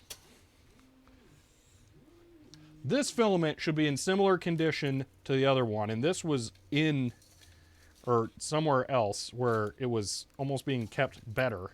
And you can see how many loose little bits there are in here. This was just sitting down, okay? This is how I expect that other filament to react if I try and unspool it. It will just degrade like this into all of these individual pieces. So, yeah, I don't think if I try and unfurl it and then attach it right now, it'll go well. Nice circles, yeah. They 3D printed into the most ideal shape. Just stick them in one after another. If there was a hopper of some kind that would crush it into pellets and melt it, yeah, I would totally do that.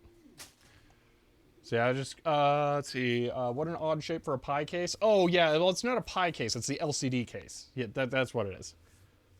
see, Hellencroft, use the bits as solder meld practice. Ooh, you know, you're right. Let's do that. Let me grab a couple of the small ones so it's easier. Let's try this. Then I find out it's going to be impossible.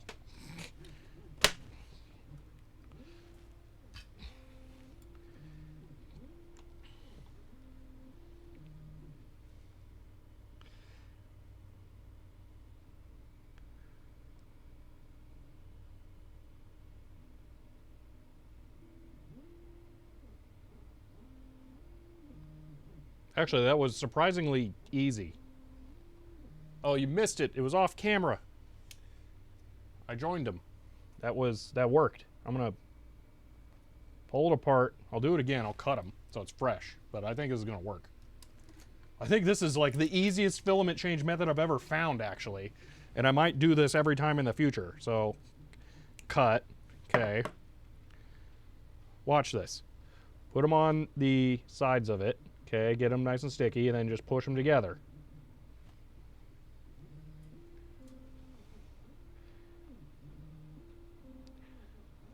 I'm holding it till it cools. Yeah, there we go. That's absolutely gonna work. That's totally gonna work. I could sand that down if I needed it to be smaller.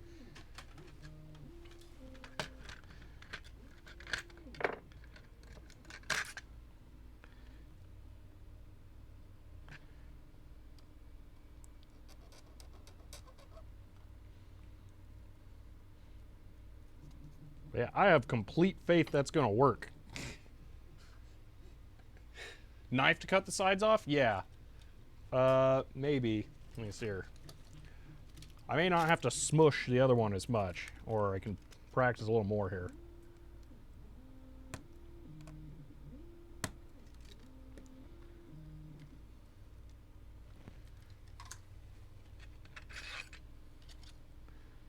Let me get this out of here. Yeah, I don't see any reason this won't work now.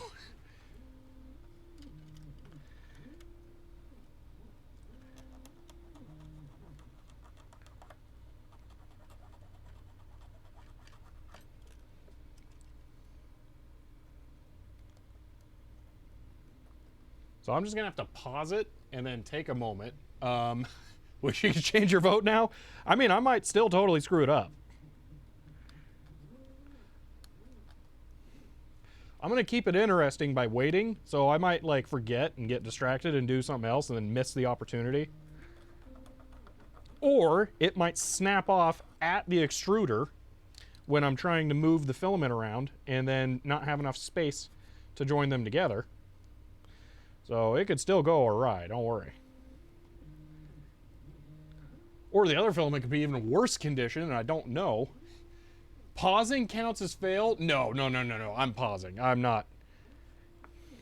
Oh my gosh. You want me to do it without pausing?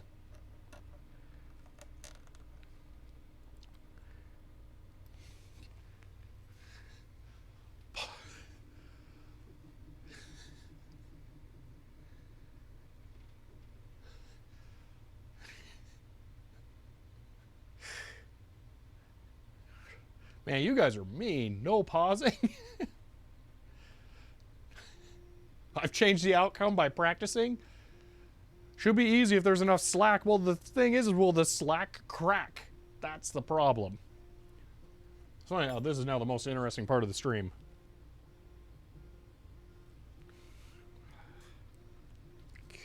Keeps making weird noises over there. It makes me nervous. Wow, that is so strong.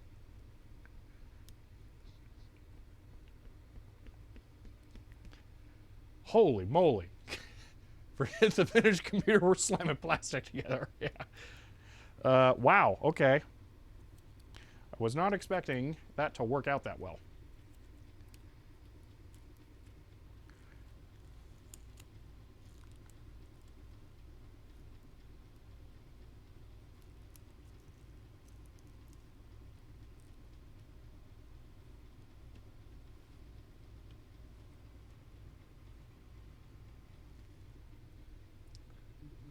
Put all the bits together so you can print in white. Oh, no. I'm going to draw the line there. The other thing is the history of this filament. This is the filament that came with the ANET A8. So it's garbage. I've never tuned for it. That's the other thing. When I would just jam the black in there, it's going to be using the same settings as the gray. Hopefully that is fine.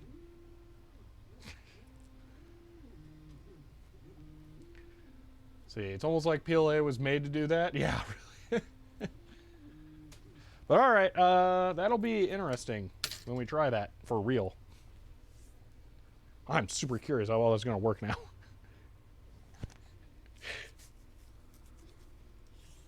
Okay, back to computers. I mean, I know it's boring and all, but I guess we got to do something with computers. Beep, beep, and then it tries to access it, and then it fails. That's so weird. FreeDOS tries to boot. It gets to the point where it's printing periods. I don't get it. What's going on?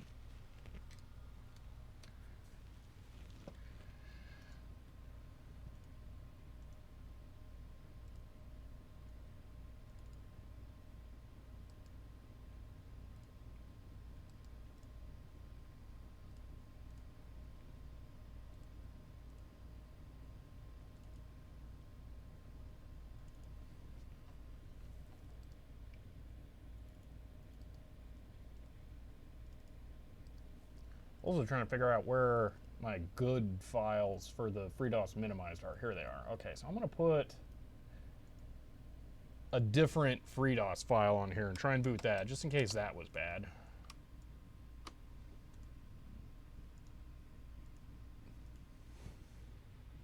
All right, let's try this again. See, I missed a bunch. Is Gotek boot image 360K? This is 360K. I mean, it should work. Wait a minute. Could it be something weird like it doesn't have an RPM setting, so it doesn't work the way it expects it to? Oh, no. Dot error. So it tried to boot, but then failed. Could it be? Oh, no. Is there a 1.2 meg version of FreeDOS?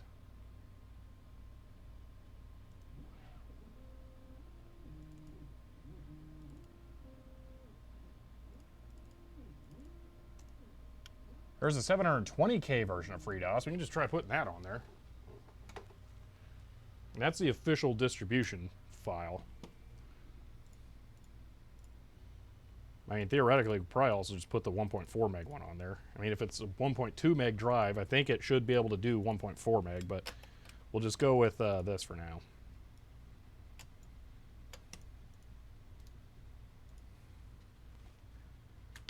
Let's see. You could try that 360K boot disk I sent you on Discord a while back. I don't know, because right now it's not doing anything. I feel like that we have a different problem. Say, Evil Warthog, hey, I'll finally be able to catch get a stream even though I'm at work. We'll hopefully ship out Threadripper soon. Oh, that's awesome. Thank you, Evil Warthog. I didn't expect you to be here, but yeah, that will help tremendously. Okay, fail on that as well. So this is a 700. This is the official FreeDOS 720K boot disk. This should work through the Gotek. There should be no reason for it not to work. The only other thing I can think to try here is 1.4 meg. And I don't think that, I don't know if that'll work. I don't think it will. But that should have worked. Well, there are RPM. May specifically be looking for the diagnostics disk. That, no, because, okay, let me show you. While I'm copying over the 1.4 disk, I'll show you what it says. Because it's not. 1.4 is also 300. Are you serious? 1.2 is the only floppy format that is 360 RPM? Oh my gosh, that's idiotic. Okay, so when you do no disk, it's going to error. Non-system disk replaced with any key when ready. So it's trying to do, it's trying to boot a disk like normal. I hate 1.2 meg disks. They're the most useless disks that nothing needed. And then they're the most common ones that you can find. Ugh. Well, I'll try that last diagnostic disc that I can't remember who sent. I didn't actually try downloading that one and using it yet. Let's see. Where is it? Last Chance K-Panic. Okay. I don't think I downloaded this yet. So we'll try this. This is the final version of the diagnostics disc I think we can find.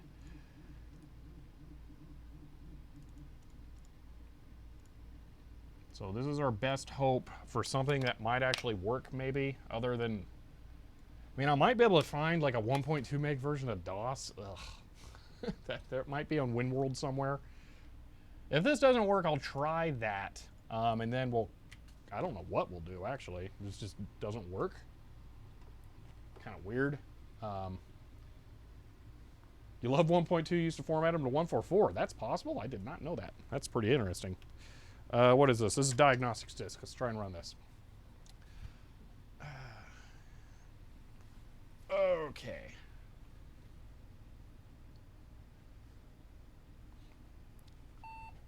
Beep beep, F1, and beepity beep. It's trying. Oh, I've never seen that before.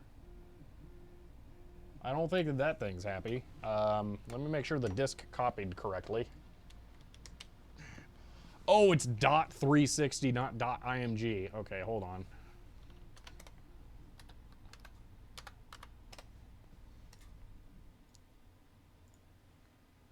Okay, the air conditioning shut off and it made this really high-pitched cracking sound, and I thought it was the filament snapping on the 3D printer.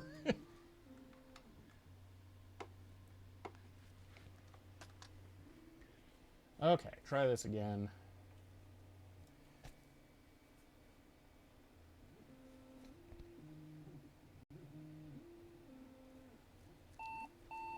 Beep, beep. Beep, beep. It's trying to read the drive. Okay, it's doing drivey stuff.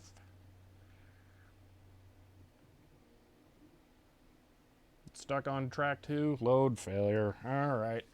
Let me see if I can find a 1.2 meg MS-DOS disk and load that. And then if that doesn't work, I really don't know what to do. What do you think? Is DOS MS? You think DOS 6? Is that going to be on HD 1.2s? I assume.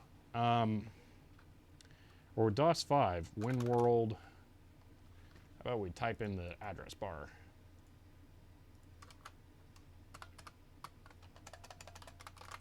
Why is the keyboard not working? The USB cable die on me finally? Oh, it boots up like it's working. There we go. All right. WinWorld. DOS. Let's see 622. See if there's any there. Oh, I want to specific release. Let's see. 6.2 runs on an 8082 or 286, right?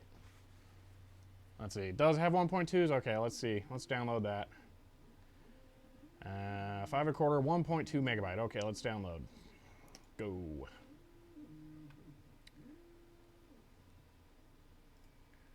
The weirdest thing I've ever downloaded from WinWorld by far here.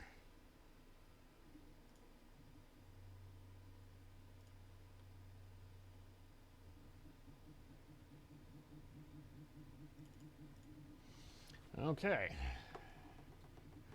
Try DRDOS. I mean, I don't think that trying a bunch of different varieties of DOS will really yield anything. Right now I'm trying different disk structures to see if the drive is just expecting something in particular.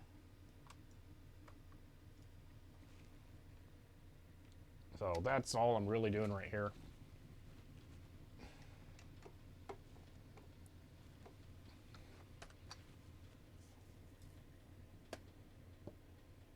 All DOS runs on 8088? Okay. It just always surprises me that 622 would technically run on it. Okay, beep beep. Watching the numbers. They're doing number things. Track 1. Track 2. Track 3. I don't know how far it'll get before it cries. Starting MS-DOS. Oh my gosh, are you kidding me?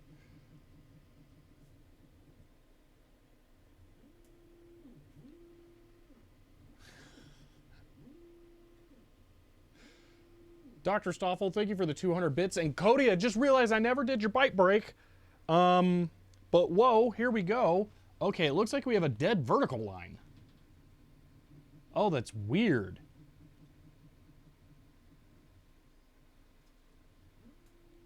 Your computer does not have a hard disk, or it's not functioning correctly. I think it's the latter.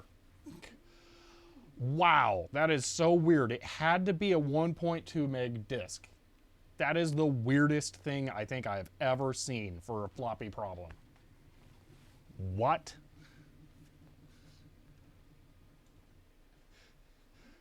There you go. All right, let me maybe summarize this for the video here. I just tried a bunch of different versions of the actual diagnostic disk images and different DOS images, and I got it to boot off of a Gotek with only a DOS 622 1.2 megabyte disk image. The only distinction that I can fathom between any of the other things that I've tried in this is that the 1.2 meg disk image would run at 360 RPM compared to 300 RPM for all of the other disk formats.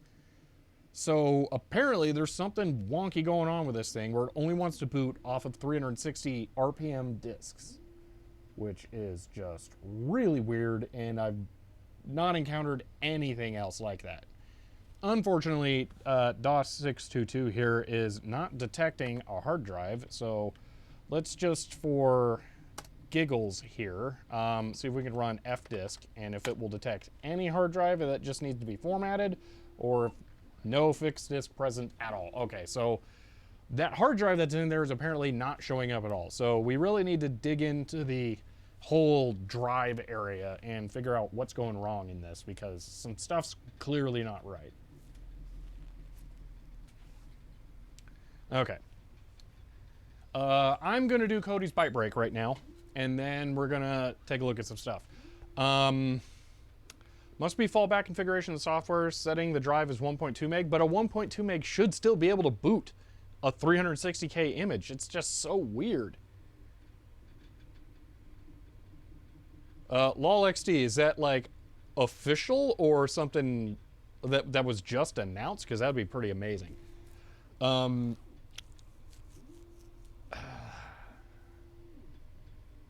Whoa. That's super amazing. They weren't, let's see, that URL is at NVIDIA. Okay, so it wasn't just like the leak. Oh my gosh. I'm gonna have to click that.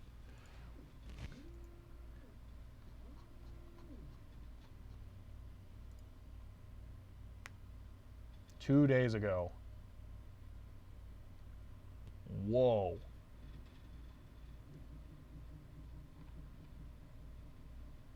How is that not made the news yet? What? That's amazing. Finally. Yeah.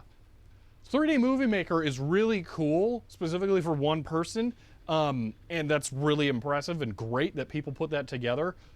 Open source NVIDIA drivers is going to change some stuff, though. That's, whoa. That's a very big deal.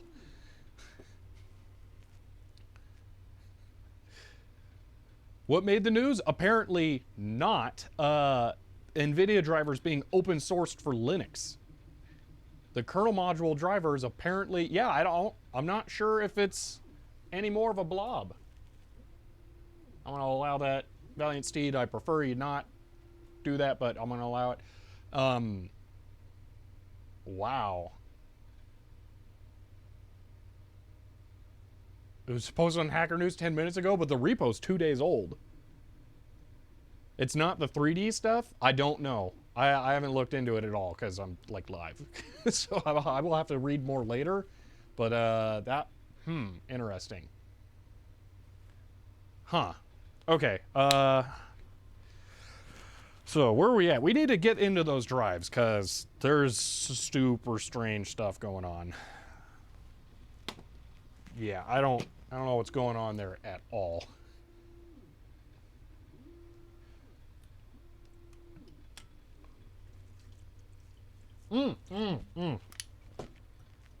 Thank you, Helen Crop. I'm so sorry, Cody. Cody, I hope you're still here because I feel really bad about this. I think this is twice I've done this to you now. It was just one of those things where let me try one more thing, and then a half an hour later, it's okay. Good, you're still here. Half an hour later, I'm like, yeah, I haven't done it yet. Okay, August 88, page 71. August 88. I gotta move my IMSI really quick here. There we go. That's still crazy to say. That's my IMSI there. Oh my gosh.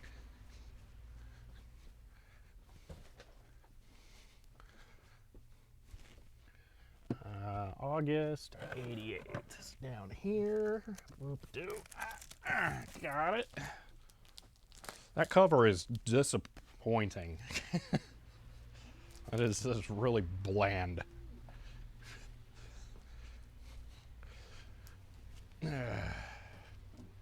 See, should we also check the printer filament? Yeah, we got time before the bite break. I can tell you there's still plenty left before I have to do anything. So, they open sourced a module that loads a blob. Oh, lame.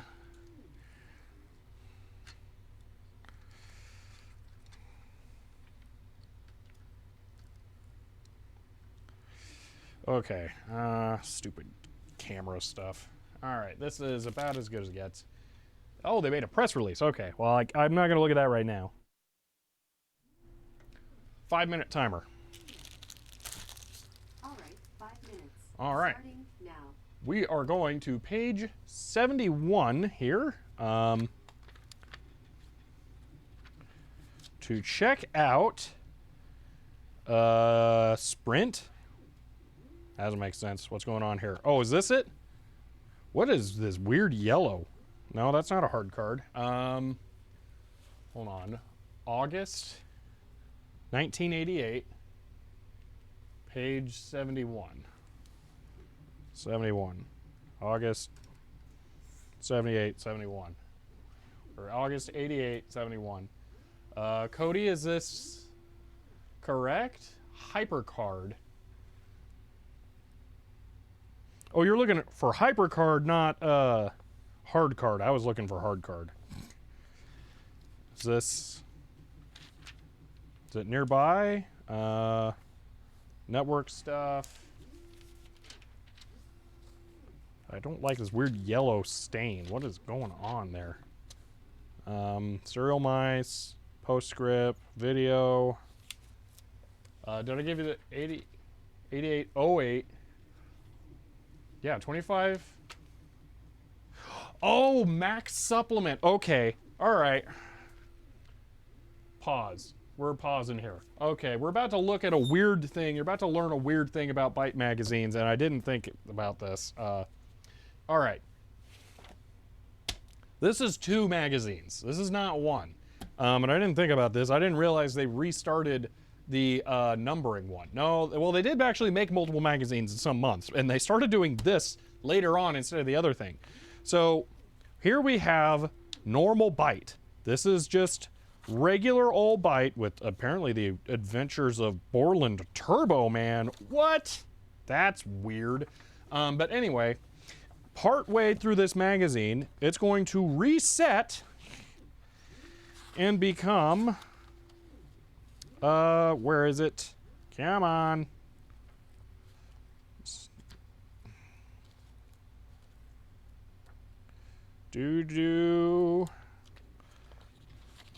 Bingo.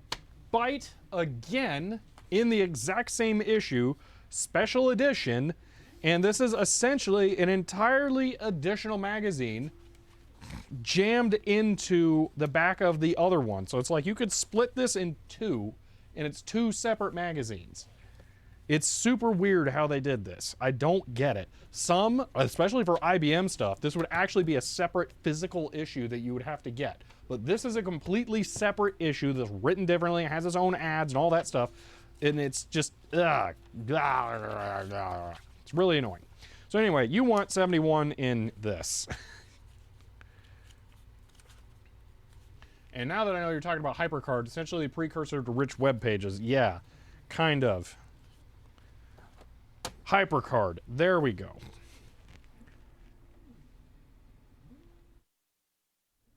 Five-minute timer. Okay.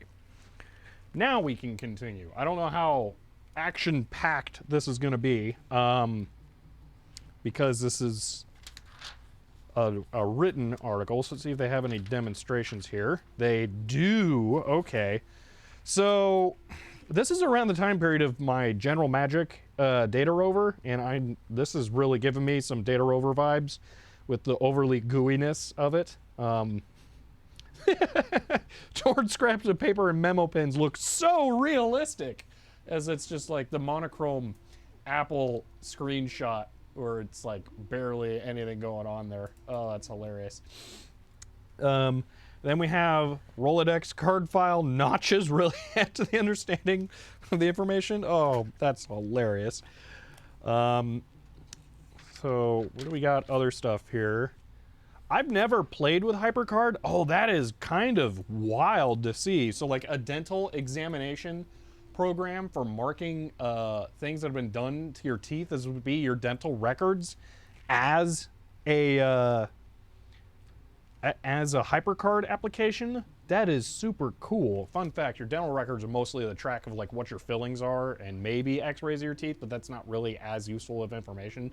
It's more like which fillings you have in which teeth. That's how they more quickly identify someone, by dental records.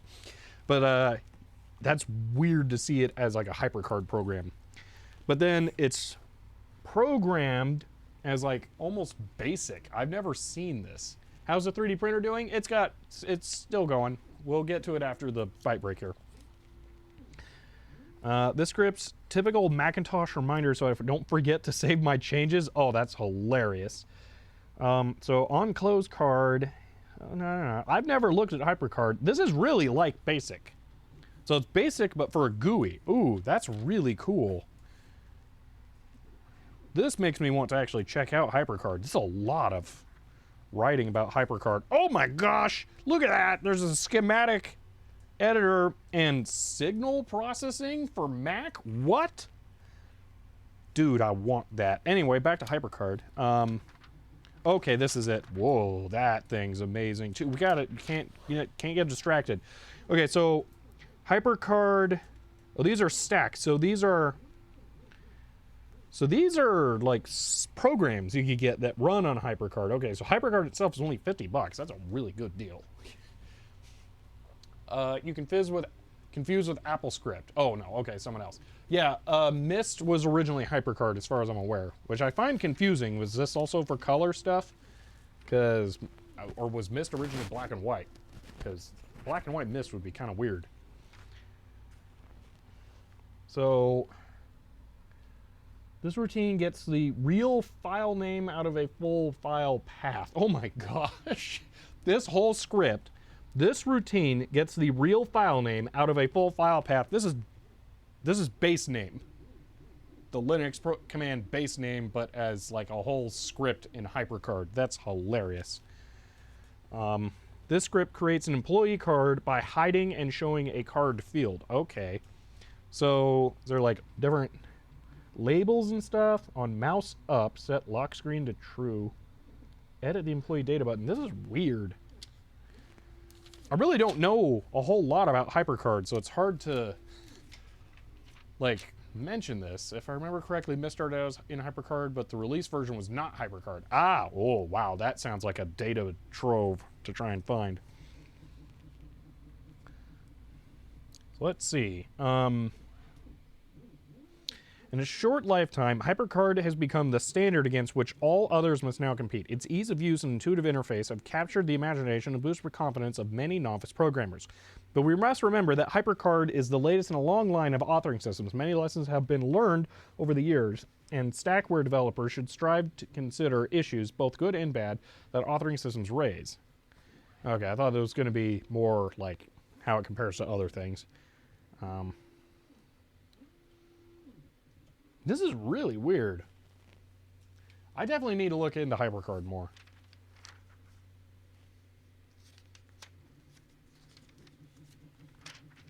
Whoa, whoa, ooh, look at that. That VCR, that's pretty. Man, this camera really doesn't do it justice. Yeah, HyperCard doesn't really seem like a markup language. Oh, guess that's that. It's definitely more of a... It seems like a programming interface that just happens to end up with graphics. There is definitely a big disparagence between what this program does and what the weird dental records thing does, though. So, yeah, this is not quite giving you the full picture. Wow, this issue fit in a normal sleeve? I didn't have to make a custom one? Man. From UI interactive perspective, I should say, I guess, yeah, if you want to think about it, like, especially with modern web. Like, I'm thinking, like, Web 1.0, I guess, is more of what I'm thinking of. All right, I'm going to take a look at a printer. So, filament. We have a couple rounds left on there, so I can wait for that. I don't need to try and yank it off just yet. Oh, it did its top layer, and it looks terrible. It's a good thing I don't care how it looks. I just care how it functions. I also just realized that this is not printing in the most optimal angle for strength or axes for strength, but it's not really a better way of doing it. So, okay. Yeah, it's still going, but there's absolutely not enough filament for it to finish. It's gonna need a change like right at the end. It's gonna be dumb. I'm actually really looking forward to trying out that new filament change method, though. That is exciting. So we've also been live for 3.5 hours. I don't like how much time it has left. Now that it's done a couple of those smaller layers, I'm curious how much time it says it's got to go.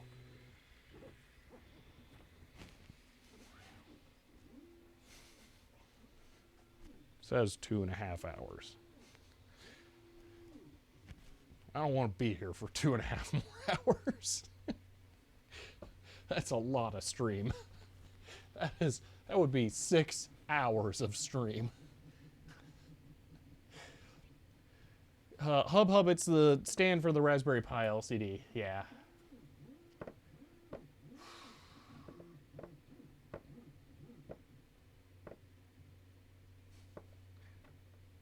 Yeah, I don't think I'm gonna do a 6-hour stream. That would be crazy. I don't think I could take that. That would be more time streaming than I got to sleep last night. So, yeah. Well, let's continue on with this for now, and we'll see what happens with that. Hopefully it's just wrong. I should have started printing it as soon as I got here. I just thought it'd be more fun to start it on stream. I got here like 2 hours early today even. Oh well. Alright. Let's get those drives out, or at least try to figure out how to take the drives out. I think I got it, so let's see. Now, looking at the drives over here, it seems like that one screw may be all that's needed to be removed to get the drive bay out. The cables have some slack to them. So they might be folded under and then just slide out. So let's see what happens if we take out that screw. Does this mechanism slide? Because it looks like that's a rail there. And it goes under. So if I jam this there and press, it moves. The whole thing is moving. Okay. So it's not just that it's like stuck or something.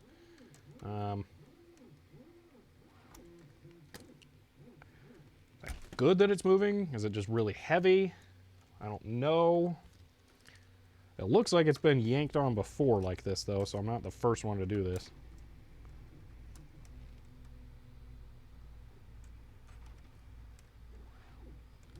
It's concerning to do this, but I don't see any issues.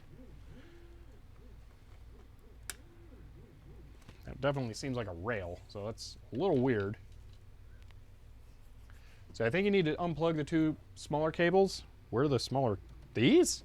Well, all the stuff runs to the back and then back up to the front. If those have to be unplugged, I don't think so. Like, if we take a look, oh man, I should unplug the power cable. We can take a look down in there. We can't, not really. Let's see if I can get the light to cooperate at all. That's where the cables are, and they just move forward with the unit. You can see them pulling forward as I slide it, but I don't think it makes a difference, because they should unplug the data cables and the two power cables.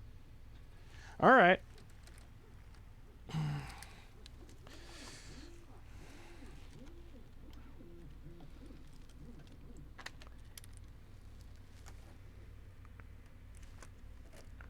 Oh, I see what the problem is.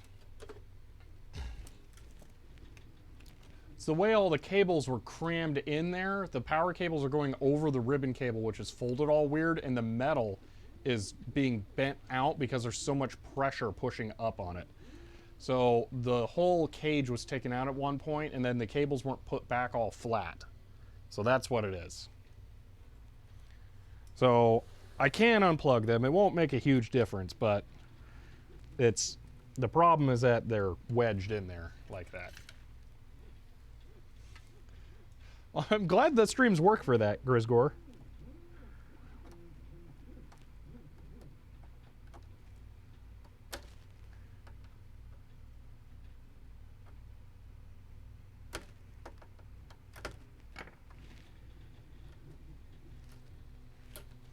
A hard drive cable, though, I don't know if I can unplug that one. I think it's pulled way into the back there. There is like no slack on it at all.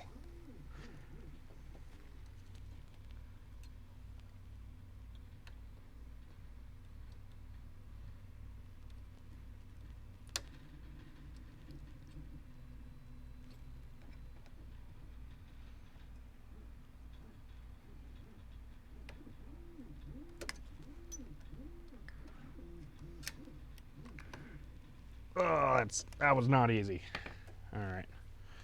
All right, now we'll try. So I took the day off today, rather terrible morning. Ugh. Oh no! That sucks. Car was stolen? I hate people. That's really frustrating.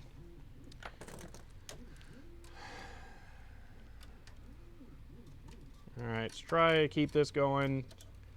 Just gonna kind of suck. Not a lot to be done about it.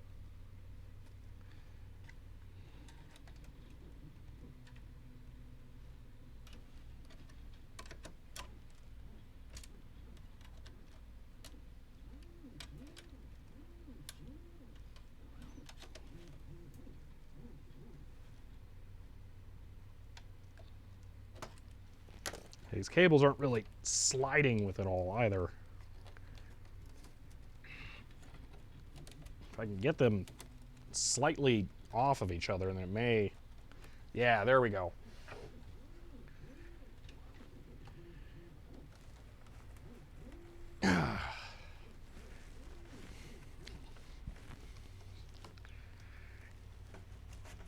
Oh, all right. There's all the drives as a unit.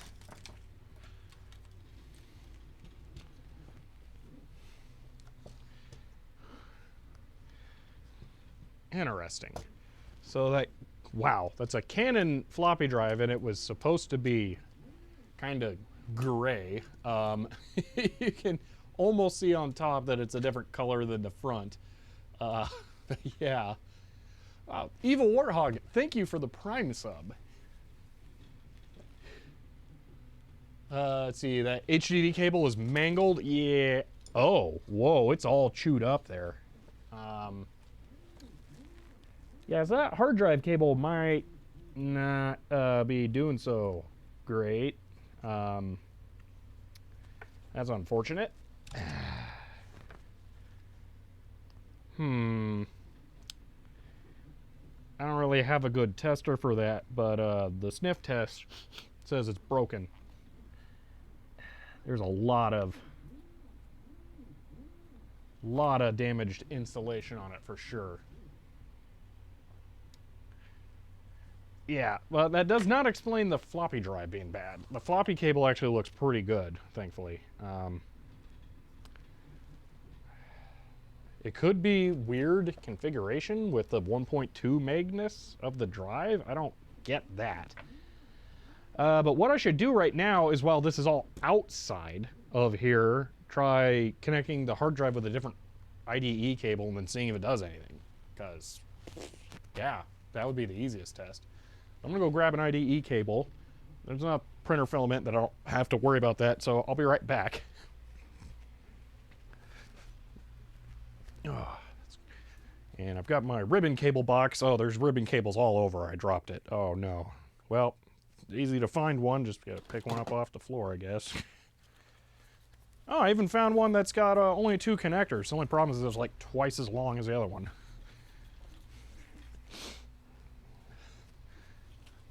I think it's more than twice as long. Oh well. Alrighty, so this is not keyed. Cool. The tab goes towards the hole, if I remember right, right? Or no, it's pin 1 to power. That'll work. Tab away from the key. Let's go that way, and then plug this in here. And then I might as well plug in the floppy drive again. I'll plug in power for the hard drive so it has a hope of anything. And we'll go GoTech and see if DOS 6 can detect a hard drive.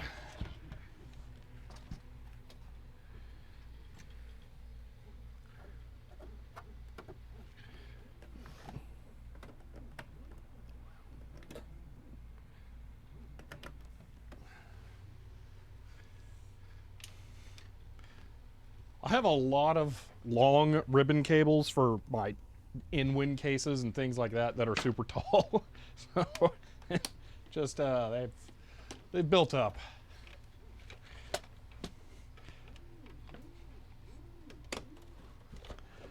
Okay. See how this goes. Oh, GoTech doesn't have power. And now it does, but I probably missed the detection. So let's restart.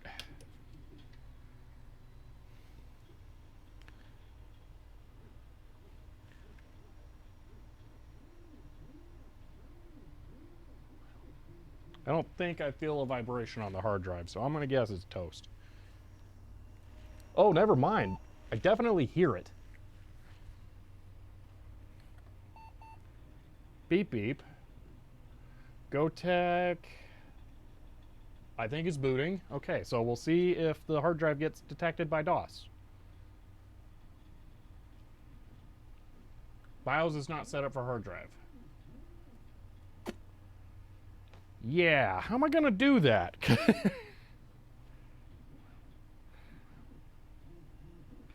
Do I need to make an actual disk with the diagnostics utility? Is that what's going on?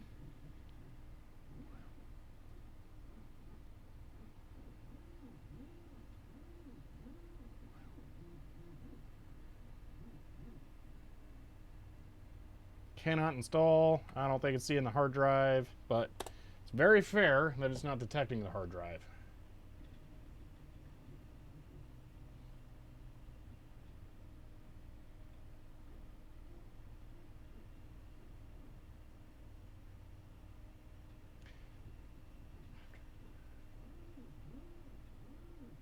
Wait, you can run the configuration disk within an operating system? It's not. It doesn't have to be booted, Helen?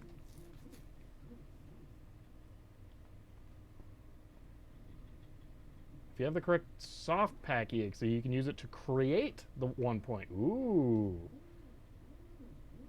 Well, Brian, the thing is that I haven't been able to get this system to read any 360K disk images correctly. And we're guessing that it's probably an RPM issue, that it's really dumb and it's only recognizing 360 RPM disks. Yeah, it's the weirdest issue. I don't know why, I don't know how, but that's what it seems to be. So yeah, F disk. Probably not going to see a hard drive. No fixed disk present. Yeah, so,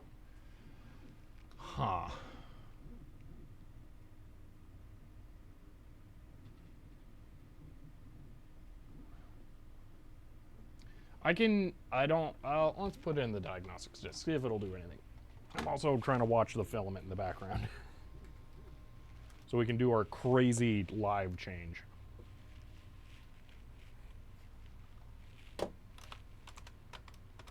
And keyboard died again.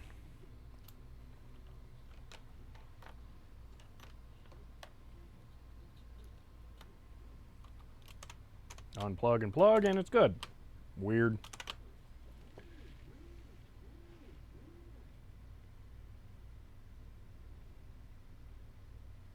Irondale, I believe that is how I'm doing it, is some kind of auto detect thing, just because it made life very easy for doing ST stuff and other things like that.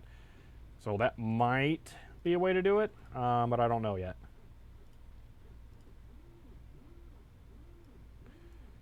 So I'm going to try the IMA disk.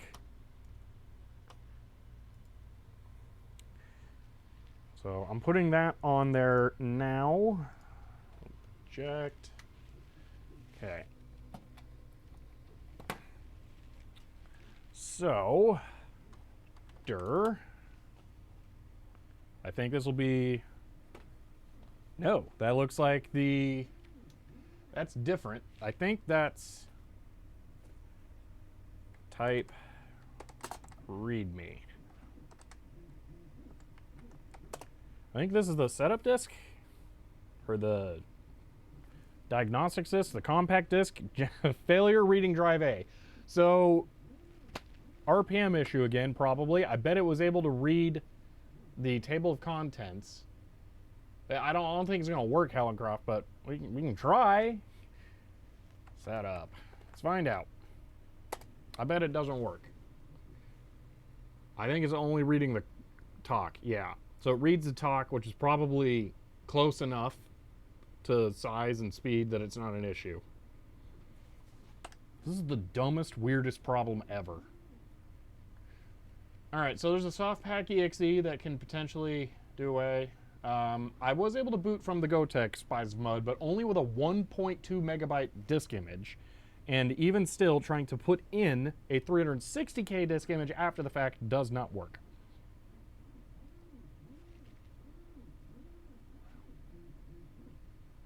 Yeah, use another computer to copy these files to a 1.2, DOS boot image.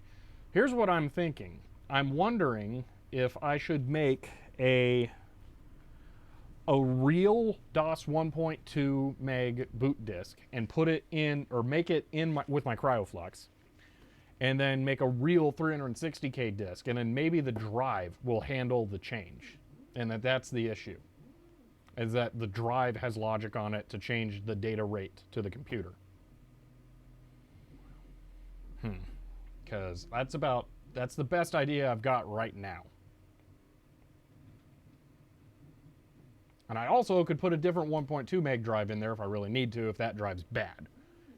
I think it may just need a 1.2 meg drive for some reason. I don't know. It's so strange. Open 720K image in... I don't have WinImage set up anywhere, Hellencroft, so that'd be kind of a pain. It might run in Wine, but I don't have it. I'd have to go download it again. Okay, what about copying the files from 360K image onto a 1.2 meg boot disk? The problem is that I'm going to have to set up another computer for that.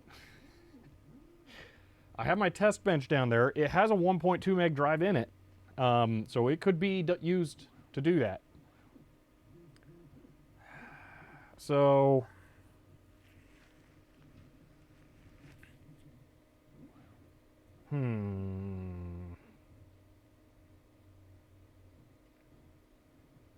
actually, what about this? FreeDOS does not have a 1.2 meg boot disk. How about this though? Test bench up here, load with the GoTech, yeah, okay. Here's a way to do it. Test bench, copy the files off of the 360K image to the SD card hard drive on the test bench, make a new blank 1.2 megabyte disk image, and then copy the files onto that on the GoTech on the test bench, and then move the 1.2 meg disk image on the flash drive over to this, and then it should be able to read the files. It's about as much work, but I avoid needing to mess with actual physical disks. Oh, you can send the 1.2 meg image on Discord, Helencroft? If you can do that, we'll try that, because that would be super quick and avoid test bench stuff.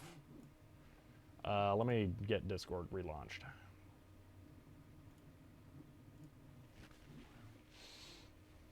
It's there already? Okay, well, you're much quicker than I am. Thank you. Ugh. Okay.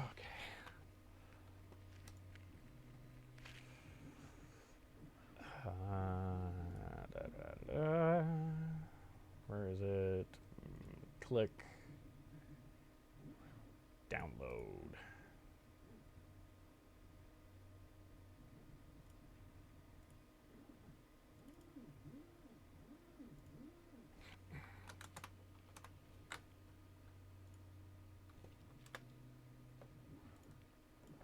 Okay, oh, GoTech drive's already in. All right, putting it on there. Delete the 360K one. Copy the 1.2. WinImage seems like it's something I need to get set up on here. That seems a little too handy. Okay, I'm gonna abort. It's gonna try and read the talk. Okay, we're gonna dir. I think it's gonna have the same files. It does, and is that another file too? arstart.com? I don't think that was there before. Type readme dot txt. Oh my gosh, typing. Txt. That's gonna work. Setup.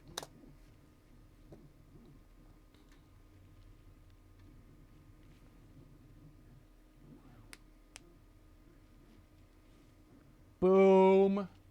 Working. Okay. I'm going to take a moment here to take a break and investigate what all is going to need to be done over there. Because we're getting very, very close. And I don't want to miss this because we're about to get into something I'm going to get distracted by for a while. So that's excellent. We're real close to this being usable maybe. But let's take a look at this. We have not a lot of filament on here. Okay, if I'm gonna do this live, I think I need to do it right now without pausing. It's gonna be now.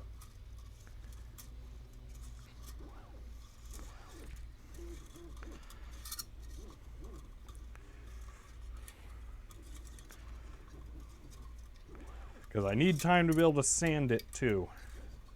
Oh, that's just mean. They hook it into the spool. Okay, that is all spiraled out without getting tangled, except it's doing the phone cord thing. Okay, there. So that's good. I think you can see what I'm doing, so I'm just gonna keep on going. I'm gonna cut a fresh flat tip there. This is barely poking out, but it's poking out. I'm gonna move the tape back. Let me hold that down, kind of, and get this poking out. I wanna make sure this doesn't tangle either. Okay. Spooling a little. There we go. Okay.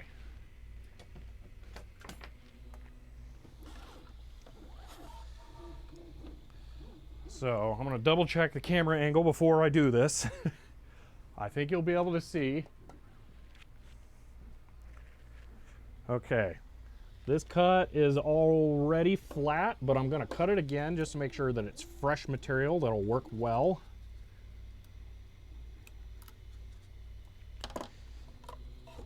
All right, I'm moving the iron down to here. There's really not enough room. That's a problem. Okay, that's safe. This I just need to hold down. I think there's enough space I can do it up here. I will double check you all can actually see that before I do this. Make sure that I don't have you miss the best part. Okay, that looks good.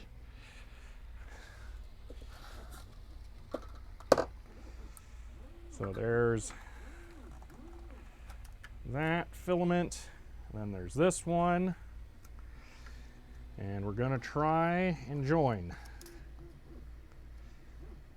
I got tape on the black stuff. Oh, I let it go, but the tape should have protected me.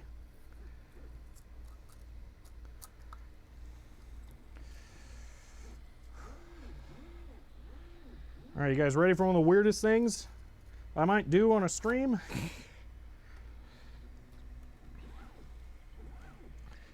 Here we go.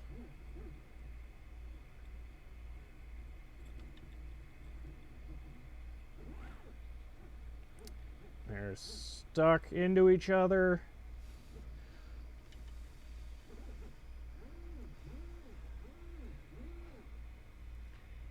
And that is them joined. There is a bit of a lip, but not as bad as the other one, I think. I'm going to try and sand it down.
Okay, that's it. I'm going to wind this onto the spool now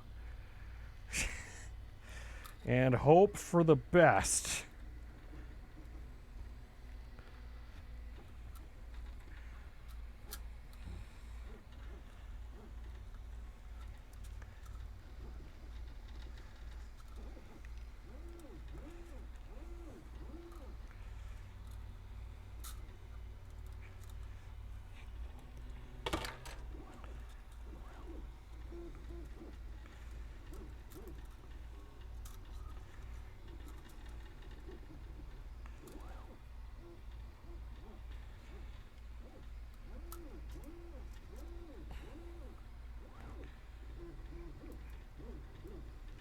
I think it needs to go one more like that.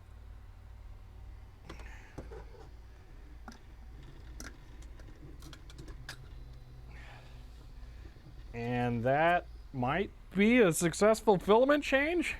We're gonna have to let it run long enough to find out if it gets through to the black stuff, but I think that'll do it.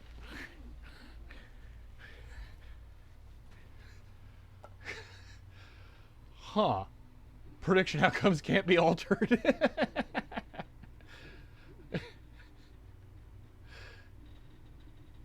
So technically its filament didn't even run out, did it? Well, we haven't finished the print yet. We haven't got to the point where it needs to change, and we haven't finished the print. So it has not finished. The real trick will be if it holds as it gets pulled over into the extruder, and I will be trying to pay attention to catch that. But if it also just ends up being black after a while, then we know it went through. So either way, we're going to have an answer. So, yeah. You would have sanded it more? I think it'll be fine. It really felt flush. Yeah. So, point will be given when it's successfully printing with black filament or not. Yes, exactly. Let's see. See, we're doing this. Will it work? Dun, dun, dun. Find out next week's episode. Let's see. Let's hope it's not the weirdest. I mean, I already think that was pretty darn weird. Probably use your clippers to clip the lip off. It wasn't really that big. It was very small, actually. Mods prediction suggestion. Will the print fail on the connection of the two filaments? Yeah. See, although it still needs to make it through the hot end. Might be the best, worst idea the stream has ever had. Yeah, really. This feels like a great way to do a filament change without having to do a filament change.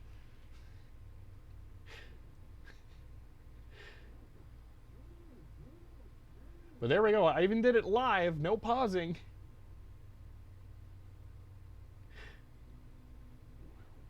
Now we need a 3D printer cam. It seems like people want that, so I think I'll just go ahead and add it. Printer cam. The thing is if I do this, copy, paste. Okay, maybe this one. Where'd it go? Transform, reset. There we go. All right, here's your printer cam. So when we see black layers, then we know that it's working.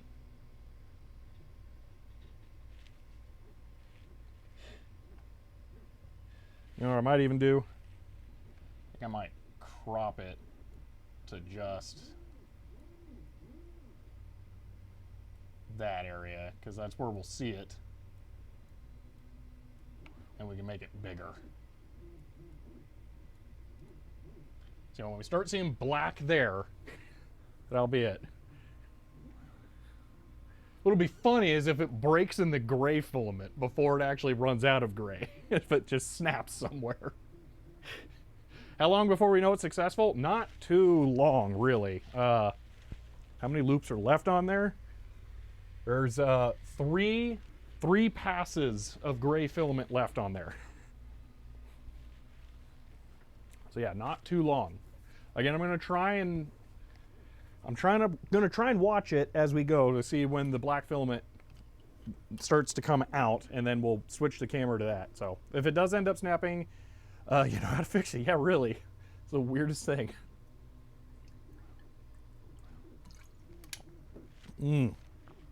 Okay. Back to this though. You guys can continue to watch the print in the bottom right. See, what exactly are you printing? Must have joined you after explained. Yeah, so what I am printing here, since I have the laptop up here, I can just explain it pretty easily. This is what I'm printing. This is a model that will hold the LCD I have that shows Octoprint. And I need this because this particular model has a lip. It's really hard to see now. Excuse me, but there is, I guess I can just move the build plate stuff. Come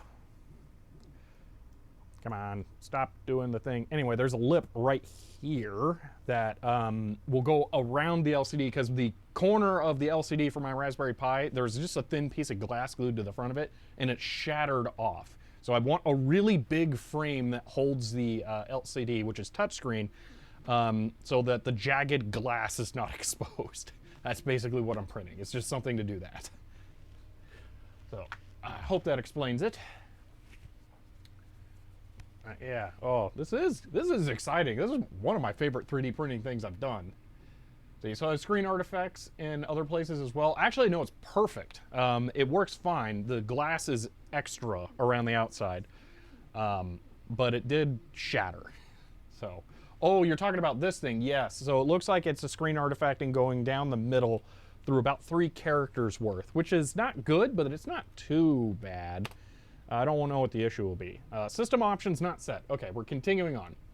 So we're actually into the Compaq Portable 3 configuration settings here, and I have Helen Croft, who is one of the viewers and a mod on my Twitch channel, for helping me with this. So that is excellent. I'm gonna set the current date to, what did I do? Oh no, sure, why not?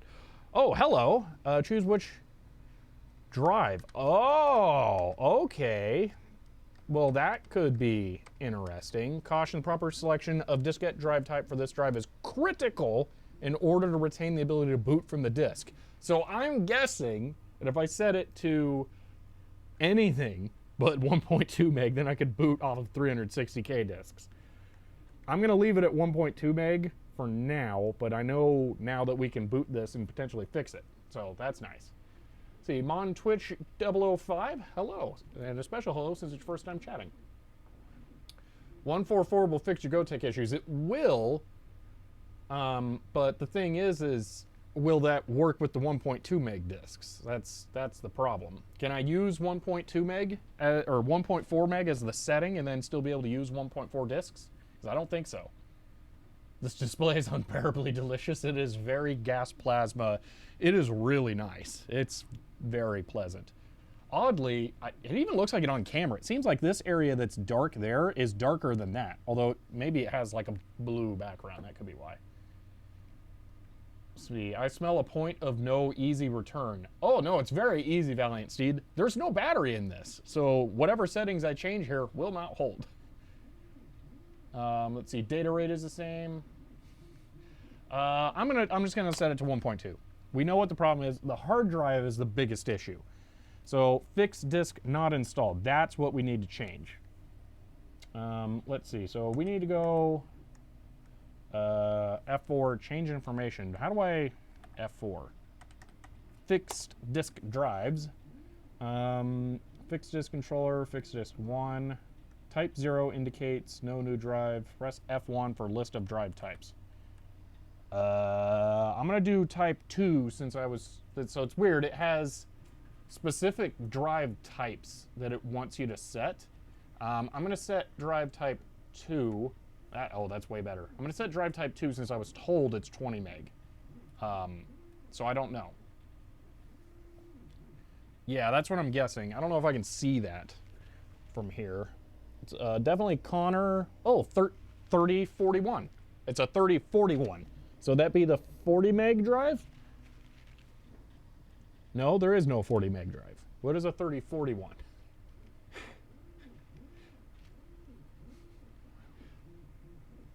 See, is the display active or passive matrix? I don't believe that applies for plasma. See, 144 works if you keep the GoTech and make all the images 144. Yeah, Helen Croft, I figured that, but I want to, I could do that. Maybe even use the 720K version of the disk thing. I'm gonna try just the type 2 for now, and I can always change it later. So escape, type 2, not 22, type 2. Okay, 2, boom. Oh no, I set both drives to that. Controller 1, disk 1 is 2. Controller 1, disk 2 is 0. Well, that's really confusing the way it does it. Okay. Escape. F3, exit. Exit and save changes. Okay. I'm curious what's going to happen. Is it going to boot it? What's it going to do? I think I'm going to unplug the GoTech's floppy or flash drive because that will have it read no disk and drive. Non-system disk. Okay, so it didn't boot the hard drive, so there's that. All right, I put in the flash drive. I'm going to move over to the second disk image, which should be DOS 622. Gray filament is on the last bit before it goes black. So we're about to switch over to watching that. This should be booting 622 in a moment. There we go.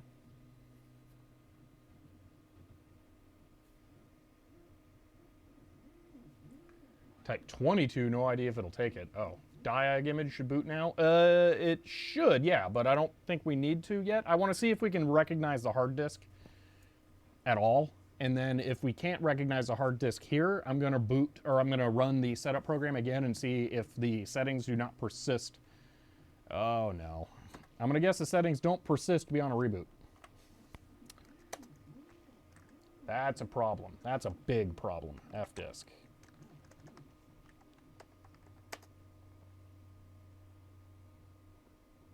No fixed disk present. Oh, no. Setup.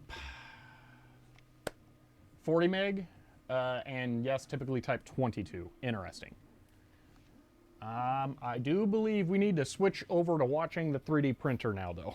So let's go ahead and do that, because this is about to get weird.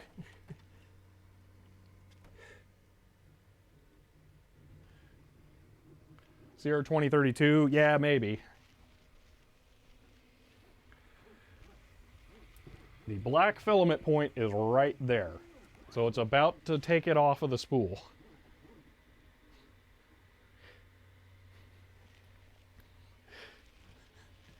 I can't see, oh, I can rotate this monitor and see chat. There we go.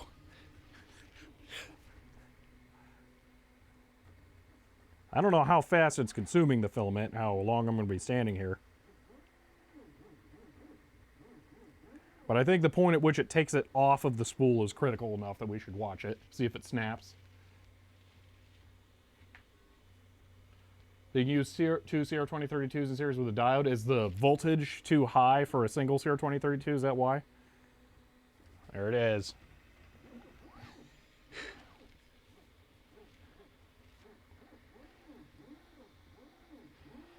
For a quick test, I will try plugging the battery back in, although now that I think about it, I don't know what orientation it was. Oh, it doesn't matter. It's really smart. You can rotate it. Okay, that's cool. Yeah, it's right there. I don't know if you can see it. I can't really get the camera any closer.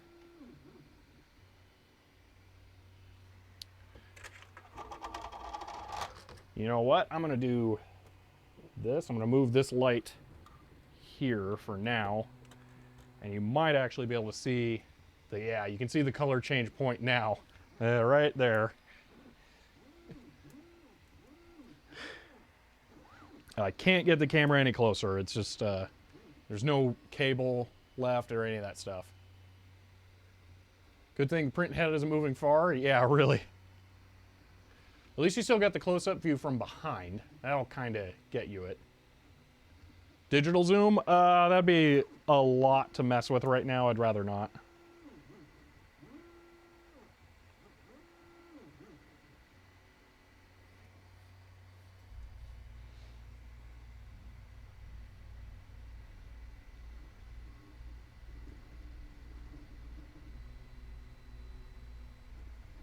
Oh my gosh, that'd be hilarious if that was like the last layer and then it finishes right now, just before getting the gray in.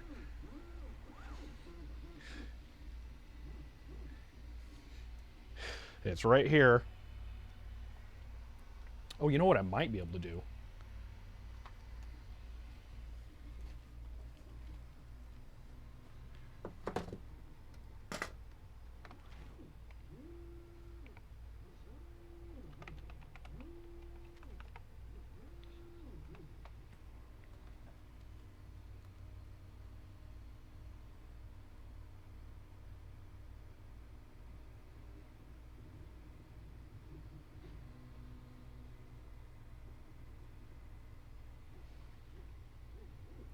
So you got work, trying to do phone cam.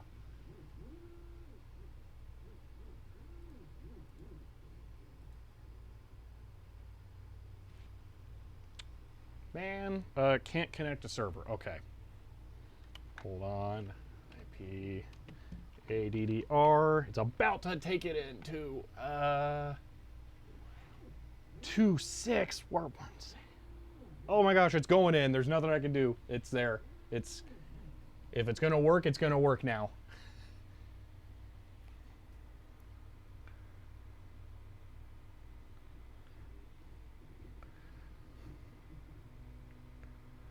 The IP address on my computer changed.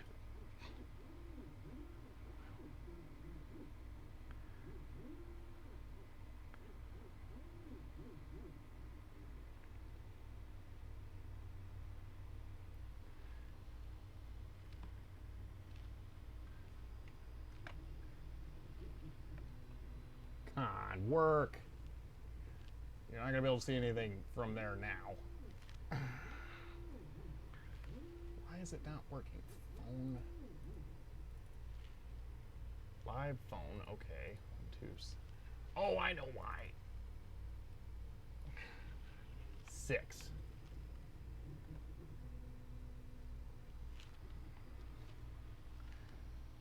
I still have time to catch the first couple of black strands close up. If this will actually work. Why won't it work? Connect. Oh, I totally messed it up. Bingo, it's about to take it. Come on, go. I'm gonna just head over.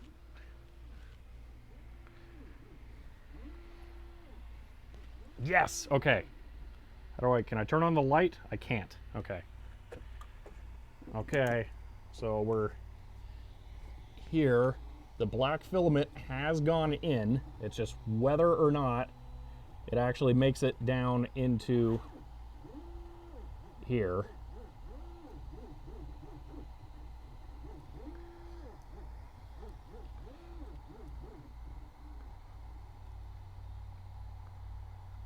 This phone really hates focusing.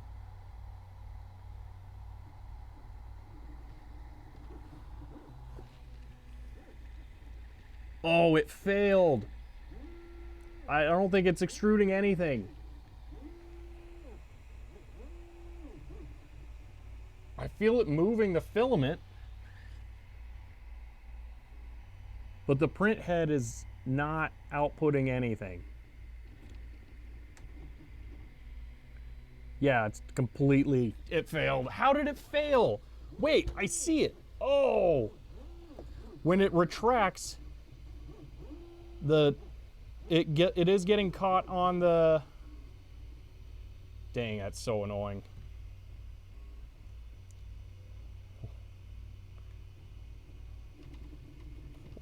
Let's watch it. I want to watch it retract. There you go. It got caught on the bump. I didn't do it smooth enough. Dang it, fail.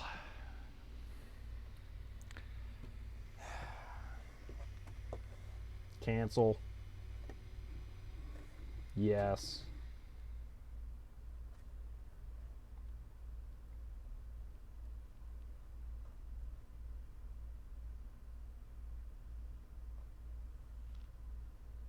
But you know what?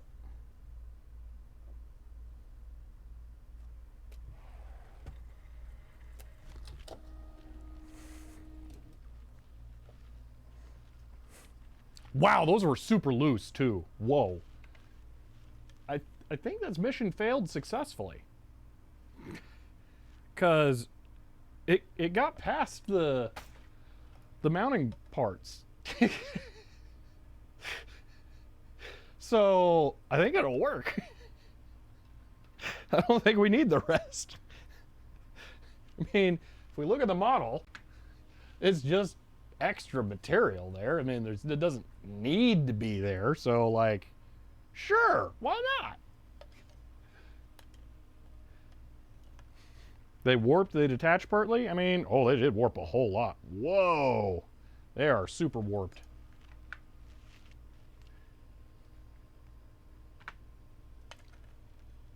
Look at that. That's very round. That's not like GoPro. But that's, yeah, that's, there we go. Look at that. Wow. But yeah, it worked.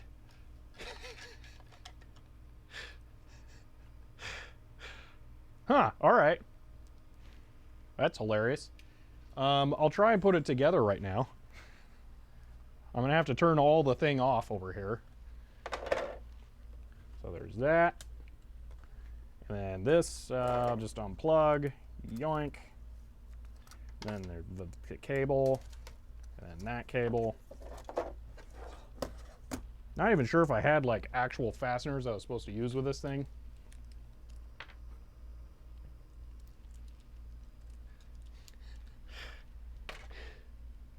Yeah, I think it's gonna work, especially since we have this thing that will hold it all spaced correctly.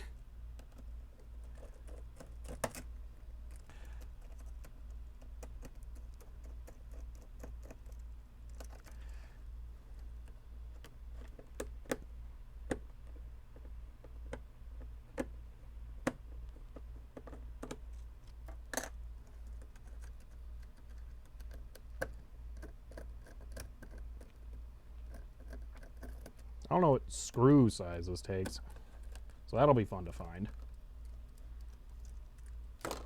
Am I gonna take all that off to put this one dumb plate on? Why do I even need this plate? Do I? Can I just... Is there any reason I can't just do that?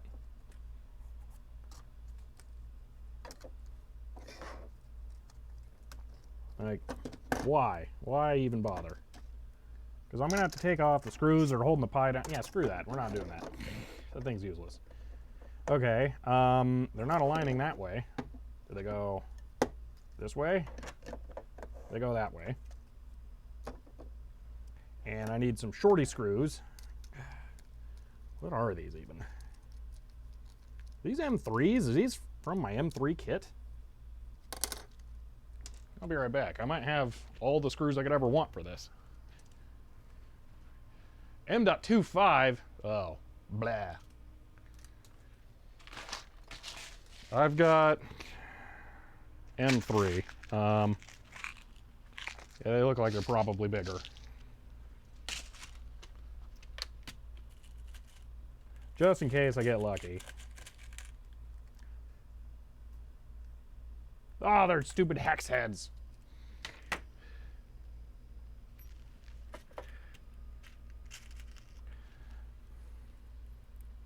Let me try one by hand first here. That'll fit. Okay, let me find the right bit.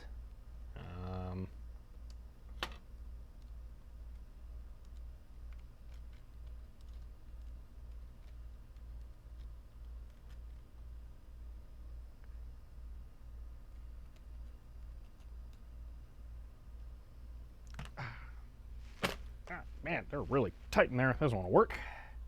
Okay, that came from there. There's a driver at. Grab some of these short ones. They're not magnetic. Still not magnetic.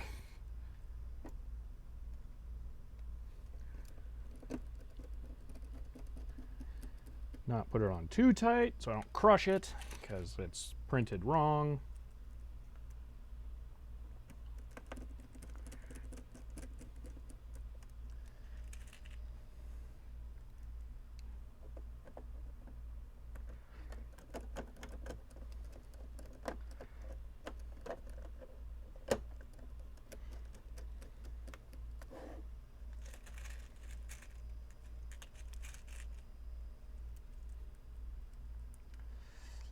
Last screw.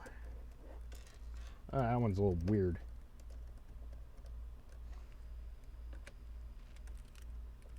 I may have chewed up that one.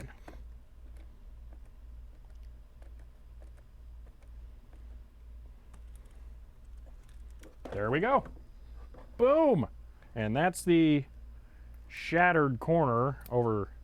No. Oh, down there. It's upside down? Oh, there. There we go. And that's the shattered corner I'm trying to hide / protect me and it. So that's perfect. Awesome. I can plug all the stuff back in.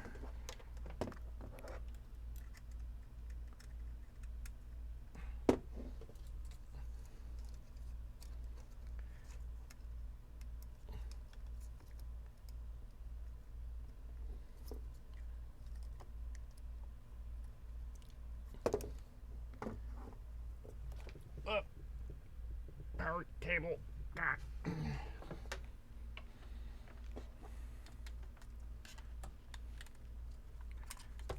Damn it. And that's upside down. There we go. Nice and roll caged.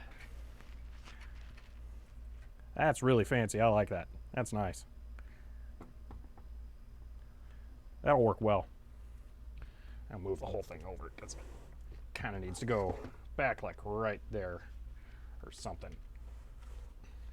I'll figure it out, but that works well.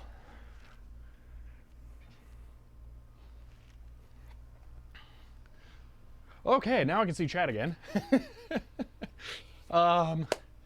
Yeah, we just, so we need to not do 3D printer prediction from now on. Yeah, really. That went all the different possible ways.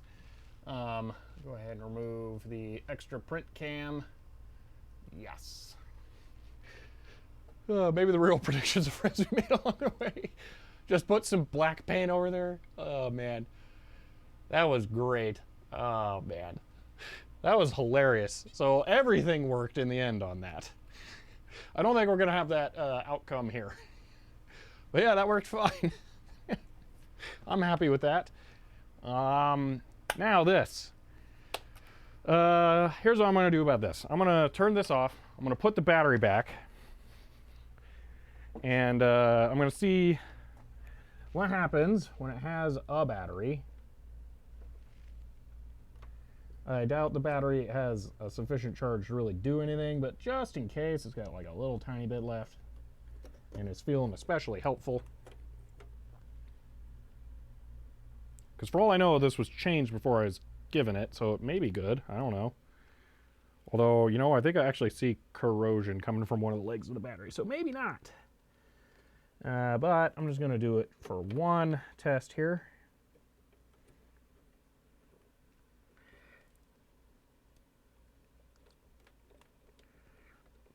All right, it's pressed in. Try that, see what happens.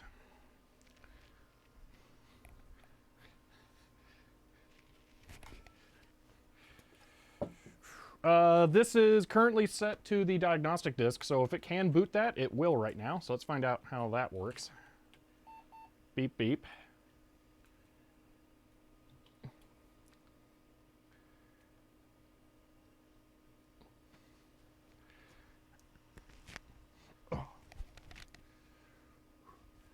Could use a voltmeter to check the battery. I bet it's nothing. Just say your bench supply to 3.7. That's not a bad idea.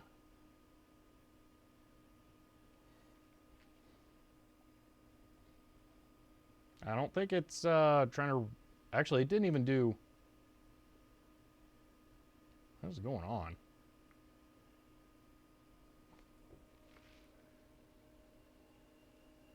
I hear the hard drive spinning up and then slowing down, and spinning up and then slowing down. I don't think it tried to read the RAM either, did it? Is it doing something really weird? I'll set it to the DOS disk and turn it off and on again.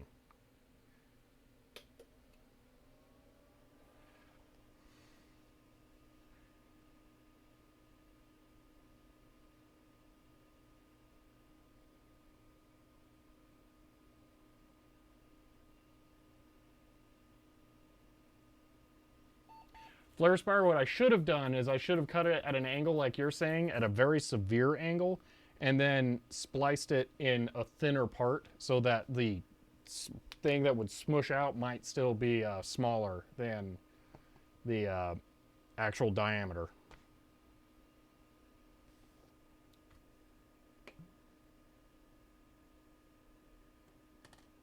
But that might have actually fixed it.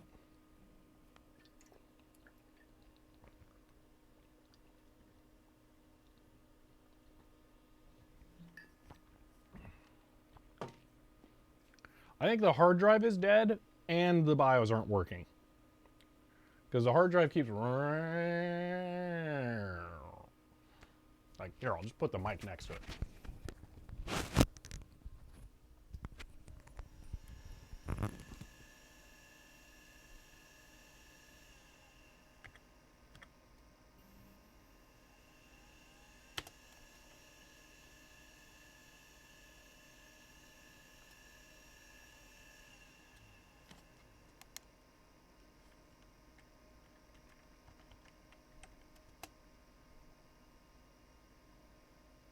Oh, did it just work there?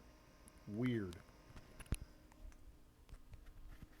Usually comes from bad bearings, the spinning up part. Not hearing any head activity, so it might be foobar. Yeah, I'm not either, but it shouldn't. Nothing thinks it's there, though. So nothing's trying to access it. The BIOS says there's nothing here. Don't worry about it. So what I need to do is I need to, let's sure that date works. Following configurations options were automatically updated. Oh, that's weird. So it did take it. Oh. It's not detecting the drive.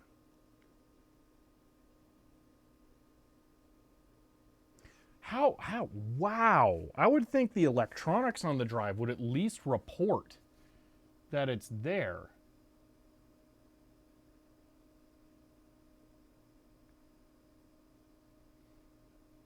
It auto-removed it, but yeah, it untook it. Yeah. But that it removed it means that the drive is not reporting itself as being there, because I would think that the drive's electronics, the circuit board on it, would work fine unless that detects that there is an issue and then reports nothing or just ignores. Maybe the call response setup where the computer asks like, hey, you there, doesn't start on the drive's electronics until the drive electronics gets a successful read.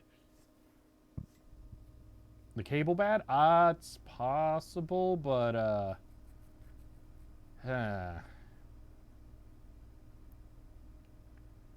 I don't think it's the cable. The cable's in really good shape. I say that, but you know, I don't actually know. I could try flipping the cable as well, because it's not keyed with the missing pin. So it's possible I have that backwards. I don't remember what that does on IDE. Hopefully nothing really horrible.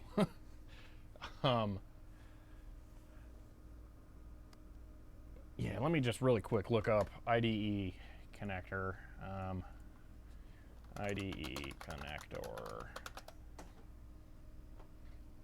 I just want to see which side the missing pin goes on, the side with the tab or not. Okay, tab goes away from the missing pin. So it is all connected correctly then. So, what if you set it to type 22? I can try that, yeah. We can try that.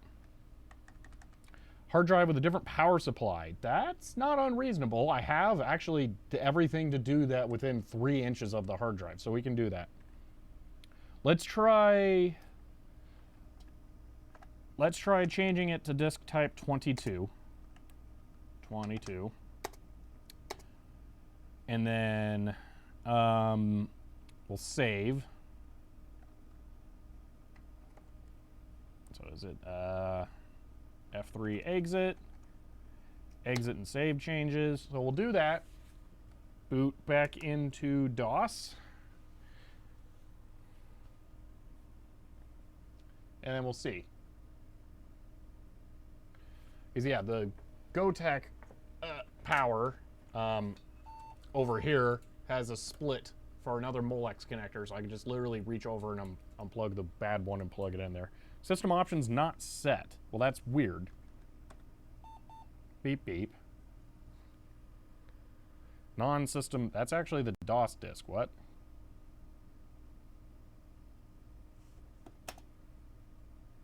It should be the DOS disk.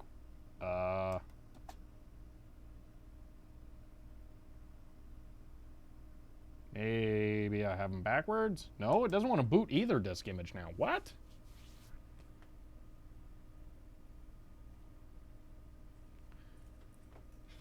One of these should work. How long of a period does it take, does the change keyboard take to come back into stock? Only once per stream. Because I have one keyboard over here that I know will work with whatever I've got. So I only have it do it, or make it available once per stream. It was still set for 1.2. That's good. That should work, because these are 1.2 images. One should be DOS. It tries to access it, and then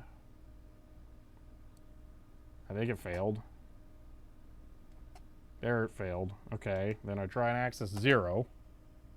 It tries to read it. Fail. Huh. Okay, I'm going to retransfer the 622 image. See if maybe it, like, erased it or something stupid like that.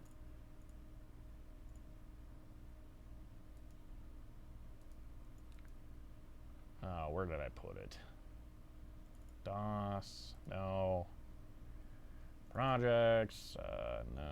Computer, software, DOS 622, 5 1/4. Yep, okay, there, okay. So overwrite that. Yes. Safely remove. Try booting from the hard drive. I mean, it should just do it when there is no bootable disk, isn't there?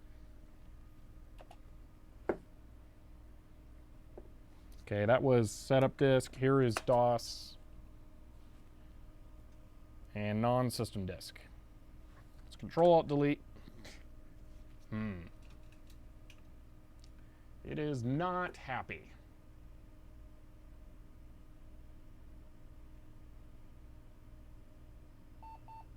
Beep, beep. Okay.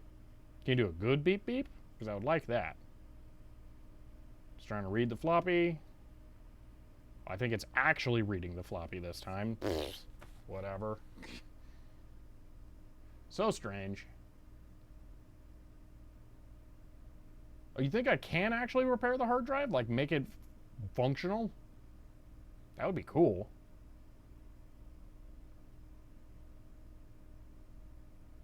It's a very early 3.5-inch drive, so it's worth trying to rescue.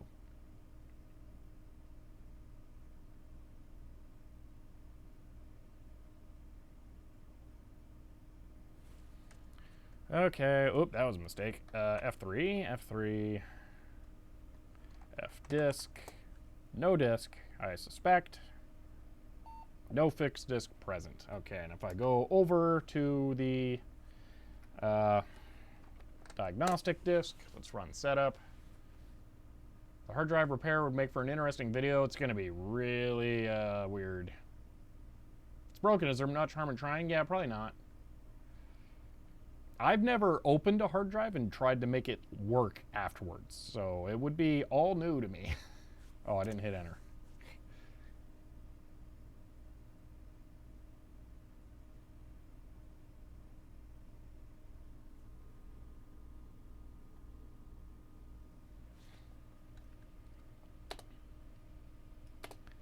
Okay, automatically updated, blah. Yeah, it removed it. So, melted gasket that damaged magnets. All right. Well, that's really annoying. So would you, like, replace the magnets, or did you recoat them?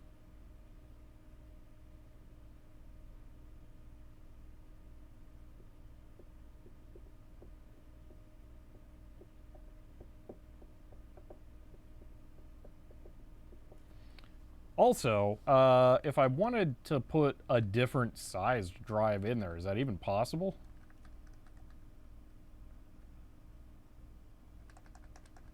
Because it seems like I can't put a custom one in. So like an XT-IDE might... Well, I was going to say actually an XT-IDE isn't necessary, but I was thinking something like an SD IDE adapter may not work. Actually just filed them down so they're even again, wouldn't hit the voice coil. Ah, okay. So the corrosion was interfering, got it. So you'd likely have to match one of the drive types. That's super complicated, okay. That's unfortunate. So I don't think I have another hard drive, because right now I'm thinking, like, what could I do to make this usable? Just immediately. Like right now, if I really wanted to, you know what? We can do that. Let's do that. Hold on, I'll be right back. Where did I put everything away? I don't think I did. But where did I put it? There it is. Because, oh, I can't because I don't have a physical floppy drive connected. I was going to try and play Planet X3, but I can't because I don't, yeah. Does anyone like put a disk image of Planet X3 up anywhere? Good. Oh, it's a 360K disc too, so oh man, it doesn't even matter. I mean, it's good as 360K, but blah.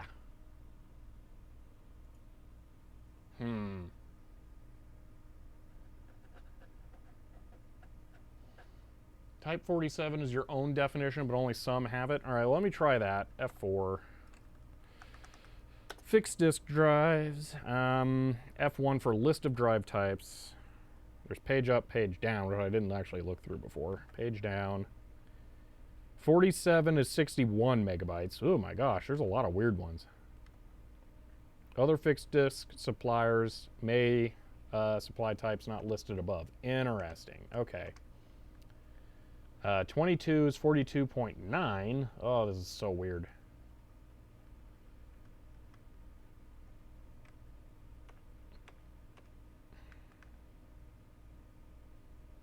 Well, okay, we still have one more option. We haven't tried powering the drive externally. Let's do that. I should have set it to a type there, but oh well. I'm just not optimistic. While that's going on, I'm going to go grab a box of all of my Western Digital Caviar drives and see if any of those are a compatible size. Probably not, but just in case.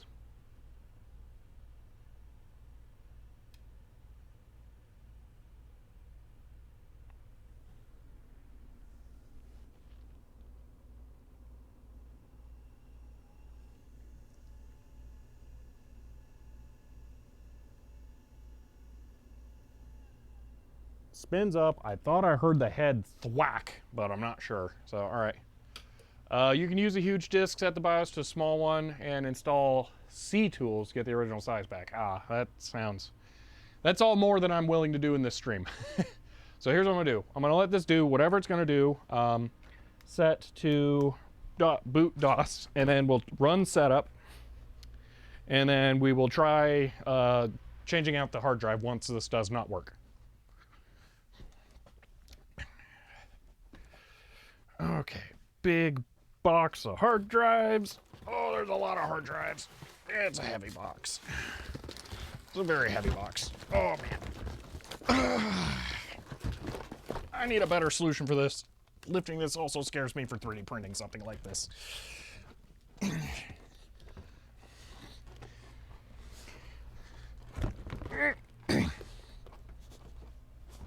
Okay.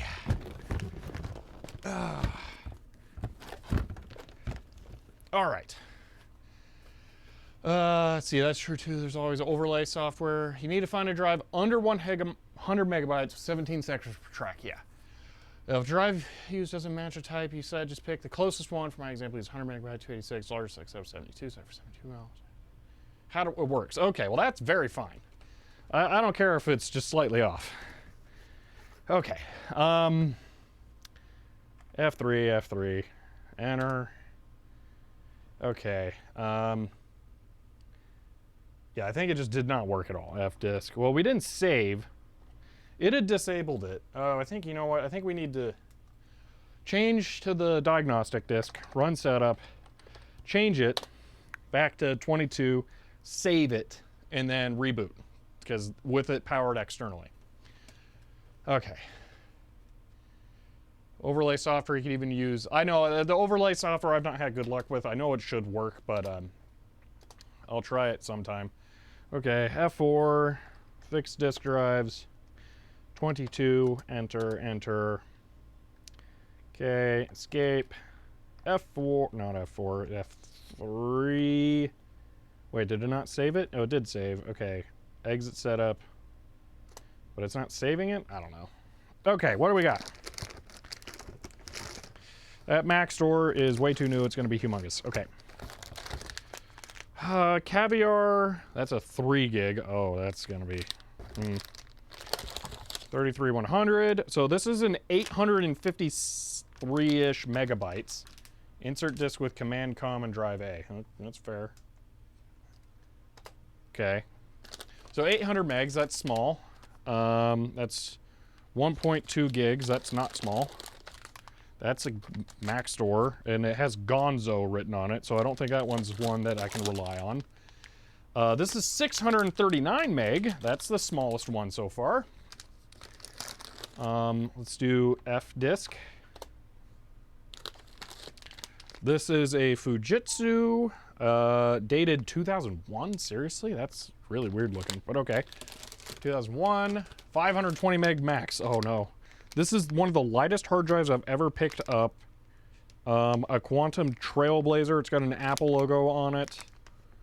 It does not have a capacity rated 840 AT.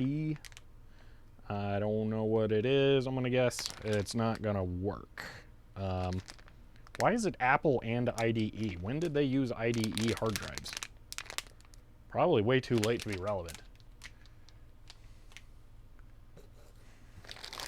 Okay, Caviar 1 gig.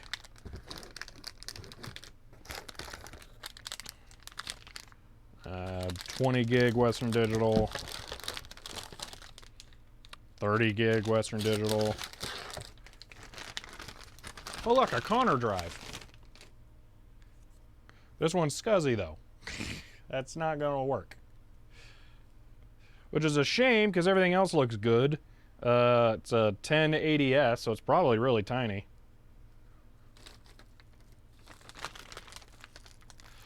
Oh, this can show me, kind of. So there's probably the same rubber gasket-y thing that you're talking about that goes around that lip. Because it looks kind of similar. Not really the same, but yeah, so there's probably between this like metal plate, a couple of gaskets there that are bad. Now, so you have a 100-ish megabyte hard drive around I could send you if yours works. I don't know if we need to do that right now. Just hold off on that kind of thing.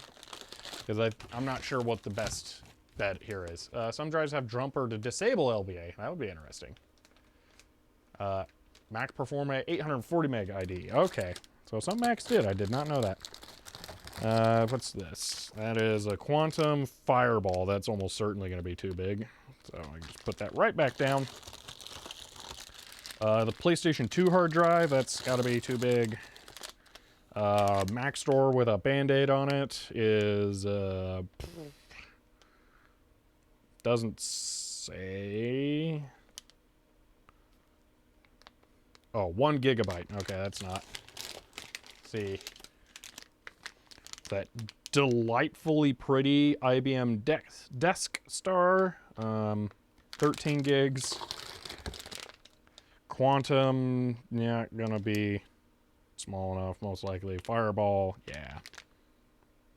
Oh, it's a Compaq, but it's 15 gigs. And then the Mac Store. Okay, so none of those are gonna work. That's a shame. So this would be the closest I've got. I know you said it was 540 or 520 megs, but I'm just gonna real quick like take a look through the menu just to make sure that a 640 won't work.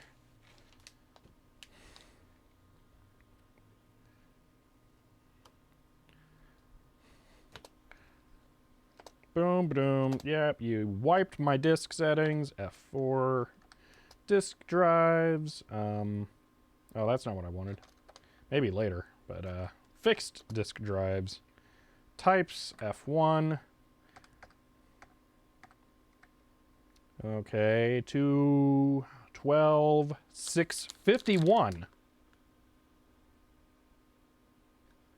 Type 41, 651 megabytes, Xenix use. Would that potentially works? I'm thinking I should try... Oh, we got rated. Hello, S. Marcel. And hello, Puff Pastry. Since your first time chatting. You never rebooted after changing. Does that matter? Did I not? I don't know. We'll try type 41 in a moment. Type 49? Oh, yeah, that looks pretty normal. Okay, we'll try type 49. Well, 22. Enter. Enter. We'll reboot. Fully reboot. Okay. Escape. F3. Exit. It didn't ask me to save. Exit. Insert any key or anything with command com. Okay, boom. And then it should do it. Then we'll reboot, I guess. Control-Alt-Delete, see what it does. And then after that doesn't work because I think that drive's dead. We'll try putting in the 600 meg caviar and see if that works. Oh, that's weird. The whole bottom has no parts.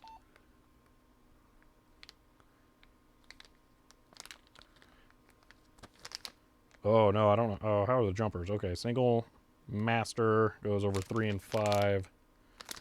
I want to look at it that way, hopefully. Okay, starting DOS. All right. Also, S. Marcel, hope your stream went well. For water sports, I will switch to ID for lower end Macs at first, and then all of them after quick search looks like started July 94. Okay. Anyway, I wanted to have a box. Oh, you didn't even see the hard drive box. I'm an idiot. I meant to show you that. That's the hard drive box. That's all the hard drives. I was thinking I want to make something like this that I 3D print that holds the drives up vertically like that. But that box is so heavy, I feel like the 3D printing stuff would just shatter. So I don't know if that's going to work. I love the old Caviar drives. Their self-test sound is ingrained into my memory. I think they look pretty. I haven't actually had a chance to use them, so I'm curious here. Okay, F-disk is pretty much just going to not work. No fixed disks present. Okay, so we're going to shut it off. Boom. We're going to put the Caviar on over here. And then we'll see what happens. Since changing the power didn't do anything, I'm going to use the original power cable that came with the computer. That way I don't have the drive on all the time. Now this is actually totally loose. I can move it out of the way. So I think this is set to master. I don't know. 1, 2, 5. Okay, so that is correct. 3, 5. This is set to master single. Plug that in. And plug that in. Then we'll be trying type 49.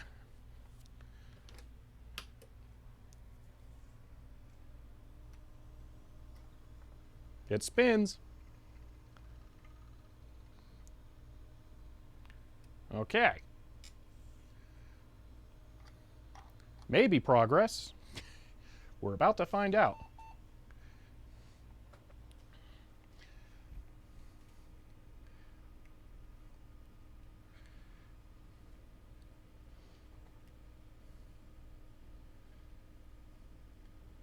See, not that well. Went from Celeste deciding to go on a retro game. Oh, I couldn't access my Samba share and ended up fixing that on stream. Well, at least you got it fixed, it sounds like. Those kinds of issues are very frustrating. I actually have my server off at home right now for other issues, and fixing that one's going to be really difficult. But yeah, that's that's good you got it fixed, though.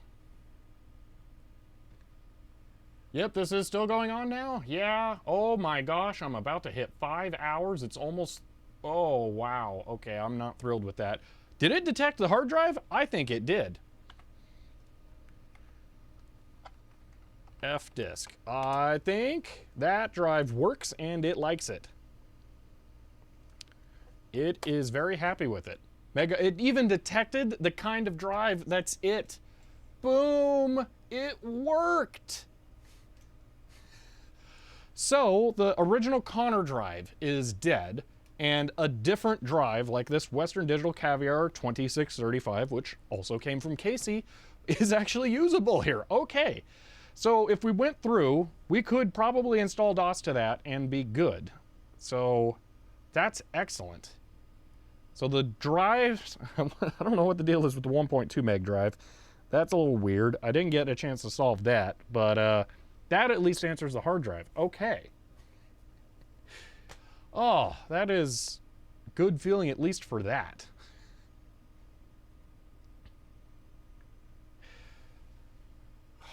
I would repartition first, though. Yeah, I don't think I'm actually going to install. It's so late now. The stream's been going on for so long. I kind of want to end it. I don't feel like I made any very significant discoveries as far as a video is concerned, unfortunately. But I feel like we've answered a lot of questions. We at least know that when it's set to 1.2 meg, it won't work with other drives, which is weird, and that the hard drive that it came with is dead. So, yeah. I should probably also yoink that battery. And yes, it's detected as 40 megabyte to match type 22. It says total disk space is 40 megs right there, but then it says the drive is 610 megabytes right there. Is this the hard drive and put the setup files on it? My initial reaction was to try and make or to try and see what's on the drives first in case it's worth trying to recover data for people. So I'm not super keen on just wiping it, but the reality is it's probably fine to do that. It says non-DOS, so it's probably super new. It reads the original partition as 610 megabytes. Oh, that's in the partition table. So, okay, so we do need to actually go and run setup. Okay, I get it. The partition table is 610 and it reads that from the data on the hard drive. Okay. I'll set as type 49, restart, and then I guess we'll sys the drive and copy stuff over, just to boot it off of the hard drive once and feel all warm and fuzzy. Okay, so exit, setup. All right, I'm going to reiterate that for video purposes. All right, to make this computer at least do something with the hard drive, we're going to rerun the Compaq utility here and change the drive type to 49 because it is only detecting 40 megs of hard drive, so that's not right. And if we go through the list again here, type 49 is 651 megabytes, which is smaller than that, or bigger than that drive, so that should work. So we can do 49 as the drive size. Unknown drive type entered. Please enter. It's in your list. 49, 651. Compaq DOS OS2. What? Let's try 41. 41. Sure, why not? See what that does. Escape. Fixed disk, type 41, 259 megabytes? What?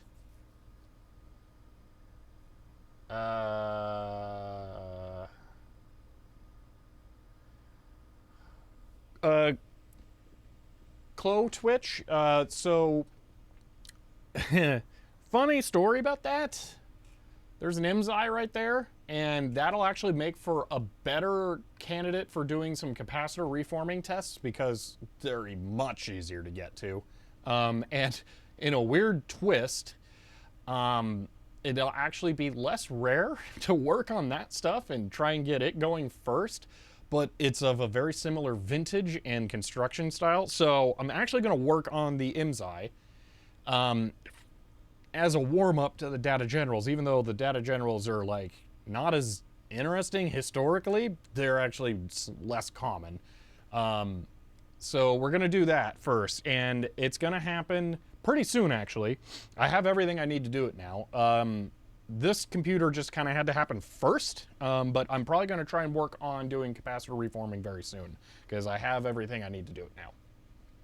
So if you choose a drive type larger than the drive is, it'll error out when you partition.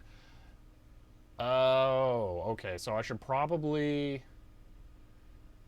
choose a smaller one then. We can do that. So F4. Okay, so Brian the electrician here is actually watching the stream and is advising me to choose a smaller drive type. Wait, what is going on here? These are the options it's giving me. It just Okay, the camera was kind of far away. But it gave me type 49 as an option, and it's negative 180 point negative 5 megabytes.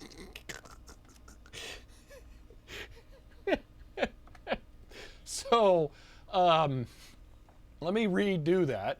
I went to fix disk drives, and then it gives me these options instead of typing for some reason. And 49 is an option, even though it told me earlier that's not valid. But I think I'm going to go with that and see what happens. Let's see if maybe the BIOS is less intelligent than DOS itself, and doing that'll work. So escape, F3, exit and save changes. Now it's going to ask for me to put the MS-DOS disk back in. Okay, let's do this.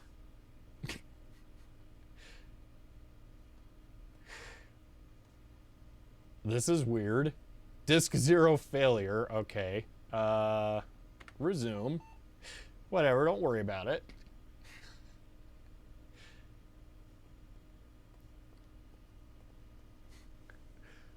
If it fails in the BIOS, it's probably not bootable, but it'd be hilarious if DOS could use it, but then the BIOS can't.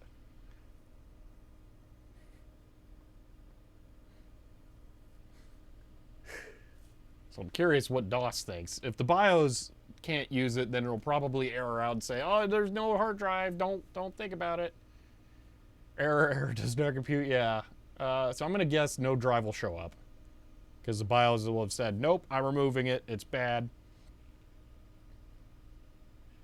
So, yep, no drive. Okay, so we're gonna have to pick a smaller drive size. So I'll go through and pick whatever the next smallest one is. Okay, let's do this. Error reading drive A. That was this bag popping. That was concerning. Okay.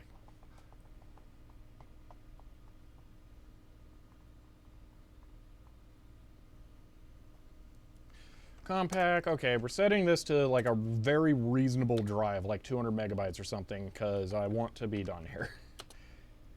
Okay, fixed disk, and it's not giving me the option list this time for some reason, weirdly.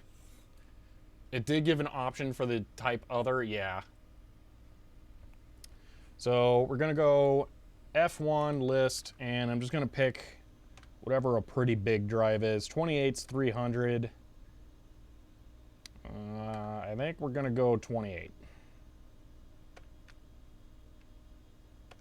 325. So we're gonna go 28, enter, enter. Okay, and now it's only 100 megabytes for some reason. But whatever, we're gonna not worry about that. Wait, is it saying megabit? Hold on. F4, fixed disk drives, list. Oh no, it's megabyte. Why is it different? Oh well, whatever. 28 says 104 megabytes, but whatever, we'll just not worry about that. F3, exit, exit and save. Was it 38, not 28? Am I an idiot? I'll just rerun setup, hold on.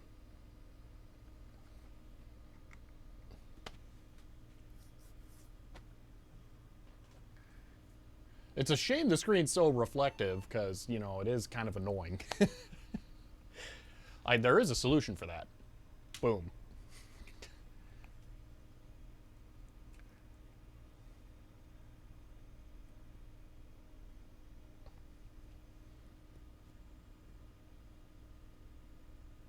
Yeah, 1/8 that, yeah, that's right.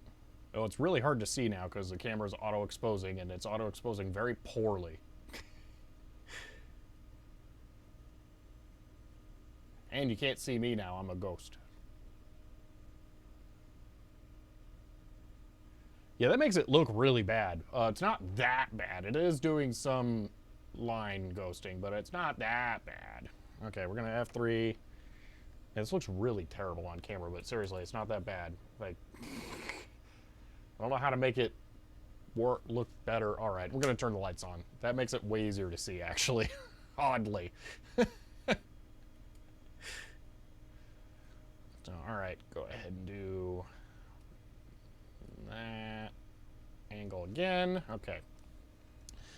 F3, F3. Just gonna do F disk again, just to make sure that not F disk.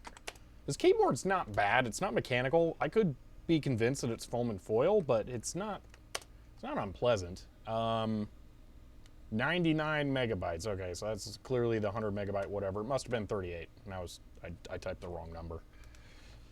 Setup.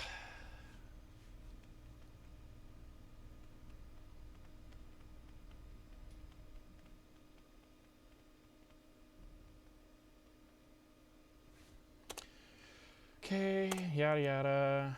F4, fixed disk type, F1. It was 38, wasn't it? 28, 325, 38, 315. Okay, so it should be 300 megabytes. What gives? Let's see what 38 shows. 38 shows 315 megabytes. I hate this thing. What? This makes no sense. Whatever. We're going with it. All right. F3, exit and save. Whatever.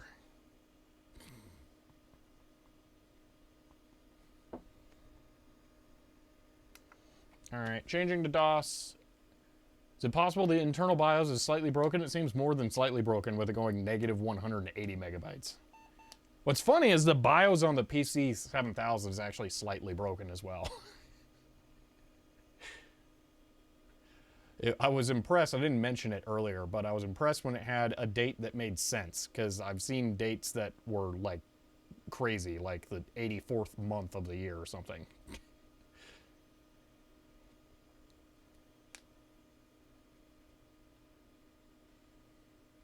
BIOS and setup do not agree on the disk types. That could be it. This could be an incompatible setup utility. So, can the diag disk count the heads? I don't know. So it comes short on disk heads, potentially. Okay, so we're going to do F3. Yep, we're exiting. We're going to do F disk. Okay, display partition. We have 300 megs free. Okay, so we're going to close that out. We're going to delete active partition, delete non-DOS, because it's probably like FAT32 or something. So we're going to wish to delete that. Yep, partition deleted. Escape. Okay, create DOS partition, primary. Use the whole thing. Oh yeah, all 300 megs of the whole thing for sure. Definitely. Now it's going to reboot.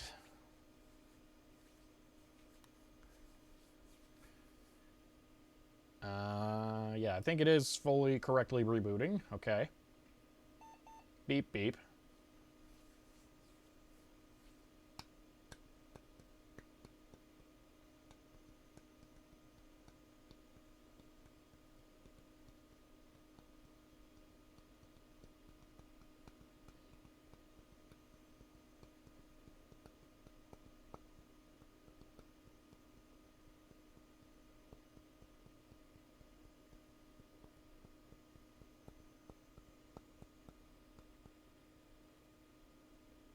Give it a 20 terabyte drive, yeah.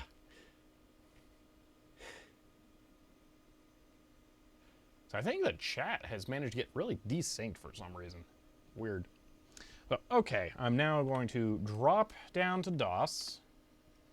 We're going to format C/S. And that should format it. And put the command prompt and the kernel hidden files on there, because the DOS hides its actual boot kernel files from you on there. But that should make it bootable. And I'm going to call that good once we get that going, because this computer needs more work in different ways than I anticipated. While that's going, though, noticing that is a giant rubber grommet holding that original hard drive in. That thing is massive. Very well isolated. ms-dos.sys and io.sys, yeah, and it marks them as hidden files, right? Can anyone recommend a good video that has a deep dive of init.rd? Oh, no. No. Oh, that's Marcel. I didn't see you were leaving. Have a good night.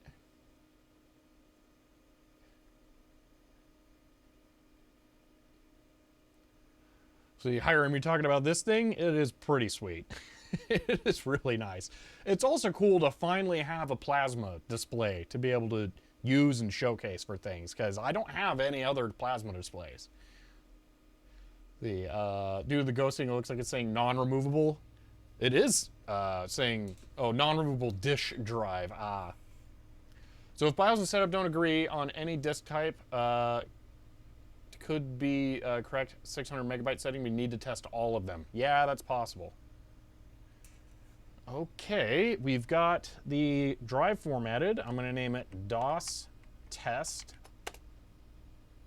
And theoretically, this should be a bootable system now. So what I'm going to do is I'm going to go over to the GoTech and I'm going to unplug the flash drive, because that is kind of how you set a GoTech to have no disk in the drive. And we're just going to try and reboot this and see if it'll boot into DOS.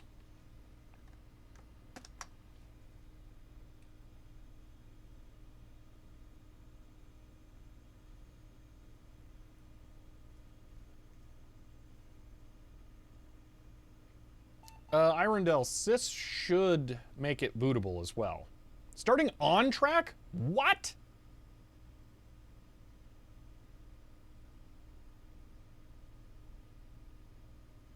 Well, that was unexpected. The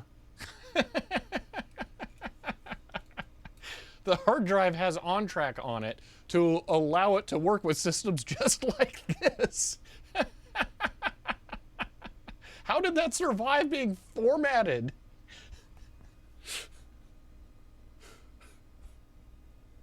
Press escape to boot from your hard drive. Okay. Starting MS-DOS. Well, I mean, both things worked. I apparently need to go learn how OnTrack works, because I was not expecting that. OnTrack lives in the boot sector. Oh.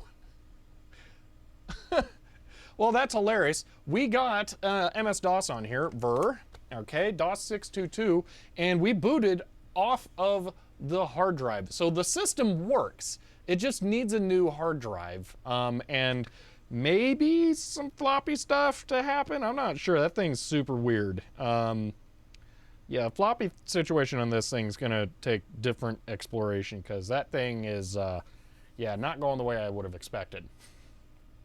Format MBR might actually get rid of it. Now I kind of don't want to, because I wonder if it would make it work better. Yeah, that's worth experimenting. Now I'm kind of gonna. It's hilarious. It's only 600 megs, but it would be funny if I could make it work. The screen looks fine now. No. It's still bad. You can see some right there. The A especially is messed up. Run fdisk to see if it's 600 meg now. You know what? That's a good call.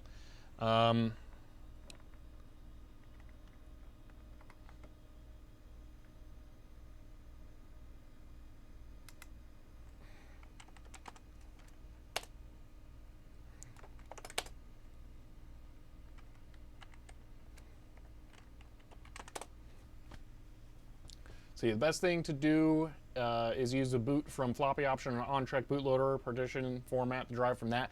Yeah. FAT16, 609 megs. That is hilarious. So this whole time, if I hadn't had a floppy in it with that hard drive connected, it would have showed up as the full size. That is amazing. Oh man, that's hilarious. Well, yeah, there we go. 609 megabytes.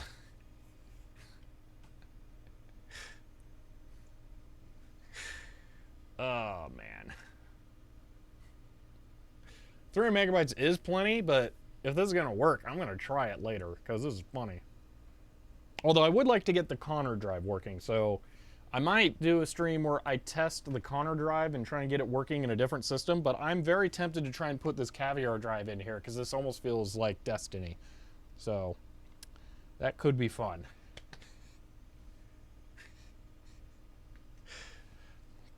But I think I should end this because 5 hours is a mark that I really don't like to cross. That's going to leave me trashed for the rest of the day. So, yeah. The only time I've ever used OnTrack was to try and get more than 40 gig drives working on my tiny Pentium. And it absolutely did not work on that at all. So, yeah. Don't forget the 286 too. All the parts in the box go to the parts from the box. Yeah. See, 506 on, yeah, we've been going for a long time now. This thing has eaten a lot of time today. That and the printer. That's a shame the printer didn't work, but it also did work. So it's kind of, you know, hard to complain. Yeah, this computer was just chock full of mystery. Man. I feel like we almost have as many questions left as we started with. Like, the weird 1.2 meg drive only thing. I mean, we could probably fix that and boot from a 360K disk now, but we have to... If I remove that battery, let it sit for a while, I think it will default to 1.2 meg, and then it won't work with any 360K disks, which are much more of the era of a 286 like it is. So it will default to a weird format, and then I don't... oh. You know, I wonder if a 1.2 meg boot disk would have worked in the floppy drive, and the floppy drive's actually just fine and quiet. So my not hearing it spin wasn't an issue. I should make a 1.2 meg boot disk. This thing might be fully sorted now. All I'd have to do is just put that hard drive in the cage. Yeah.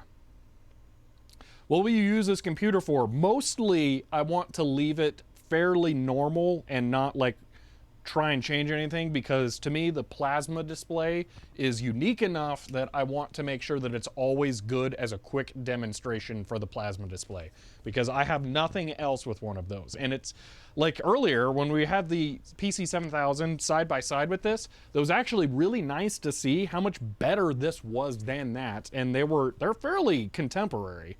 So it's really interesting to be able to see that. So keep in mind, IBM 5170 used 1.2 meg drives. Yes. Yeah, 1.2 megs are... They're of the era, but so are 360K disks. Like there's the IBM 5152 that is the 286 XT, I believe. That's... I mean, I think that had 360K drives. Both are really there, yeah. So I feel like this specific PC came from some weird non-Euclidean parallel universe. The amount of weird and wonderful things I've witnessed today. Prime example, yeah, negative. Yeah.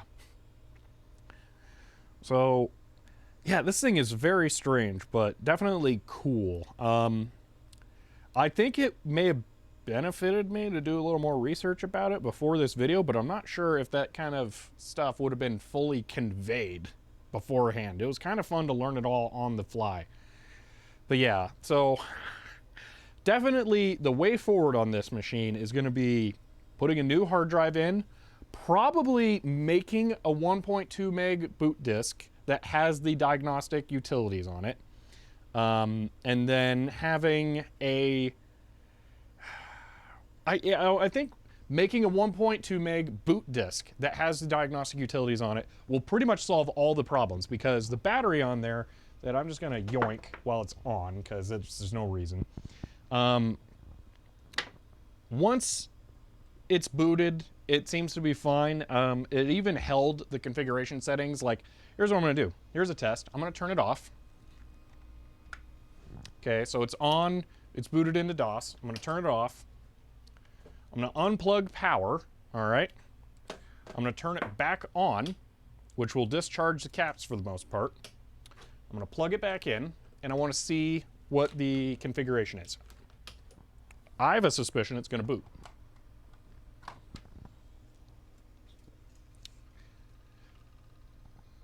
I think the battery is not going to be needed for incidental use.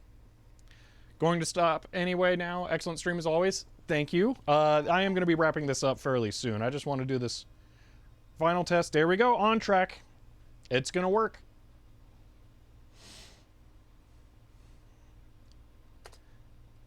Press spacebar. We just want to boot from the hard drive. Please insert operating escape boot hard drive. Boom. Bingo. That's it. So it booted from the hard drive without needing the configuration disk and with no battery after being unplugged and fully power cycled, which means that if I make a 1.2 meg diagnostic disk, then it will be usable with whatever configuration I put in it, and it will persist changes between reboots. So I don't need to put a battery back in it, which I much prefer not to have a battery in it at all. So that's good. The floppy drive, I bet that it's the 1.2 meg issue with the BIOS setting. So as long as it defaults 1.2 and I have a 1.2 disk, then it should work. Video locked up right after I asked what you're going to do with it. Oh.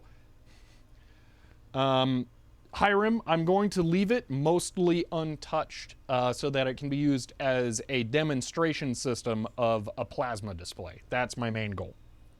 So that's it's not going to get anything weird done to it. It's just going to be like a usable DOS computer. That's my main use. So because I don't have any other computers with a plasma display, and I would like to leave it normal. So, but yeah. So I'm trying to come up with a good way of wrapping up this video. Wrapping up what we've done for the video. FreeDOS, no, I'm going to leave it as probably DOS 622 because that was what I got. It doesn't need to be FreeDOS. Desk View, you know what's funny? There's a bunch of Desk View stuff, Desk View X stuff on eBay right now, but none of it is actually Desk View X. That's really annoying. There's a Desk View X network manager that's sealed, but that's useless without Desk View X. And then there's all of the manuals for Desk View X, but no disk for it. So that's also not really usable. I'm half tempted. Yeah, it's crazy expensive on there. It's over like $100 for just the manuals, which is dumb. So yeah. Do you think you're going to leave OnTrack on the drive and also get to the full drive size? Probably. This seems kind of fun. I think I will. Not right now, but yeah. I've been following to try and find you Desk View X. Ah, yeah, it would be awesome. I really want it. I very badly want to try X on DOS. That sounds crazy. So, yeah.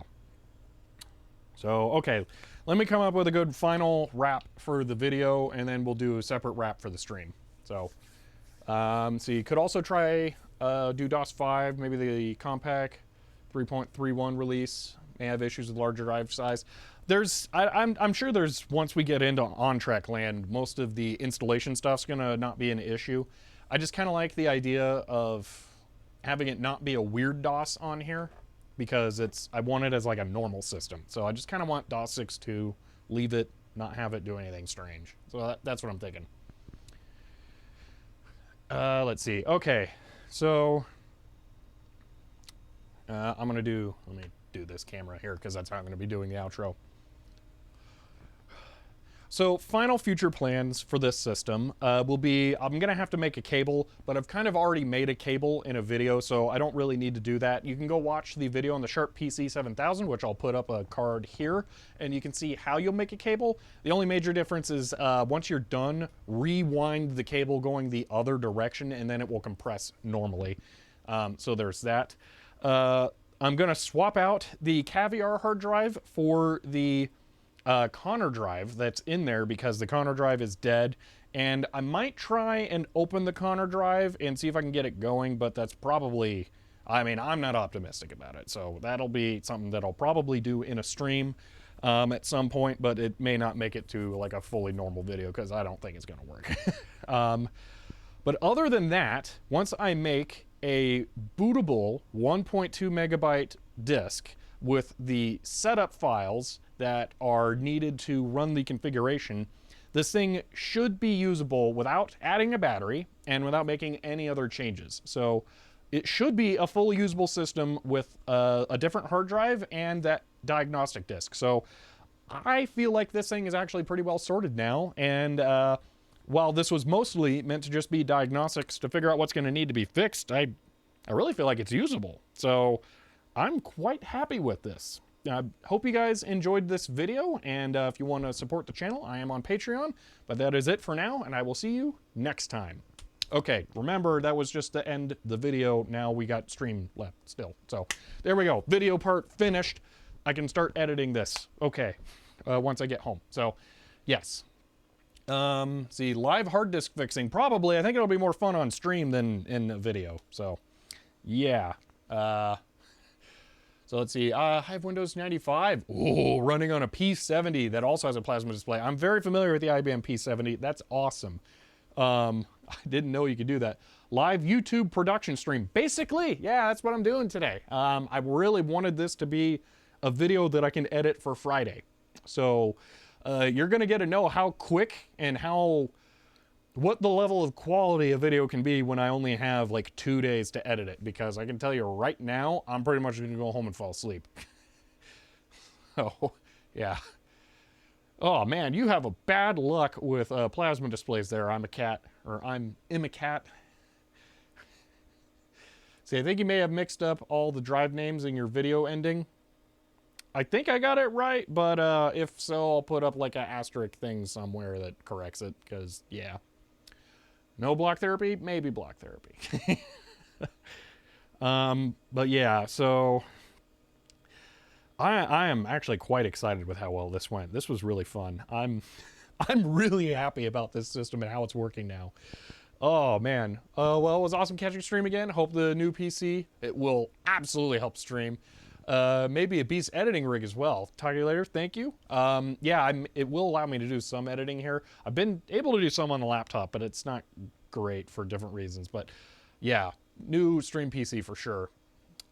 See, I do have working Toshiba laptops. That's impressive in its own right. Are they slowly crumbling? Because the majority of mine are.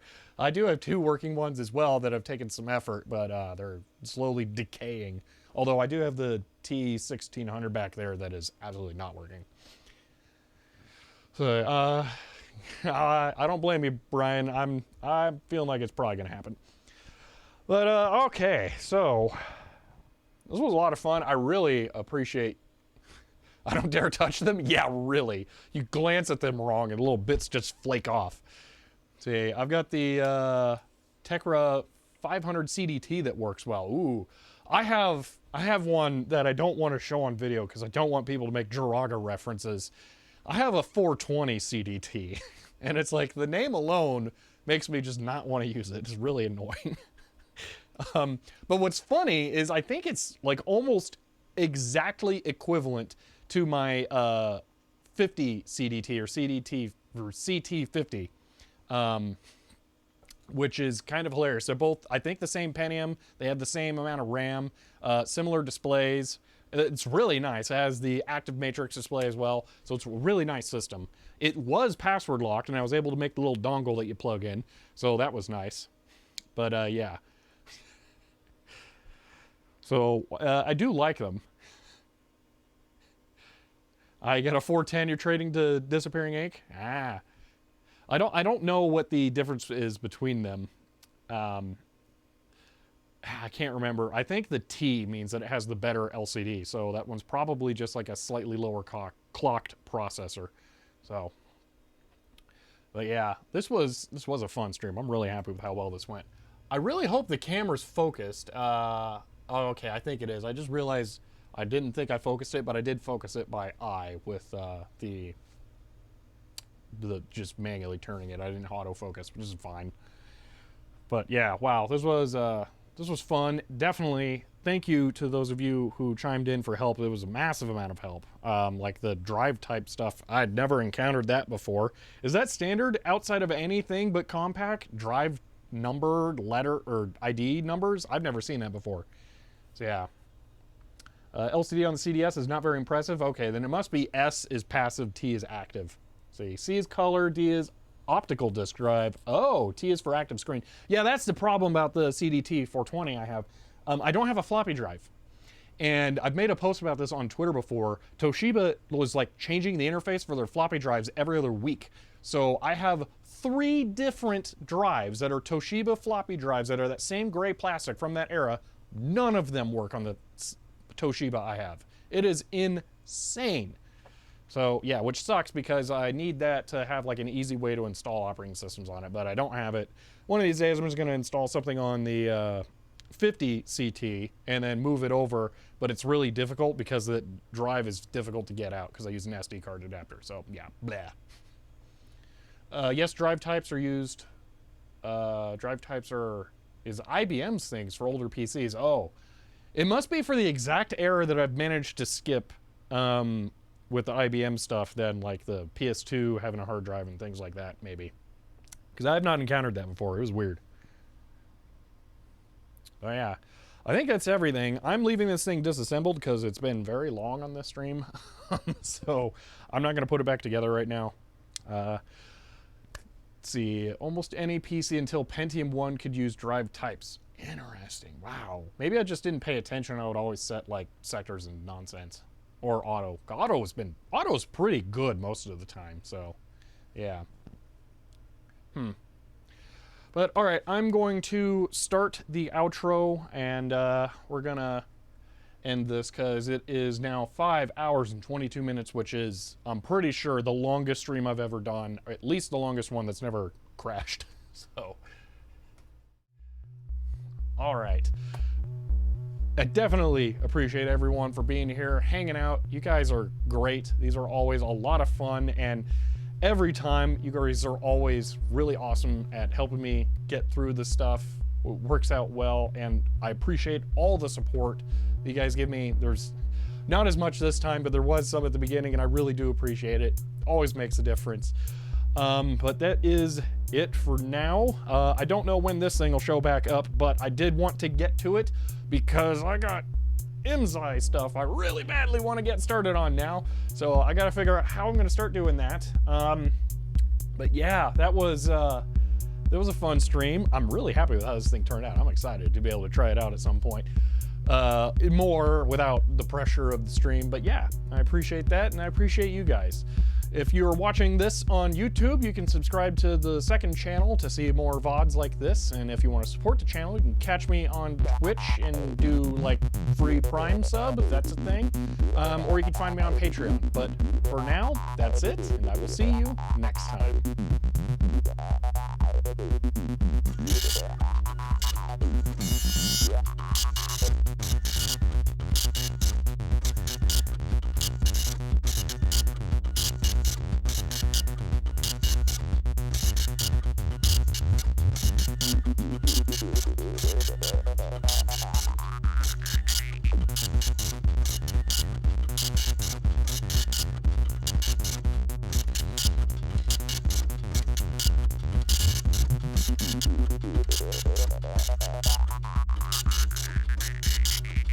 J286, thank you for the Prime sub. I'm gonna say it in there if I can catch it.